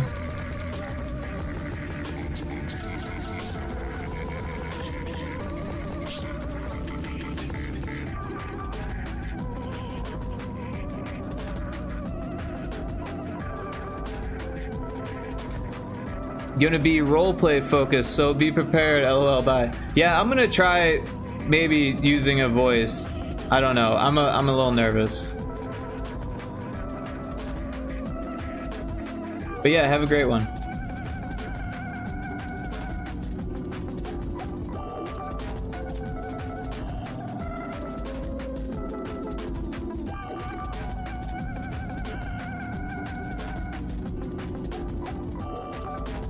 This voice is actually an ex-girlfriend, and she's talking shit about me.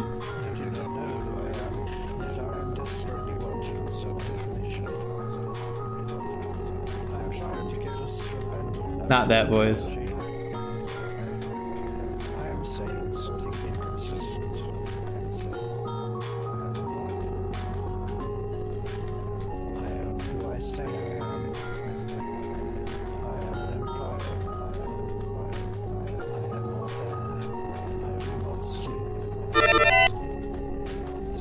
Tanker, welcome in. How you doing? Hope you're having a wonderful early morning. Look how early it is. Holy cow. I had to look at the clock to see if it was morning or late night. Sleep schedule's on the backwards. The graveyard shift. I'm on cryptic sleep schedule at the moment.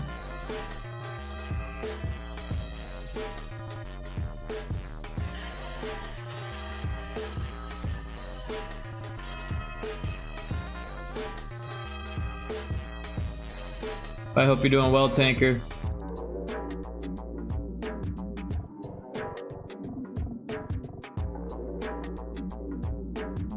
Give me a second here. I'm just cleaning up some of my my lurk browsers here. I'm in a few different chats that have ended.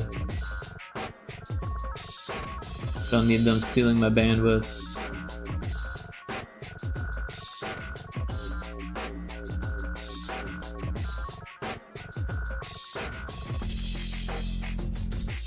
and some doubles. When the raids raid to the other raids and you're like on more than one monitor. I have been making a 1-bit freak. Oh, cool. Well, if you want to share it, I would be happy to check it out on stream. If not, that's okay too, of course. But just throwing it out there.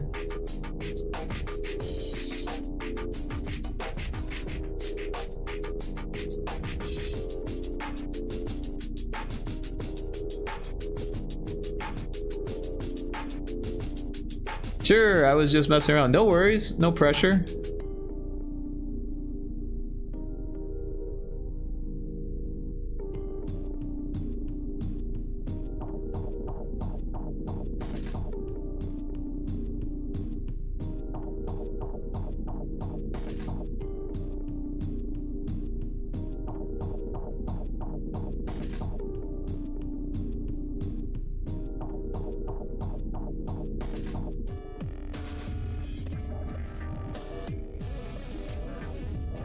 But yeah, links are open.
Here he is. Cool, cool. Oh, wow. Take a look at this, everyone. It's a 1-bit freak. I like the color choice.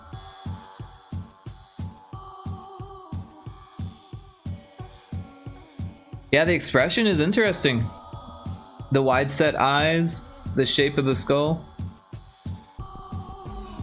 Oh, I like the pattern on the side here.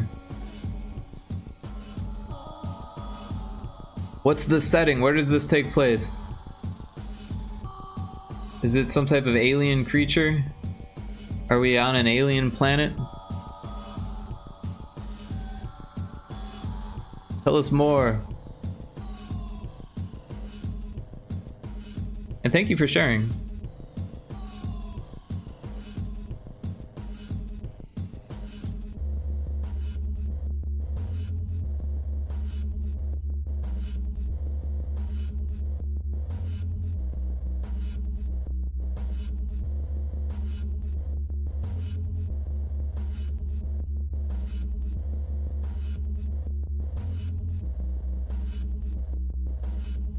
And by the way, I'm not sure if you're part of the Discord, but I have a Discord server where people share artwork. And we'd be happy to have another art sharer in there. No pressure, of course. But if anyone wants to join the Discord, there's the link.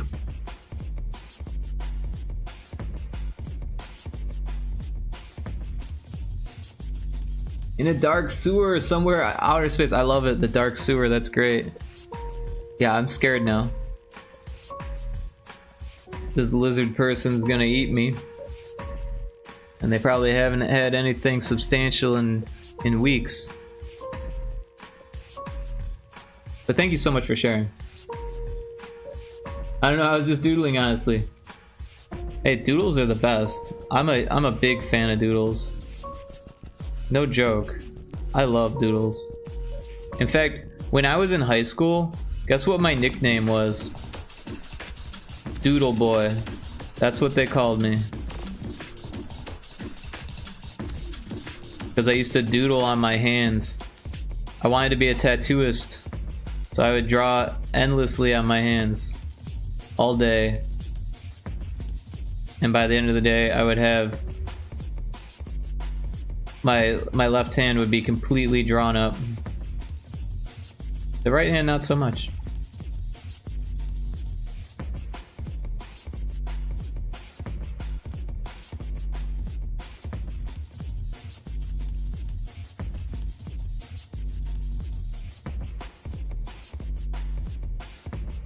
We're getting really close on this Mario.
I think this is a Dilla song.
experience I'm thinking of was particularly driven by music.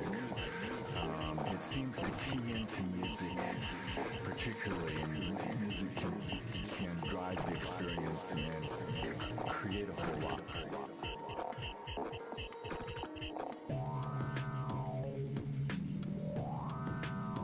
God knows what would have happened if the music would have stopped.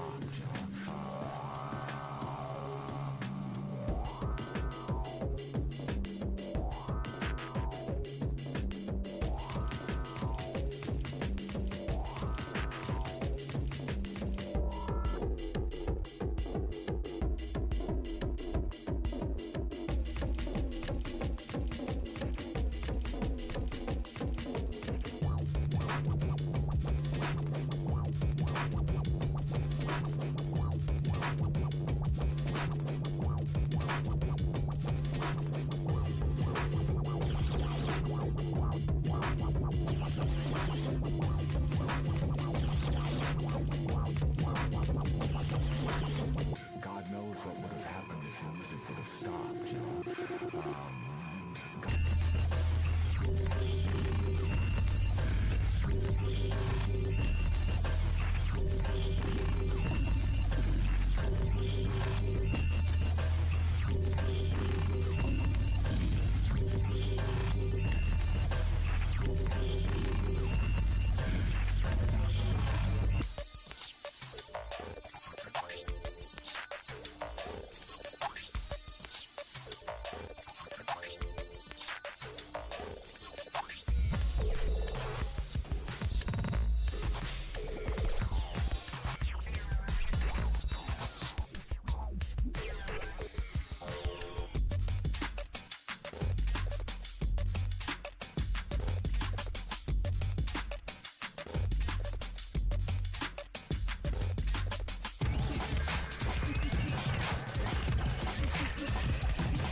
This song I found on SoundCloud. Someone had made a recording from a phone of their grandpa singing a Thanksgiving song, and I thought it was hilarious.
Dr. Craig, welcome back. Well, that was a quick dinner. That's awesome though that you have like family dinners and stuff. Like I remember those. And I did when I was living at my mom's recently, you know, when I was there for her, taking care of her and stuff like that. They would have dinner and they overfed me quite a bit. But also it wasn't like the best food. Like I couldn't complain because it was free, but like I don't know, I got really into cooking, so like I don't know. But it's nice to have a sit down with the folks when everyone's civil.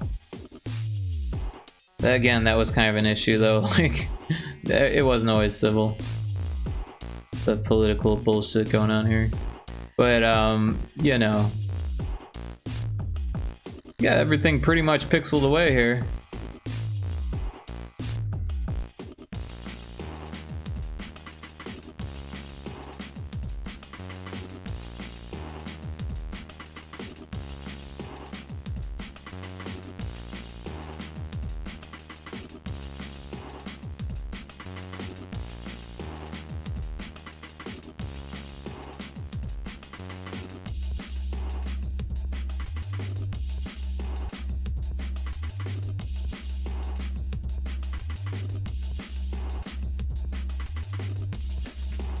My Twitch is acting up. Oh no, you're actually back now. Okay, cool.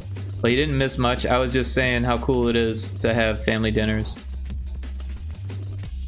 Unironically, I think that the older you get, the more important that stuff is. And when you're young, it doesn't really seem as important, but it actually really is.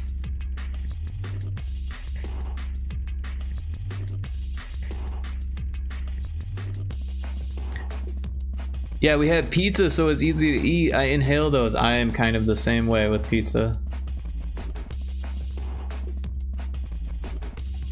I'm glad you enjoyed your dinner.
Oh, you're hue shifting me. Oh no.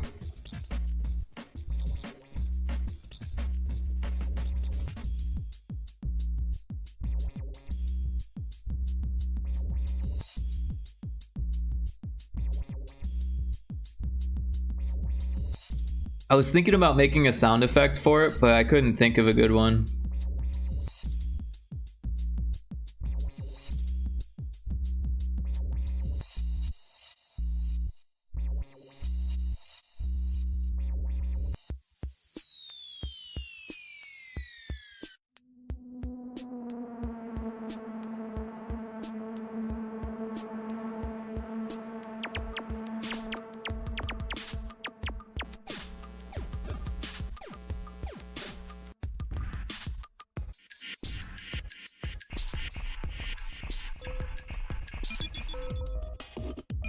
Beware the blue Rick Oakland.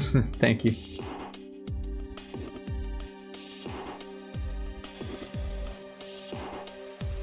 Something's going on with this corner here.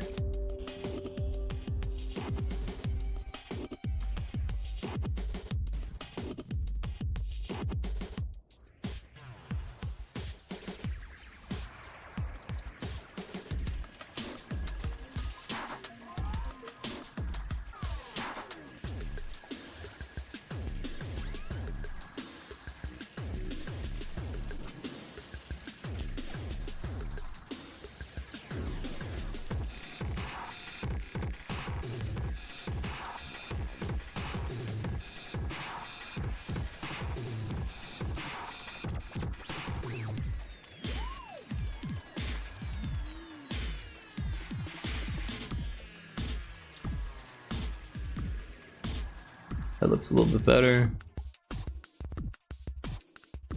This looks a little funny.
These are samples of someone breaking ice.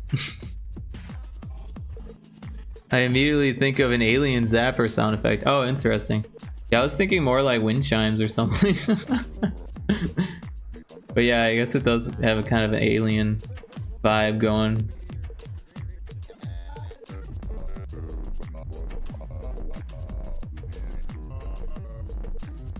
That's fire. What's that? The wind chime? Or the ice?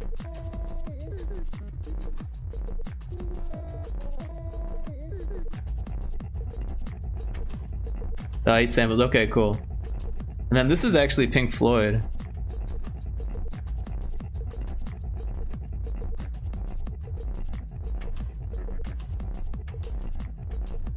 One of my favorite Pink Floyd songs. One of These Days.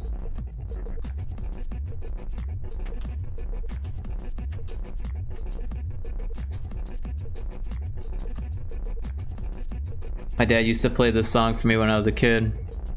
I wish I tried sampling more when I was learning music production back in college. Honestly, I started with sampling.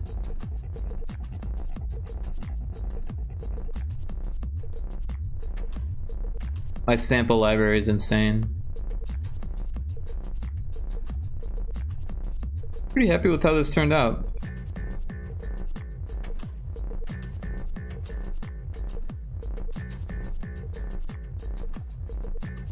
So yeah, this song, oh, I don't like this. This song, the only lyrics in the song are, "One of these days, I'm gonna cut you into little pieces. It's me, Mario." But yeah, I remember being like 5 years old, my dad playing that song for me, or that song, "One of These Days." And it's a really interesting song. It's early electronica, basically. It's basically drum and bass before drum and bass existed, and it's Pink Floyd. It's from an album called Metal, which is a severely underrated Pink Floyd album.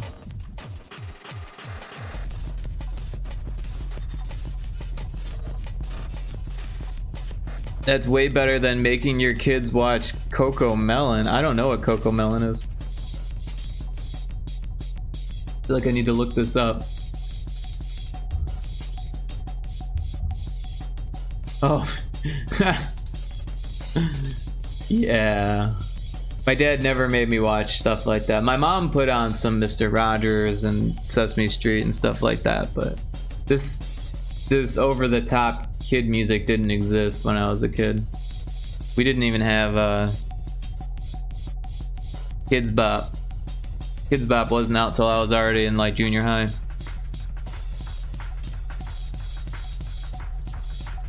But there were Disney soundtracks, and we would sing them. Let's smooth this out. Oops, I'll do that.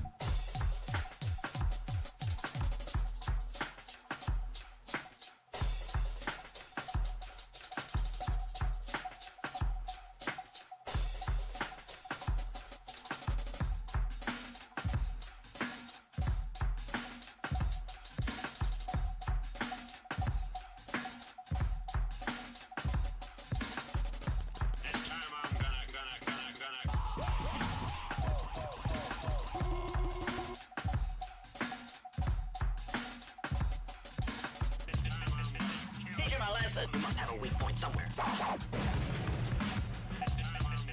Teach him a lesson. You must have a weak point somewhere. This time I'm gonna kill you. Teach him a lesson. This time I'm gonna kill you. Teach him a lesson. Get the.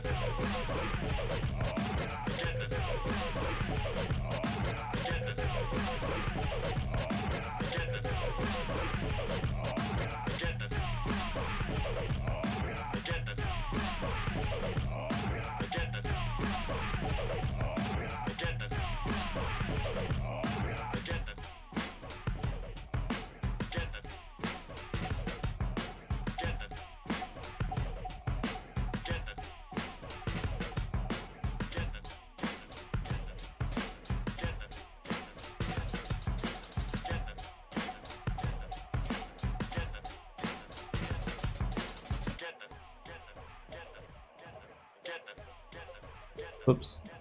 Getting all backwards here. That looks better. Yeah, made to kids. It's brain rot for kids, basically. Yeah, it's made to grab your kids' attention for hours. Basically, yeah. This one, I don't know who I sampled here. Some vocalist. They'd probably not be impressed. Anyways, this should be saved. I'm the opposite of Taco Crave. I haven't saved it the entire time I've been working on it. Could you imagine if it crashed? He walks down the street feeling so unique. He walks down the street feeling like a freak. He walks down the street feeling so unique. He walks down the street feeling like a freak. He can't hear them, his headphones is like a shield. He can't see them as they try to keep it real. Me spamming Control S. Oh, I found something I don't like again. He memorizes Malcolm X's speech. It takes a nation, knocks him off his feet. He idolizes Tip and Kurt Cobain. His loneliness is driving him insane.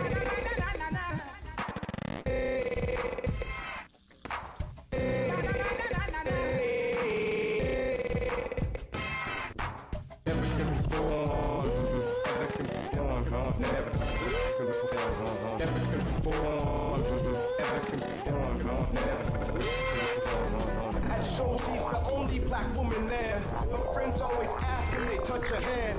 She knows it ain't vicious, just unaware. Her mom says to speak up, but she don't care. She grew up on Nina's Bare Naked Soul, but then Captain Hannah would grab a hold. She feels at home inside the worst of songs. She feels at ease inside the monstrous arms. She caught a lightning bolt and let it go. Her hips are wider than the friend she knows. She loves Maya Angelou and Kurt Cobain. Her loneliness is driving her insane.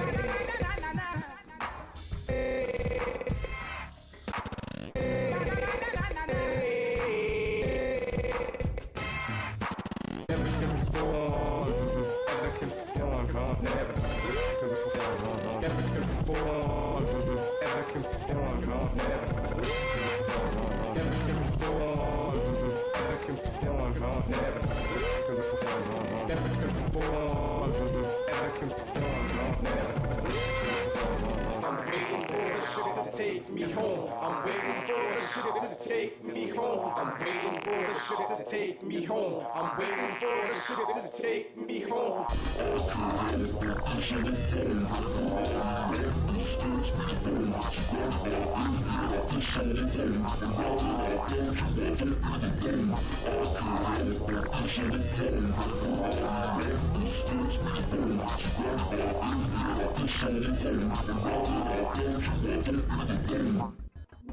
Ooh, it's the highest grade.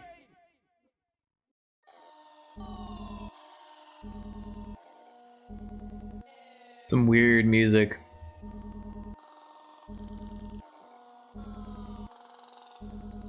This one, where should we go from here? Some of these kind of got remixed into that big set that I did. That was like 2 songs ago. This is from 13 years ago.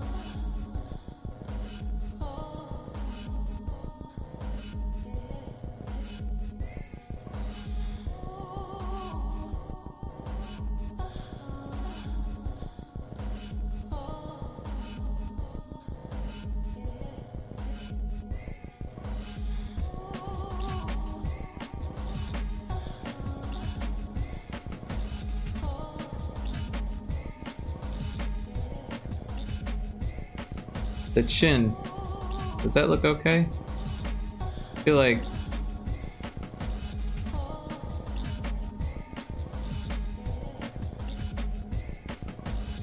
that looks better. Maybe that one. Yeah.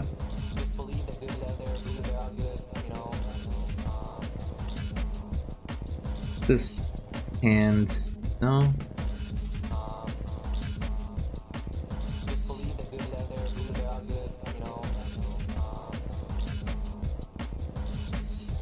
So that person that was talking, I actually told them that was from a YouTube video, and I was like, I'm gonna sample this, and they're like, just don't make me sound stupid. And I was like, I'm not trying to. It's not my intention. They were probably, well, they never actually heard this song, but if they heard this today, they'd probably be stoked that they were sampled alongside Chris Cornell yelling Jesus Christ.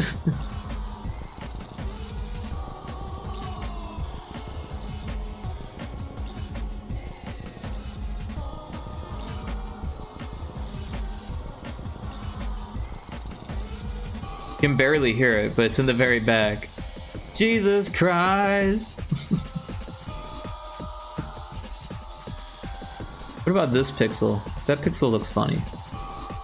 Definitely shouldn't be like that.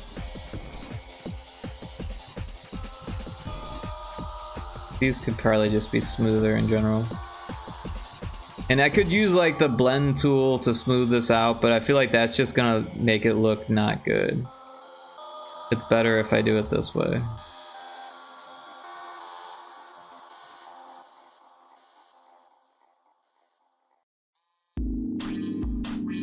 Here we go, Busta Rhymes remix. With no permission. Just decided, hey, you know, whatever. I don't even listen to Busta Rhymes.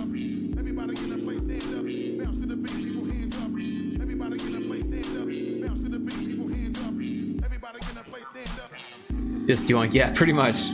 Yoink.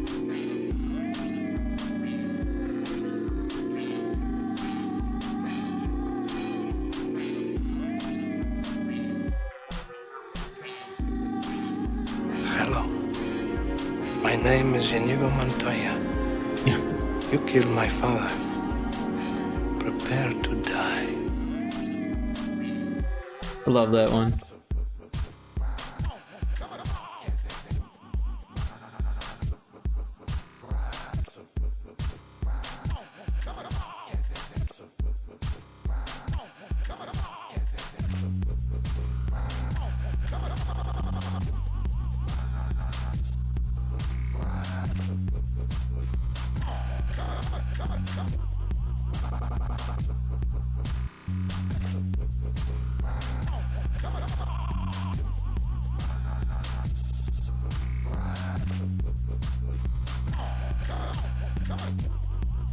These stupid gradations.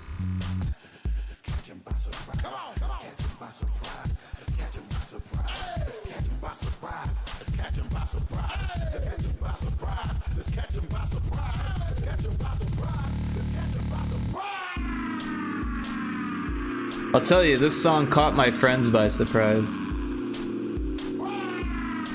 But they liked it. Everyone liked it.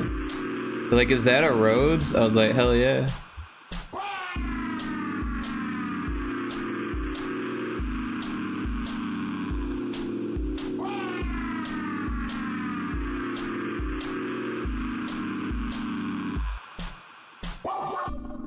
Yeah, like this part, yeah, I'm a fan too. Like I said, I'm not really into Busta Rhymes, but I feel like I did a good job with that.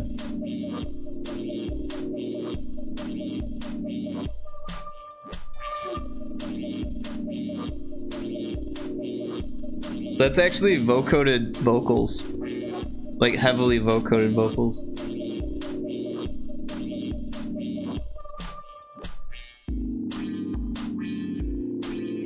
So is that.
Next is Frosty the Salmon.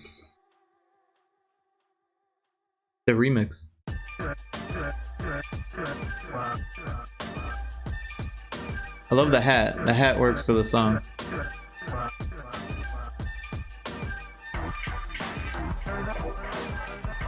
Here's the art for it.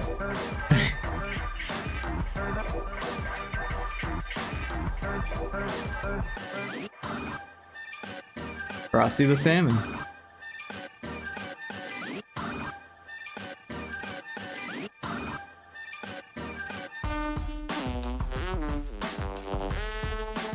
Banger cover, thanks.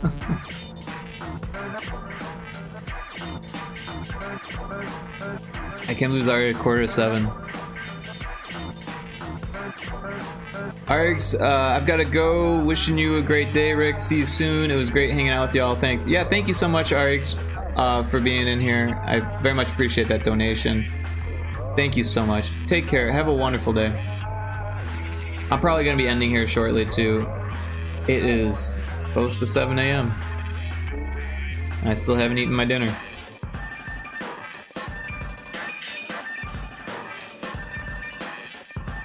I don't want to stare at this though.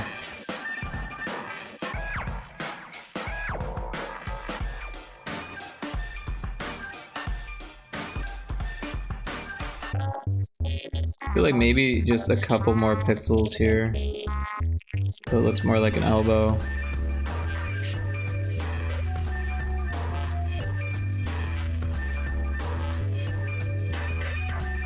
The ear. Too dark.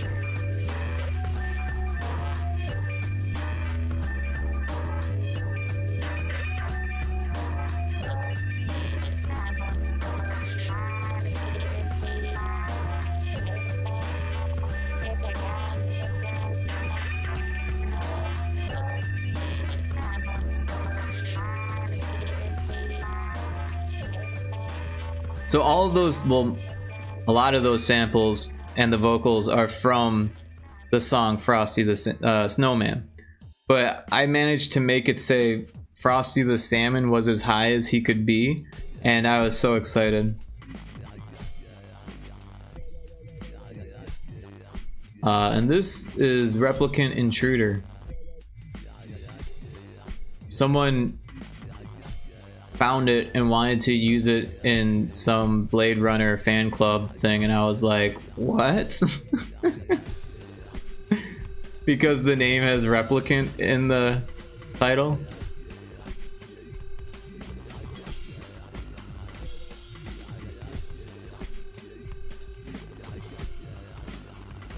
Frosty the Salmon was as high as he could be.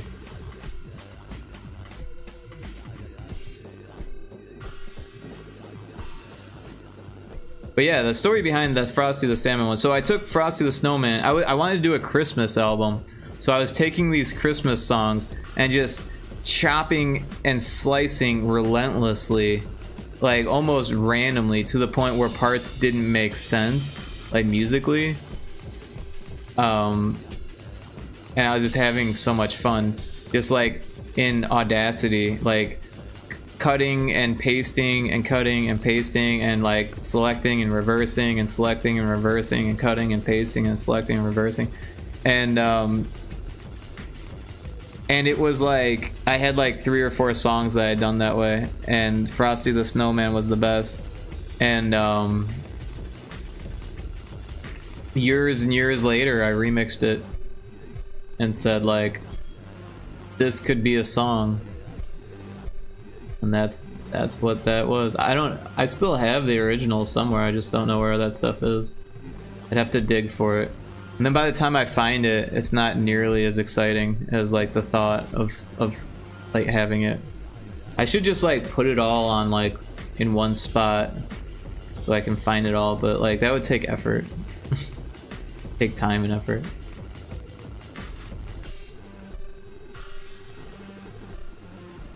I kind of want to listen to the rest of these tracks, but I also need to eat food.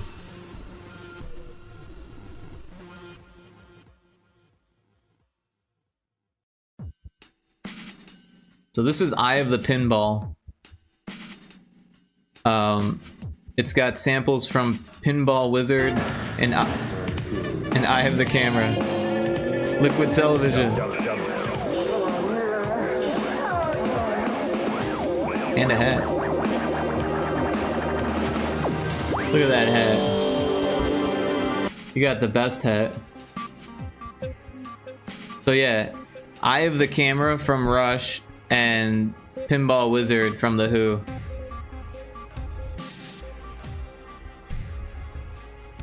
Have you not seen that hat before?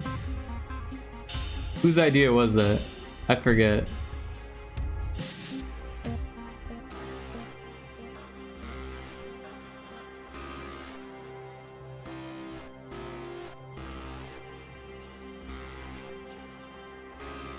We're snoozing the ad.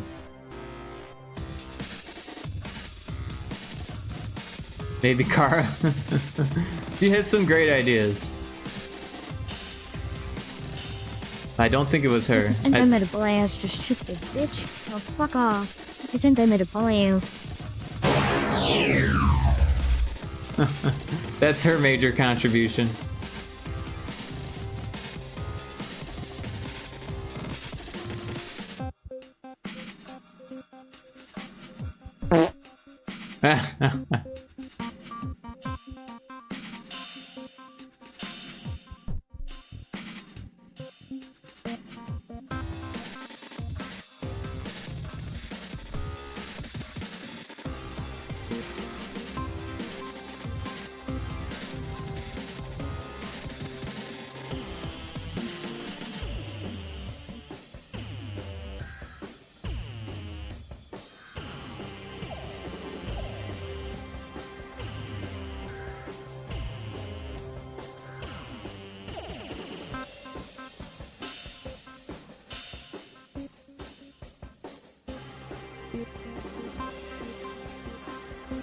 RSVP, ASAP.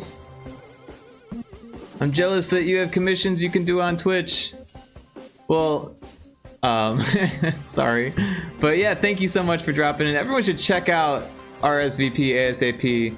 She's super cool. She does game dev stuff. She's been playing Valheim as well, which is super cool. I've been lurking in some of those streams.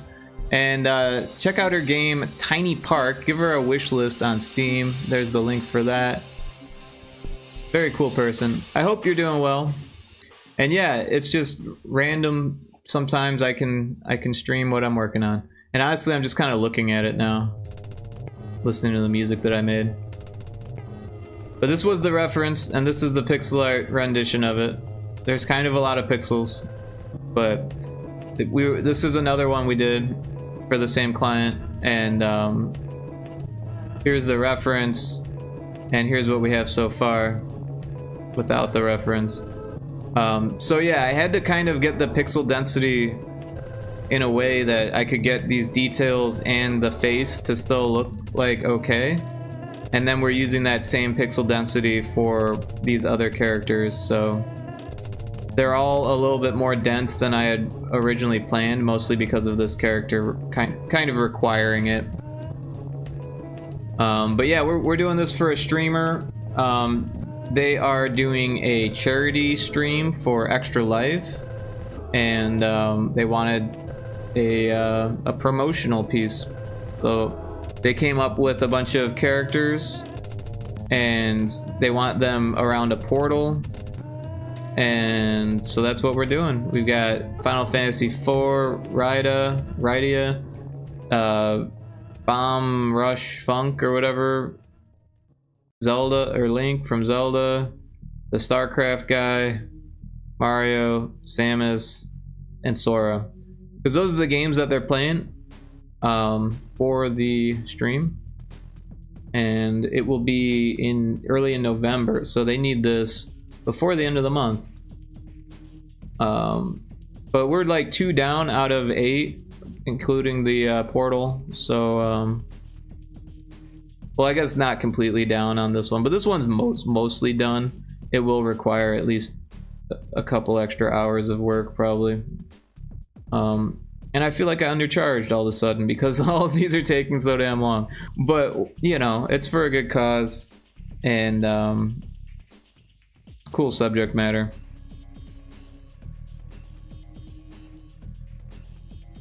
This was an early song I did. This one's called Present, Future, Past, Revolution. 14 years ago I uploaded this. It's only got 74 plays.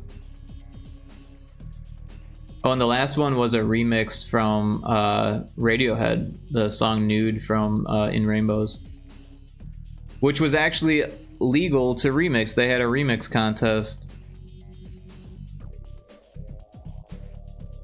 Very cool, thank you. And I got a hue shift going on here.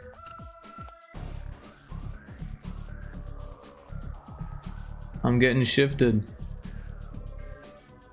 Yeah, that's the new redeem. Today I unleashed the hue shift redeem.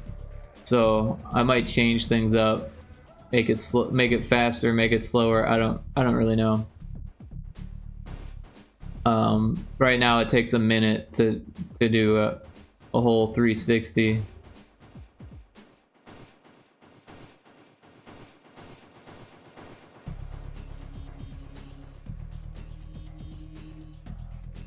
Might be cooler if it did like 3 of them faster, or just like a whole bunch. But I don't know, it probably is like processor intensive or something like that. We'll see what happens when I try to play video games and do that shit. But yeah, I'm excited for this commission. And we also actually had another recent one that I was able to do on stream too. It's already been eaten.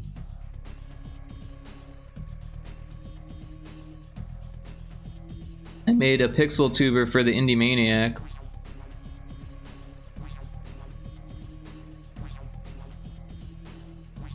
I did it real cheap for them. They're a friend. They've been supportive to me in the past.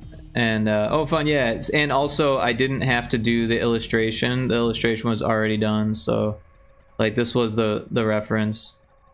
Someone had made this as a profile picture for them, and that's what they wanted. So I was like, all right, let's make a Rickified pixel art version so they can have a PNG tuber. Indy is already using it as a profile picture. Using mine or using the original? But yeah, they paid for it, so they have the right.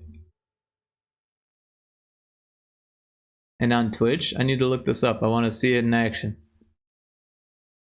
Using yours. Oh, cool.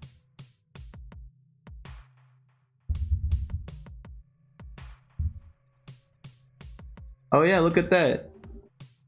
They're using it. That's cool. Here it is. And there's the old one. You can see I made this one too, but this is the new one.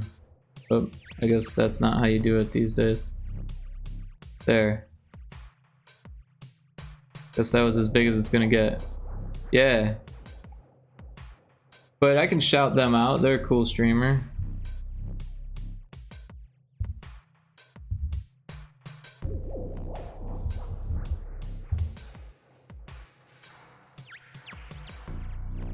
Yeah, I remember that one. You made that one on stream, I think. Yeah, during my my birthday extravaganza stuff, where I was doing pixel art for gift subs on my birthday. We had an amazing, like, I don't know what the word is. We did really well. There was 100 sub points on this channel after my birthday. We're down to like 7 right now, I think, which is great. I'm not complaining at all, but like it was crazy to be at 100. That was nuts. And I still haven't used all my emote slots that we got from that.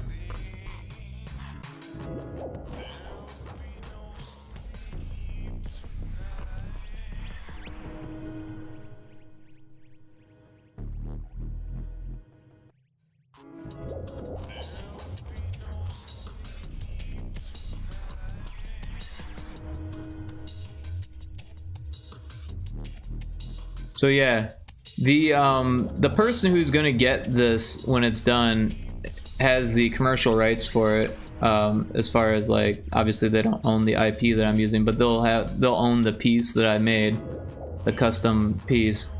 So I'm probably not going to use this as like art tax or whatever, because I don't want other people to have it before the client kind of thing. That's just a little weird. New emotes, I have a bunch, but yeah, I haven't filled them all out yet. Oh, you've got new emotes. Look at that. Wow, you got some really good ones.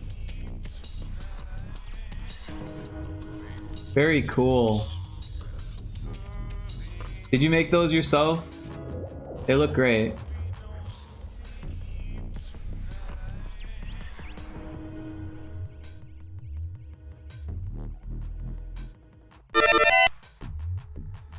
Oh, by the way, the song we were just listening to is a remix from a band that I was in. I was remixing my own band. Welcome in, Westlow Findings. Good morning. Thanks for checking in. Appreciate that. This is a commission that I'm slowly chipping away at.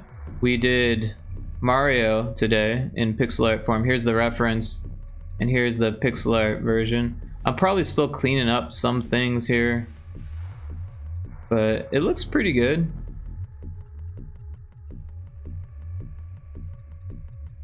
And then this one still requires some cleanup too, like the lines are still one color for the most part, except for the face. And I'm going to try to make it blend in a little bit more. Good morning, thank you. If you're asking me, I made most of them. I was asking you. I'm glad to hear that you made most of them. They look really cool. Awesome work on that. Taco's taking notes in frog form. This remarkable, but yeah, we're kind of winding down here because we've been up all night. It's only been a 5-hour stream, but I got a really late start. This is one of the first songs that I still have that I made, and it's all samples. I didn't make any of the music in this. I just put samples together. I'm looking for the date. This is 16 years ago I uploaded this. It's fucking crazy. fear, terror, grief, exultation, and finally breakdown. I didn't make the Game Maker logo though. I did color green. Well, that makes sense. Atonal music while And green is a great color.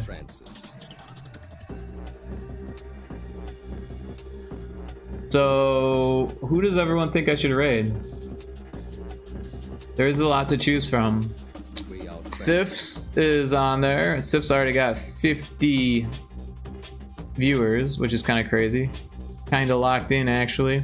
We got 7-Bit Hero, an Australian game developer. They've got 5 people.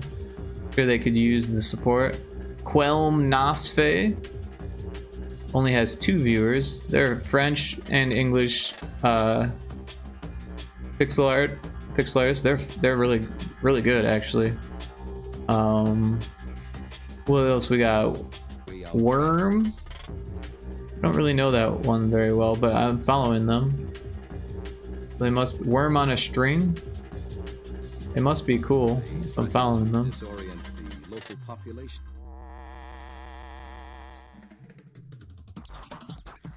Looks like they're doing commissions? No. What are they doing? I became part of the I don't even know. and part of the air, part of all the color in the air, part of space. It was me and I was it. You know, it all melted into. We haven't rated Sifs in a while. Let's see what they're up to. I feel like they're gonna ask for art text. I don't know what to show them.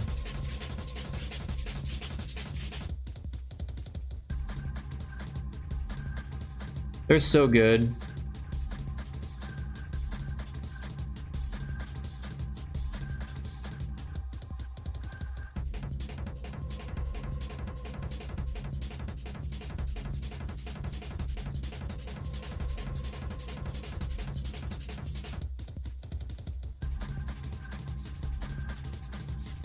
Looks like 7-Bit Heroes playing Digimon Story. Kind of want to keep it in the art thing. Maybe we could search for pixel art. But this song's about to end.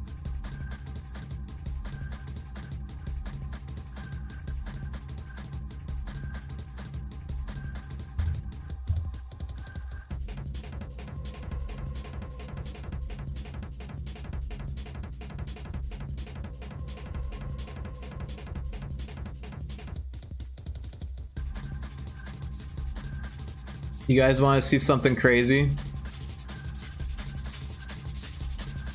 Ooh, the new Digimon. This is me. This is me. I used to look like this. This is a real picture of me. You like that, Taco? Love the hair. Yeah, those were my baby dreads. They were so small that they would just stick straight up. I actually grew them out like really long. I could find another picture to show you how long they grew before I actually cut them off. It'll take me a second.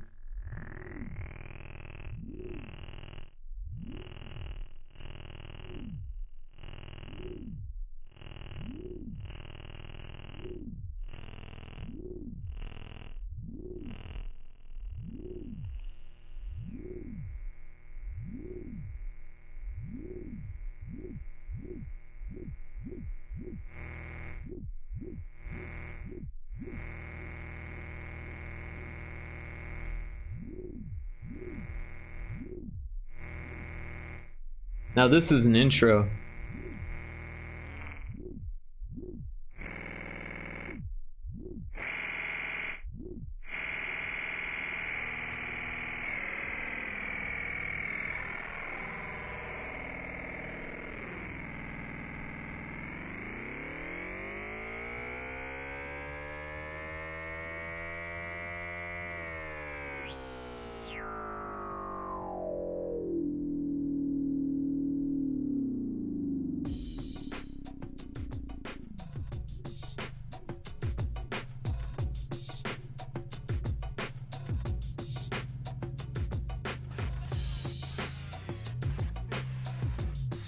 Huh, I can't find the picture that I'm looking for. That's really weird.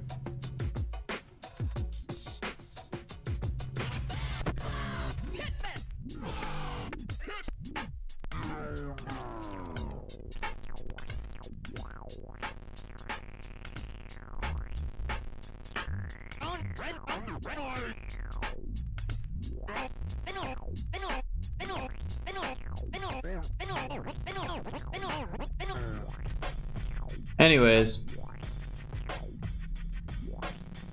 here's that same picture. but edited.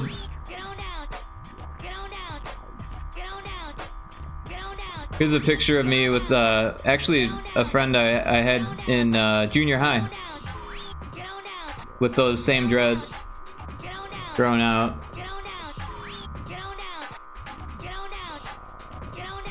Then this is probably the last picture before I took them out.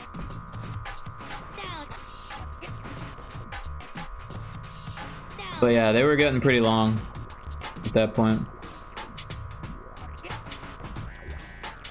Those are super long dreads. Yeah, they got pretty long. While we're here, you want to see another interesting photograph of me? Check this out. If you ever want to look short, stand next to Magic Johnson. Right? Because he'll make anyone look short.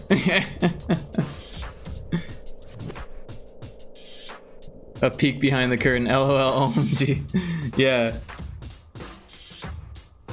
Bruh. Yeah, I worked for a framing studio that had an exclusive with Magic Johnson.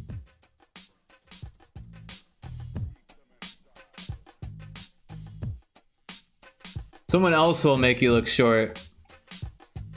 Dennis Rodman will make you look short. I was actually partying with Dennis Rodman in this photograph, believe it or not. I don't know if you can tell, but this is a party.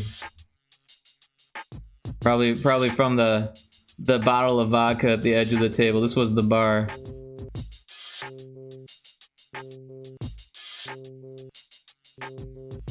I got to chat with them.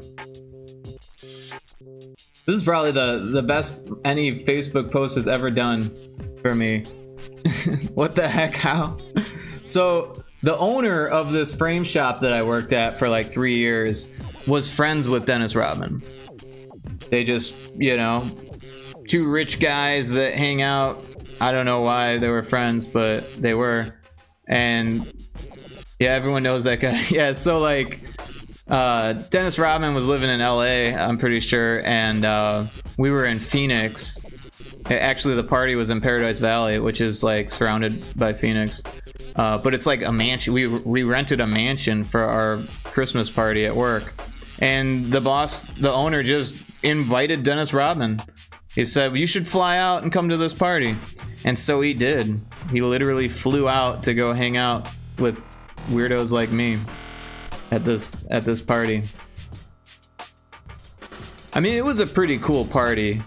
There was a bouncy castle. Oh, we have an ad. Sorry, there's an ad. What the hell? That's hilarious. Yeah.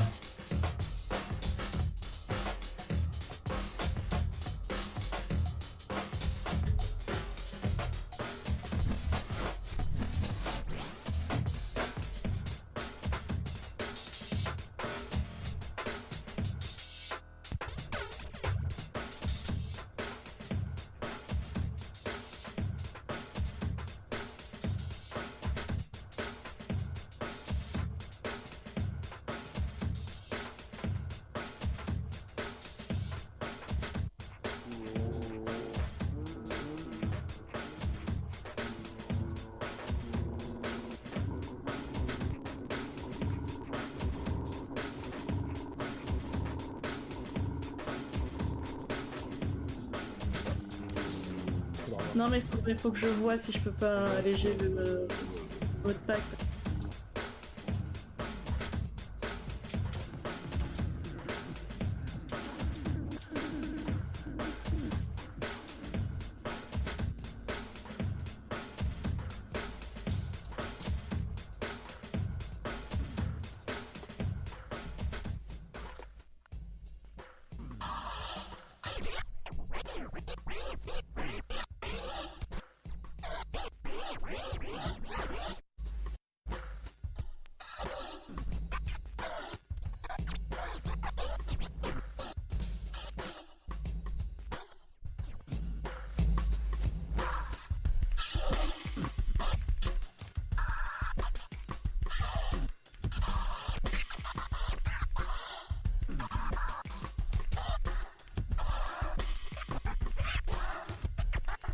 Anyways, the ad should be about done. Anyone who is sticking around to hear the rest of the story about Dennis Rodman. So yeah, the owner called him up and said, "Come on down to our party. Fly on out to Phoenix. It's at a mansion. You know, it'll be fun." And so he came, and there was a bouncy castle. There was a raffle that the owner was giving away TVs in. There was like 3 really big TVs and like 2 like pretty big TVs that he was giving away, and then like a whole bunch of other stuff. I got a Bluetooth speaker from it. Meanwhile, the new girl who just decided at the last minute that, yeah, I know I just got hired, but I'm gonna go to the Christmas party because everyone tells me I should, got the big TV, one of the big TVs. I was a little bit jealous. Only 2 people jumped in the bouncy castle. I kind of wish that money went to the employees.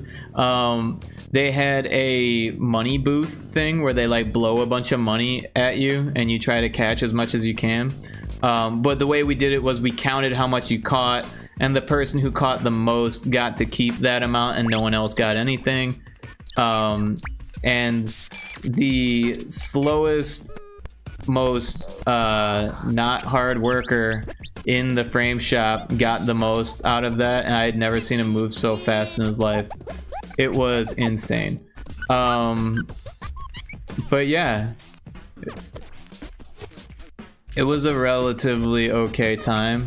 Someone had some weed like in a vape pen thing, so I got pretty stoned and just kind of sat there.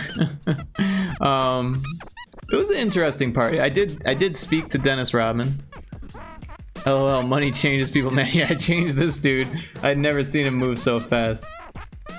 This was the guy that like he would sit. I mean, like he would watch Twitch during work. I know that some people do that, and there's nothing wrong with that if you like can do it. But we needed his eyes and his hands, and he was watching Twitch during work. Like, do that on your break. That's fine. Like. But like we needed you on the line, you know, like we were falling behind because of him. We ended up like not being able to figure out a job that he could do, and eventually he put in his 2 weeks before he got fired, which blows my mind. But I think he saw the writing on the wall and found a better job. But anyways, I don't know, I think we're going to raid Sifs. I don't have anything to show for art tax, but we could always spam Pyrotoad.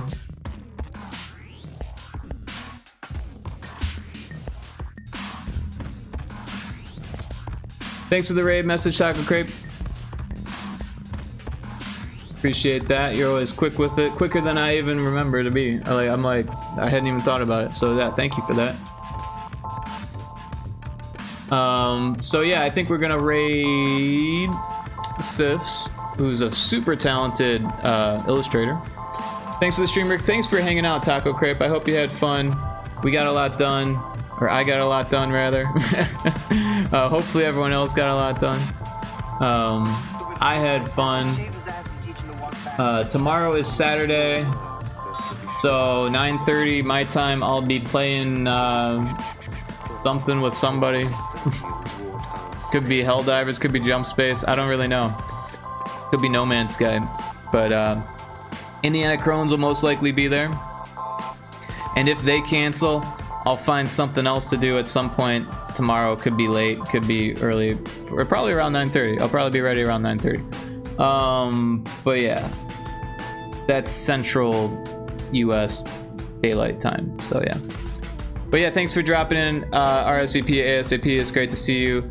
I want to thank Puke7 for that raid 5 hours ago. That was very kind of them.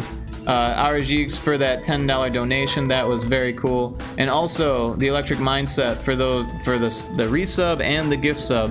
Very, very, very kind. Awesome, supportive people. Everyone's been so cool. I very much appreciate everyone's support. And we are going to raid Sifs.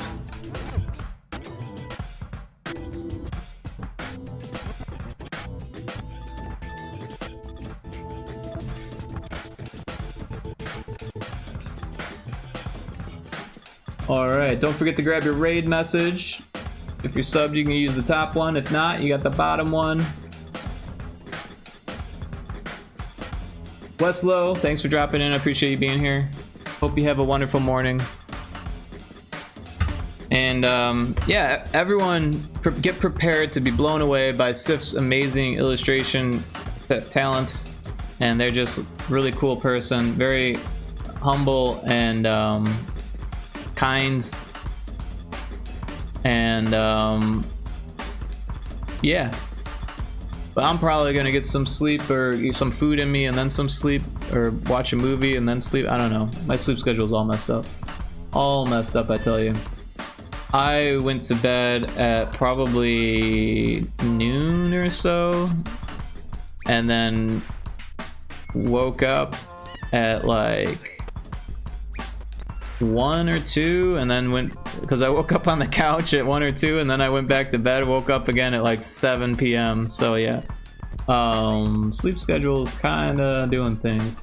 Anyways, see y'all later. Thanks again. Appreciate everyone. You're all awesome. Bye.